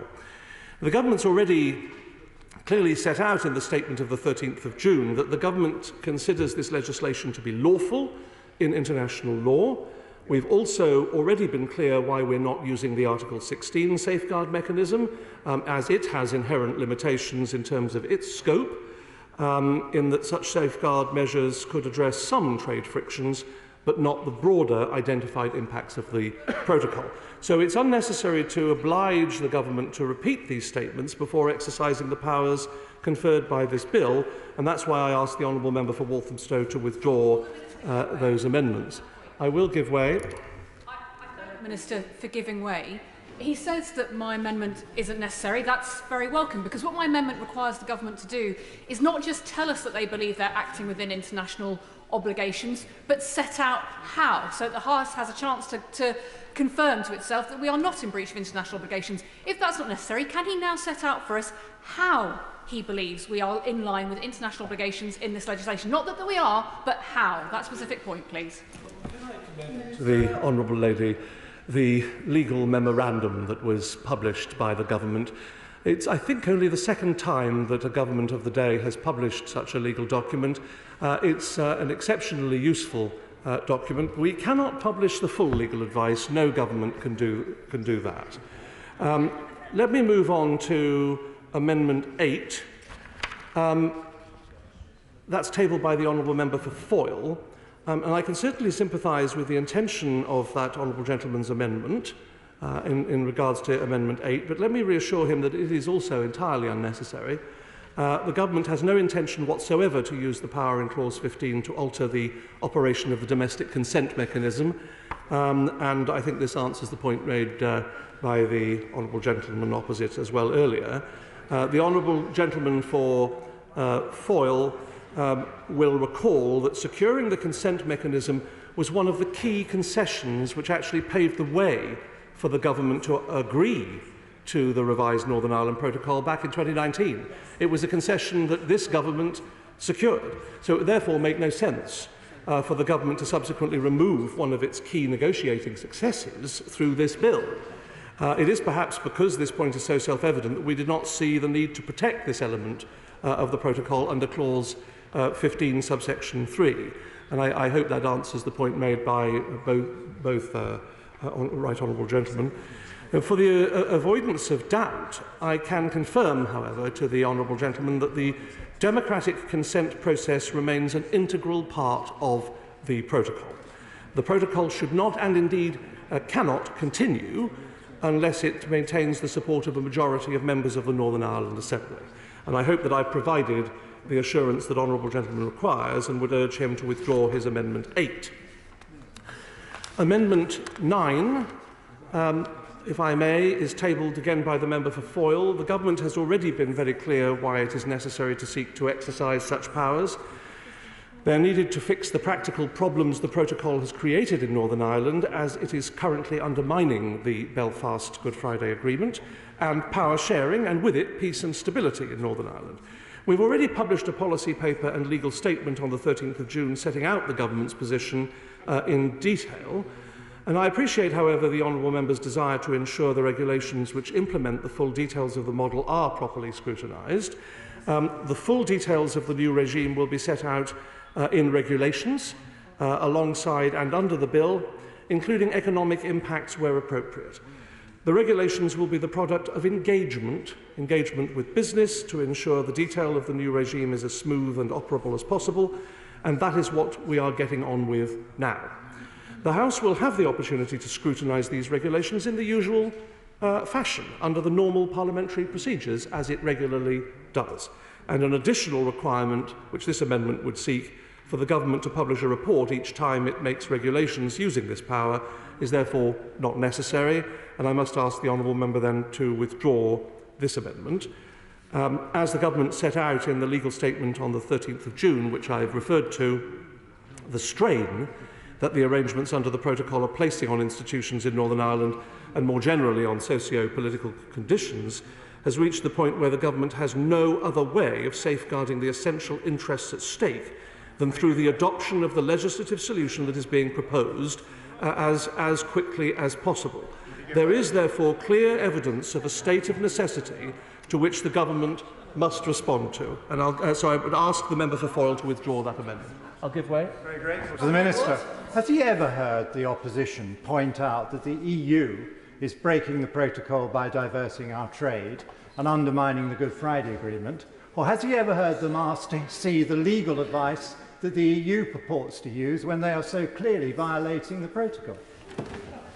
He makes an excellent point, as usual, and I have to say that I have never heard those requests. As to Amendment 10, tabled by, again, the honourable member for Foyle, this is about the Northern Ireland Human Rights Commission and Equality Commission for Northern Ireland. These are, of course, important and well-respected institutions. They were established on the basis of the Belfast Good Friday Agreement. They undertake important duties, and any change to their remit should not happen arbitrarily. The Government engages regularly with the commissions, and they have powers to provide advice to the Government on issues arising from Article 2 of the Protocol. And the Government has engaged broadly on the issues created by the Protocol with stakeholder groups across business and civic society in Northern Ireland, in the rest of the United Kingdom and internationally. In fact, the engagement has been considerable. And as the House will know, this bill provides specific powers to establish a new regime in Northern Ireland which addresses the issues with the current operation of the Protocol. We are consulting with stakeholders on the detail of how these powers are to be used, and we will give plenty of notice to those affected in due course. So, Madam Deputy Speaker, this particular Amendment 10 would compel the Government to do what in many cases it already intends to do. So we are moving quickly with this bill because the situation in Northern Ireland is pressing. The power in Clause 15, which, among other things, would allow ministers to reduce the amount of the protocol that is excluded, is designed to ensure that we are able to get the final detailed design of the regime right. Its use is subject to a necessity test against a defined set of permitted purposes. It is designed to provide stakeholders in Northern Ireland with certainty that the Government will deliver the solutions that we have outlined to the problems the protocol is causing. So, Madam Deputy Speaker, it is essential that this power can be used quickly if needed. Now, while in normal cases the Government will of course engage with stakeholder groups in Northern Ireland, there may be occasions when the urgency of a situation means the Government needs to act swiftly. This amendment risks tying the Government's hands behind its back, and that's why I ask the honourable member for Foyle to withdraw the amendment. Amendment 40, Madam Deputy Speaker, if I may, is in the name of the Right Honourable Member for Tottenham, who I don't think is in his place, but if I can address that briefly, it notes that this is the well, I will note, actually, if I may, that this is the first of a number of amendments by the Right Honourable Member in the same vein, to which the Government has a single view. The amendment would replace the test of appropriateness in the use of the Bill's delegated powers with one of necessity. Now, I should note that members should not confuse this with the international law doctrine of necessity. What the member for Tottenham is doing is that the question is a well-trodden ground point. Members may remember the extended debates on this topic during the passage of the European Union Withdrawal Act 2018. The powers there are similar to those in this bill, the Withdrawal Agreement Act and the Future Relationship Act, and I note that the House and their lordships in the other place ultimately accepted that appropriateness, the word appropriateness in this context, was in fact appropriate. Necessary, the use of the word necessary, which this amendment seeks to import, is a very strict legal test for a court to interpret. Where there are two or more choices as to what provision is appropriate to address the issues the protocol has created available to ministers, arguably neither one is strictly necessary because there is an alternative. So ministers need to be able to exercise their discretion to choose the most appropriate course, and that's why the word appropriate is the correct word. There are clearly multiple choices in how to replace the elements of the protocol which no longer apply in our domestic law. The government must propose that which would be the most appropriate choice, and that's why we've chosen that word, and I therefore ask the Right Honourable Member for Tottenham to withdraw that amendment. Order. Just before the Minister comes on to his next point, might I draw to his attention that there are a great many people who wish to speak in this session, and lots of people have a right to do so because they are proposing amendments to which I would like to give them time to speak. And the Minister has now had the floor for 41 minutes. I'm hoping that he might soon be able to draw his remarks to a close and possibly just address the essential parts without the peripheral parts. And that way there might be enough time, as we only have an hour and a half left of this debate. I am in full agreement with you, Madam Deputy Speaker, and I'm coming very rapidly to a conclusion because new clauses 1, 2 and 3 are one of the concluding points that I wanted to make. And this is, if I take them together then, Madam Deputy Speaker, they relate to the government's approach to environmental protection and principles as related to this bill. They introduce new provisions to the Northern Ireland Protocol Bill which require ministers of the Crown to provide statements on the environmental impacts of any powers taken under the bill prior to being able to exercise these. And on this, I think it's important to say that I understand the Honourable Member's desire to ensure that our high environmental standards are upheld across the United Kingdom. In the UK, we already have some of the highest standards of environmental protection in the world. We have no intention of weakening or lowering these standards. The Government is proudly committed to enshrining better environmental protections into law to demonstrate a firm commitment to the highest environmental standards, as we have done with the Environment Act 2021. The UK Government and Northern Ireland Executive are already held to account in this regard by the Independent Office for Environmental Protection created under the same Act. And the OEP has a statutory duty to monitor and report annually on progress made to improve the environment in accordance with the UK Government's environmental improvement plans. The OEP also monitors the implementation of or any proposed changes to environmental law and may also hold the Government and public authorities to account for serious failures to comply with environmental law. In addition, the Environment Act already creates a duty on ministers to be guided by 5 internationally recognised environmental principles when making policy. So in that context, new clauses 1, 2 and 3 are not necessary as their purpose is served by existing protections, both practical and legislative, and it is for this reason that I ask honourable members to withdraw those 3 amendments. I just want to say that, going back, if I may, very briefly to the consent mechanism which operates on the international level, the we are committed to the 2024 consent vote, which was a principal goal of the government's negotiation, as I alluded to a short time ago. Thank you, Madam Deputy Speaker. Thank you. Peter Kyle. Thank you, Dame Eleanor. I'm very grateful for you being a chair today and the opportunity to speak in this debate. May I start because the new Secretary of State is in his place, welcoming the Right Honourable Gentleman for North West Cambridgeshire to this job. I hope we will have the chance to have exchanges into the future, and as I've reassured him already that when this divisive period, including the contents of this bill, passes, I hope there's more opportunity to find common ground. His predecessor was in his position a little earlier.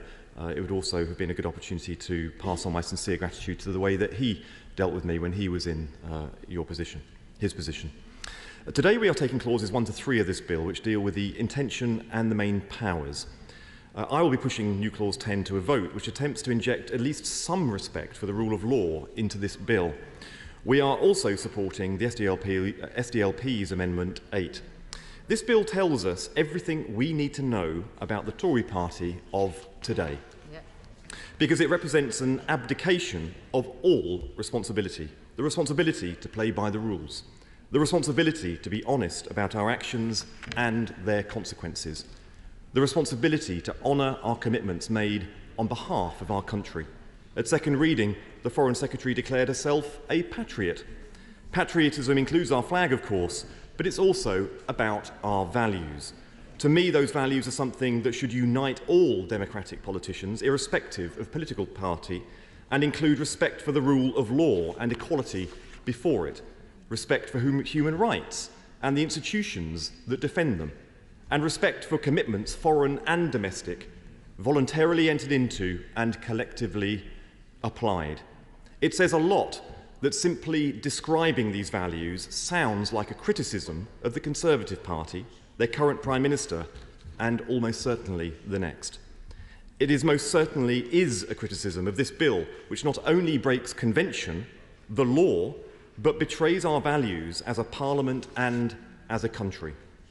This bill exists because the Prime Minister was not honest about the full nature of the Brexit deal. I'll give way in a moment. This was followed by a manifesto which promised his deal was oven ready and vowed to the public that there would be no renegotiations on it. Of course, it's easy for ministers to dismiss my criticism because they are the words of an opposition spokesman. So how about the words of one of their leadership contenders, someone running to be their next leader and our Prime Minister? They've all trashed the Tory record in office, so let's just make the most recent one an example.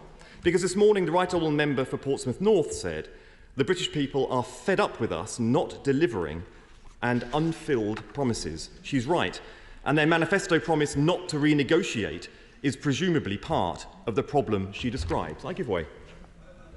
I wondered if the honourable gentleman could explain how it is right for the voters of Northern Ireland to be subjugated to laws which themselves are passed in the Council of Ministers behind closed doors without even a transcript. How does he justify that, and doesn't he agree that that is a grave and imminent peril to the people of Northern Ireland?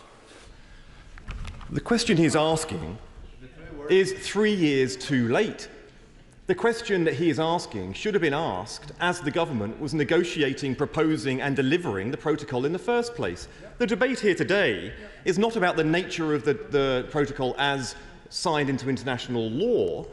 The debate here today is the way that the government has failed to negotiate its way forward and seeks to break the commitment that it made. Now, of course, I'll give way. Thank the member for giving way. And I appeal to the member. I mean, the member can use this opportunity to stand here and slag off the government.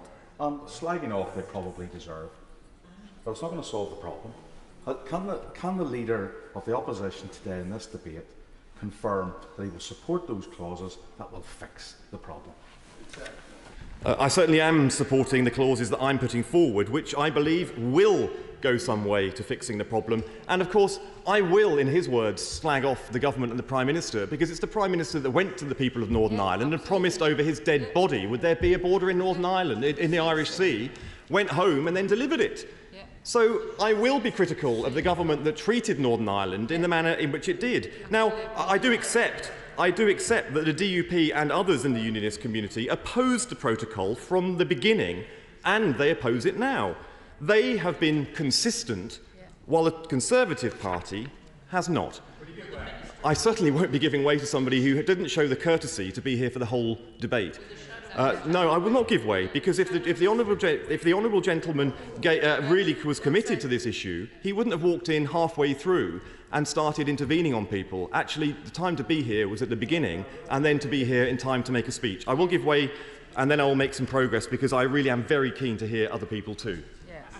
Minister for giving way. Is the problem of this bill not that it will not give voice to people in Northern Ireland or their representatives? It actually puts all the control in the hands of a government minister here in Westminster.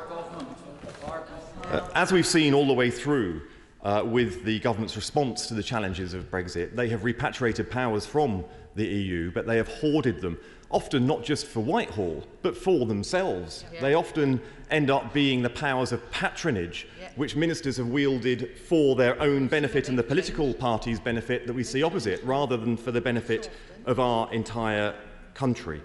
For 25 years, the balance between majority opinion and the power sharing between both communities in Northern Ireland has been a delicate one. But extraordinarily, this bill fails on both. To gain the support of one community, they are in danger of losing another. On top of a majority of Assembly members have signed a letter rejecting this bill, the bill might persuade some in the short term, but it will not get Northern Ireland back on track into the long term. I will make some progress, because I know that many of the people who are now seeking to intervene will be making speeches, and I look forward to them. The legislation before us today flies in the face of our values as a country, and those many of us used to associate with the Conservative Party. It will break international law, and in doing so, damage our reputation with our closest allies. And for all that damage, we get so little benefit. It will not move us forward one iota on addressing the long-term challenges facing our trading circumstances of Northern Ireland, whilst respecting the unique circumstances that has delivered peace, stability and progress in the years since the Belfast Good Friday Agreement was signed. The government's stated preference is still a negotiated solution. However, the bill right at the very beginning, with Clause 1, Part A, says, "This Act provides that certain specific provision of the Northern Ireland Protocol does not have effect in the United Kingdom. Unilaterally changing an international agreement does not further negotiations." Within months of falsehood, sleaze and squalor, the Conservative Party have brought this government into disrepute. Now they're in danger of bringing our country into disrepute too. Even worse, Northern Ireland is again being used as a plaything for the Conservative leadership contest. The Foreign Secretary, who is supposed to be leading negotiations with the EU, is instead parading her inability to reach agreement with them as a key reason to vote for her.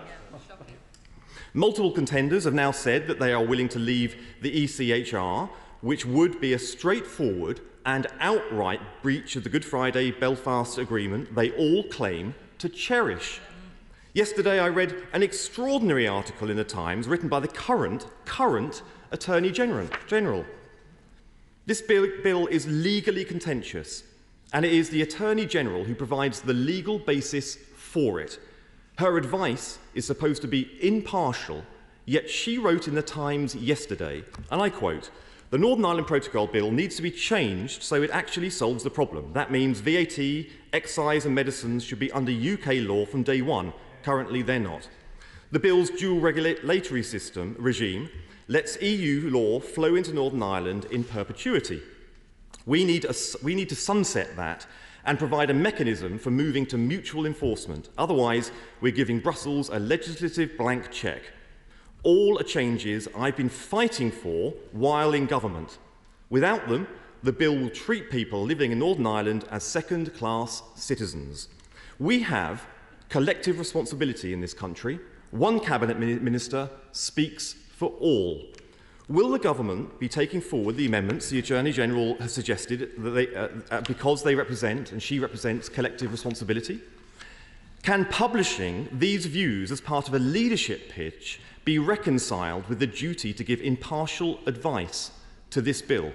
And can we trust The previous advice she has given, which seems contrary to so many expert views. These questions should all be answered before government proceeds with this bill. This is lamentable. Unprecedented situation underscores the sheer irresponsibility of a caretaker government proceeding with a bill of this nature. It is contentious. It has become a political football in a surreal leadership contest, and it breaks a manifesto pledge. Today marks one new low, even for this rule-breaking, convention-trashing government. Will you give way? Of course I'll give way. Grateful for giving way. He's making excellent points. And as I referred back to the point made by the Honourable Member for North Down, when he suggested that there was the illogic nature of the government deciding for one party to go back into Assembly, that they would be passing this bill, that in fact that doesn't stop in the future perhaps another party coming to the UK government to say, we will go back, we want something from you. And what will the government say then?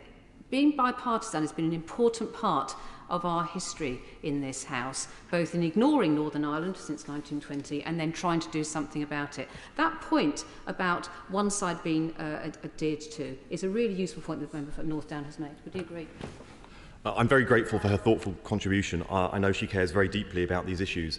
You know, since I have been in this job, have striven, and I hope that my friends in the DUP will acknowledge, striven to take them on their own terms when they express so strongly the existential challenge they face by the protocol. I have also tried to do so for other parties representing other communities in Northern Ireland. It is a shame that to date the government have not striven so hard to take other parties on their own terms and engage with them right the way through. If they had, I simply don't believe we would be in the position that we are today. This afternoon we will, quite simply, be voting on whether to uphold the rule of law. Expecting a government to keep its legal obligations should not be partisan. Many members on the opposite benches spoke powerfully at second reading about their weakness of this bill.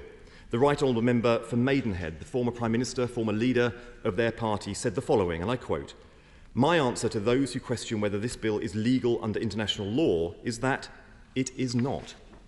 She went on to say, "As a patriot, I would not want to do anything to diminish this country in the eyes of the world. I have to say to the government that this bill is not, in my view, legal in international law. It will not achieve its aims, and it will not diminish the standing of the it will diminish the standing of the United Kingdom in the eyes of the world. I cannot support it." The Honourable Member for North Dorset said, and I quote, "The bill risks economically harmful retaliation and runs the risk of shredding our reputation as a guardian of international law and the rules-based system.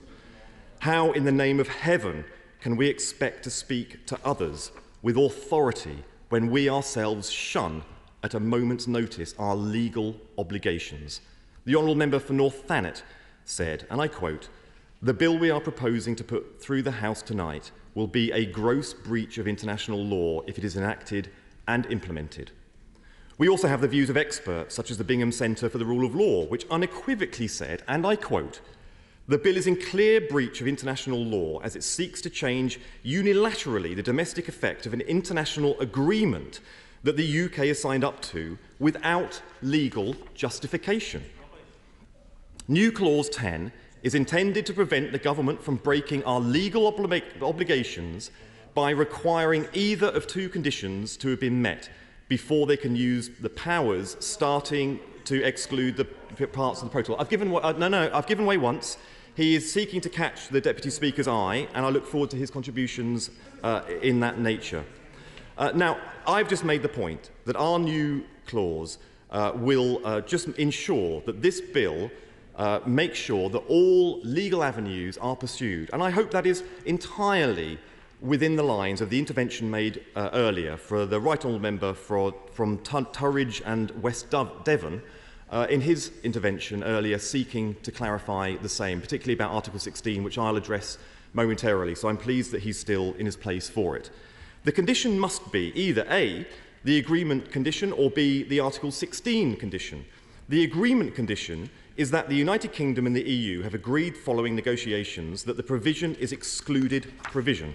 Article 16 condition is that the United Kingdom is unilaterally taking appropriate safeguard measures in accordance with Article 16 of the Northern Ireland Protocol.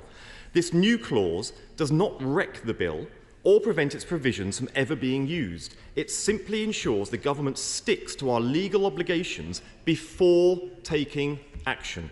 It is wrong to rely on the doctrine of necessity to justify this bill, as the government's legal position does. For it to be applicable, this bill would have to be the only way for the UK to safeguard an essential interest against a grave and imminent threat. Rather uniquely, the government's position is that the protocol it designed and agreed is a grave and imminent threat. By the government's own admission, this bill cannot be the only way to address the protocol, because ministers still say they are seeking a negotiated solution with the EU. It just doesn't make sense. Labour have been clear all along that we want the EU to show more flexibility in negotiations. The government must think progress is possible too, because they're still pursuing negotiations even at this point. The agreement condition of our clause 10 recognises that as a legitimate starting point for improving upon international settlement we are signed up to. Article 13.8 of the protocol itself states that the UK and EU can supersede the protocol so long as any subsequent agreement indicates the parts that will be altered. In other words, if it is negotiated. The government should be focusing all of its energies on reaching an agreement instead of wasting time on this bill that will do more harm than good and is never likely to make it onto statute anyway. The Article 16 condition is another route that the government could take if they were going to act within the law. Negotiations should be top priority for addressing the protocol challenges. But if the point comes where they are no longer viable, then safeguard clauses already exist in the protocol itself. Let me be clear, necessity cannot be relied upon if the safeguard clauses have not even been attempted by this government. Article 16 of the protocol sets out what either party can do in circumstances where one party of the protocol feels they need to take unilateral measures. This would be to prevent serious economic, societal, environmental difficulties or diversions of trade that are likely to persist. It would be in compliance with international law if the government was seeking to use the safeguard clauses of the agreement it signed. But instead of following the process in the agreement it signed, the government itself is unilaterally scrapping the agreement altogether. New Clause 10 would ensure that the extraordinary powers in this bill, which would otherwise breach the terms of the protocol, are only exercised in accordance with the UK's international obligations. All members who respect the rule of law should vote for it. Time and again, we on the Labour benches have called for the EU and the government to get back round the negotiating table. There are large areas of common ground that have shown successful negotiation is possible. Indeed, this is the only negotiation in history that is failing because all sides seem to agree. The way to unlock progress on the protocol is through negotiation and leadership, the very things that Britain used to be good at. So a Labour government would get round the negotiating table, because negotiation isn't a dirty word, it's just statecraft, diligence and graft. And it needs statecraft and commitment to deliver for our country, and a determination to never get blown off course by an internal partisanship. Yeah. Or, as Churchill said it, put country before party. Not a slogan, a principle, at least on this side of the House. Yeah. Where this government sees challenges as an opportunity to have a row, Labour sees the imperative to rebuild. While this government walks out of negotiations, Labour will be around the table, staying the course and delivering for our country. While this country plays politics with Northern Ireland's fragile progress, a Labour government would engage, respect and deliver. I will give way. How would he propose to negotiate to permit the voters of Northern Ireland to have a say in the laws which are being made for them? Well, it was the Labour government that delivered the framework for the Good Friday Agreement in the first place. We respect devolution to Northern Ireland. But the key thing is that Northern Ireland has been suffering, yes, the existential challenges posed by the protocol, but fundamentally, Northern Ireland has been suffering from neglect. When the executive did collapse, where there was no visit from the Prime Minister for 5 months, there was no multi-party talks in Downing Street or in Belfast.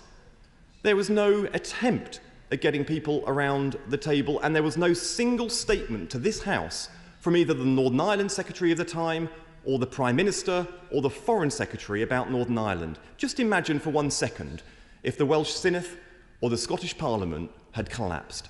And this Parliament, this House of Commons, going 5 months before any action whatsoever. The only time the Prime Minister visited Northern Ireland was once after the elections. The Assembly failed to be assembled. And at that point, when the difficulties in Northern Ireland became so deeply entrenched, the Prime Minister finally went over there for one quick, fleeting in-and-out visit. That isn't good enough.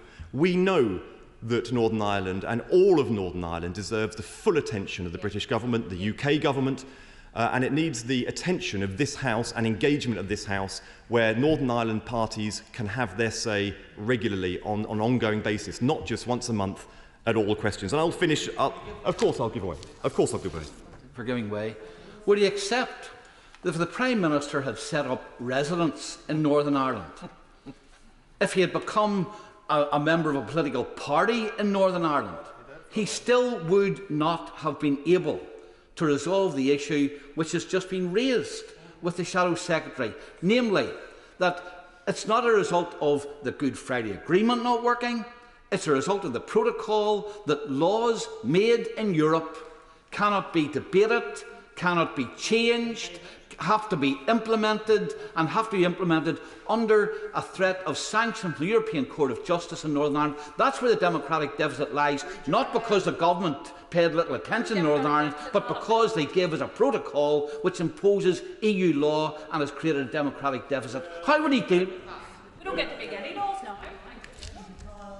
Well, I certainly suggest that had the Prime Minister gone to live in Northern Ireland, had he gone to camp out in Northern Ireland, bearing in mind he is the person that went to Northern Ireland and promised over his dead body there would be no border in the Irish Sea, bearing in mind what we now know he has been engaging in and the squalor with which he delivered his office based on the resignation letters of his own government, I don't think he is the person that would have ever hoped to have mustered the statecraft in order to deliver the settlement that Northern Ireland needs. I'm actually going to finish now so we can hear directly from parties in that side. But we have to always remember that this is the party that enabled, that delivered, that sustained that Prime Minister in office, and that all the time that that was done, the politics of Northern Ireland didn't just fail to move forward, it sank. So this bill by that government, which has been put forward and their leadership candidates are only too happy to support, is an affront to the United Kingdom's values and to our international interests at home and abroad. This bill will not deliver the progress that is needed in Northern Ireland, and it will only harm our interests abroad. Thank you, Madam Deputy Speaker. Thank you. Order. We had 3 hours for this debate. The first 4 speeches have taken over 2 hours. We have about 55 minutes left and 10 people who wish to speak. I don't have the power to put on a time limit, but you all have the power to act decently and speak for 4 or 5 minutes and not for any longer than that. I hold you all to honour. 4 to 5 minutes. Otherwise, you're stopping other people from speaking. Sir Geoffrey Cox. Thank you, Madam Chairman. I will be quick. I have listened with fascination to the contributions and the speeches made in the House. If I thought that this bill would produce a durable and permanent solution, I would support it. But I do not believe it will produce a durable and permanent solution. The fact is that we cannot impose on Northern Ireland or on any other party to a treaty which we signed unilaterally a political solution. A political solution has to be reached politically. It cannot be imposed by this House by legislation. The EU like it or not, and the Irish government is a party to these negotiations. And unless we are able to achieve assent to the arrangements that we propose, they will not last. They will not last. It will have to be resolved ultimately by agreement. And it's much the same as the legacy bill, another attempt by this government to impose a political solution upon Northern Ireland without first having reached the solution and then to produce the legislation that works out and implements that solution. So I don't believe, Madam Chairman, that this will produce a permanent solution. Now we come to the question of necessity. I am not prepared to say that there is an impossibility that the basis of necessity could not justify the actions the government is taking. I have the gravest of misgivings about it. I have the deepest of scepticism about whether or not it affords a proper legal basis as a matter of international law. But we haven't seen the evidence. It's possible that the government, my right honourable friend, the Attorney General, has seen some evidence that we haven't seen and that could crystallise at least the plausible case that this action needs to be taken. So I support my honourable friend for Bromley's amendment. But the fact of the matter is that even necessity is not a legal basis for a permanent solution. The doctrine of necessity in international law requires the measures that have been implemented as a necessity to answer the urgent and imminent peril to be removed as soon as the basis for taking action on the grounds of necessity has gone. And indeed, necessity doesn't even remove the breach. One is still in breach of the agreement. Necessity simply removes the wrongfulness, which further emphasises the fact that necessity cannot produce a permanent solution as a matter of international law. Only agreement, only the reaching of a political solution. Now, nobody need tell me about the politically tone-deaf intransigence of the European Union in negotiation. I recall vividly in my visits to Brussels in the early months of 2019 saying to Michel Barnier, "But do you not see, Michel, that this produces an anomalous situation? If a farmer in Northern Ireland wants to take up the issue of cattle tagging, to whom does he go when the law is imposed by the European Union? The only place he can go is either to Brussels itself or to Dublin. And how will that feel for one whole section of the community of Northern Ireland?" And I must tell you, they reacted as if they had been stung by wasps. We have to understand that the European Union believes the protocol to be the very zenith of creative diplomacy. They cherish and prize it as if it is their own child. But that does not mean that we do not need to engage in the patient effort. Maybe it will take months, maybe it will take years, gradually to make them see that this is an unsustainable situation. What we should not do is reach immediately for a solution over which there are the gravest doubts as to its efficacy as a matter of international law, over which there are the gravest doubts about the sincerity and good faith of the government, for I take it that the government has advanced its case on the basis of necessity sincerely. I assume that they must mean, and genuinely mean, that they genuinely believe there is a respectable case on the basis of necessity. Well, if they do, why should we not at least be told the evidence? The evidence! We can gist it, we can summarise it if it's security sensitive, but at least let this House acquit itself of the doubt that exists over its legal efficacy as a matter of international law. It is no serious, no light thing for this House to take a step. I will not give way, I'm afraid, too many need to speak.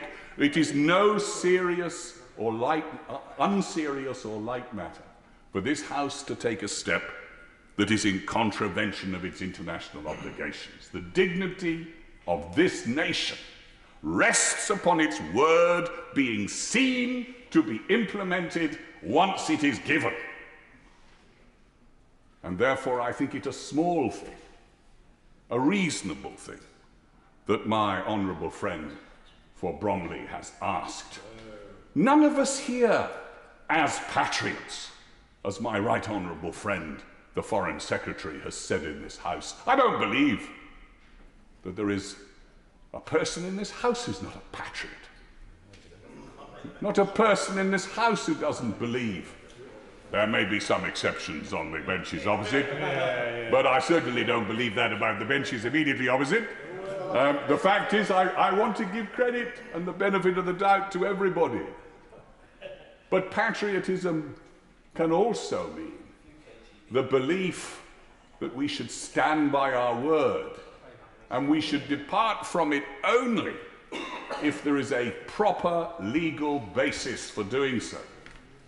And you know, there is plenty of precedent for the Attorney General coming to the House.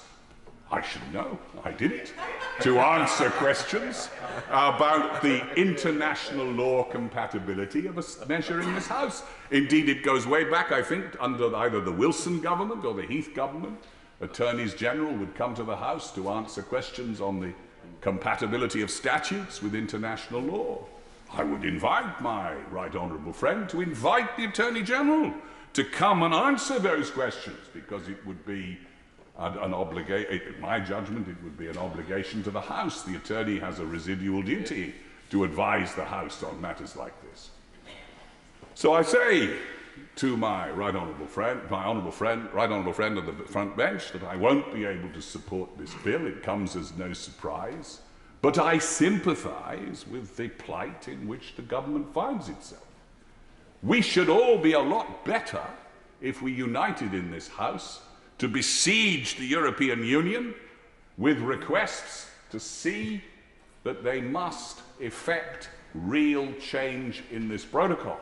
That's why I asked the honourable gentleman who speaks for the opposition, what is your solution to the democratic deficit of which my honourable friend for Stone has properly and accurately spoken?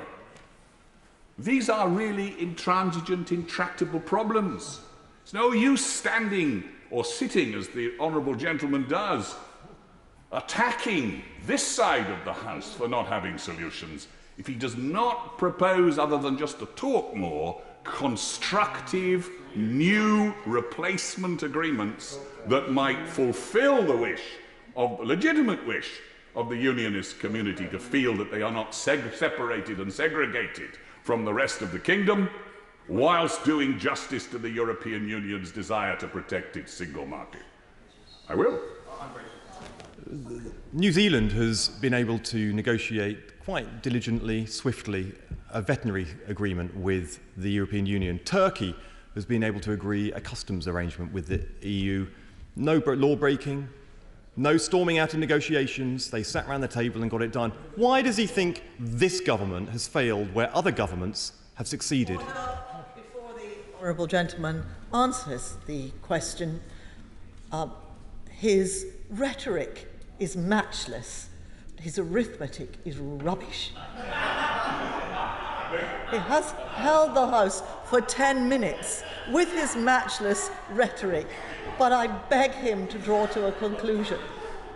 Chairman, you rebuke me entirely justly. Let me just see if I can answer that. Yes, of course, there are trade mitigations, which I had a sincere hope 2.5 years or so ago would be resolved in the Joint Committee. Those have not been resolved in the Joint Committee. I don't know. But it is no use using the tactic of deflection to try to put me off my question to him. The democratic problem is what I put to him, and Labour has no answer to that problem. But if it's going to be taken seriously, it needs concrete proposals that might work. And on that note, Madam Chairman, I will conclude. Richard Thompson. Thank you, Madam Deputy Speaker. Can I take this opportunity to welcome the new Secretary of State to his place? I very much look forward to working with him. I rise, Madam Deputy Speaker, to speak to Amendments 29 and 30 in the Order Paper and give notice to the House that I would intend to put Clause 15 to the vote, since it seems to me to be the very heart of this, this bill.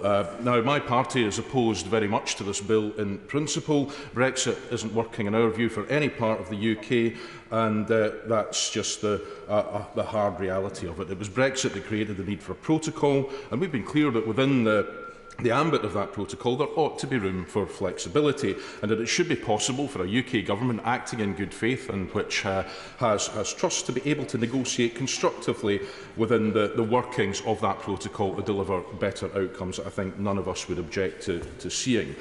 We've seen that there is considerable overlap between proposals of the UK government and the European Union in terms of the opportunities that are presented by sanitary and phytosanitary checks for the labelling of goods to eliminate many of the checks that are currently causing so much difficulty in interrupting trading arrangements. But bringing a bill which will break international law, which relies on the rather flimsy, in terms of the context and the information that we have, I would say, of the concept of necessity, is certainly not, in our view, the way to go and build that trust.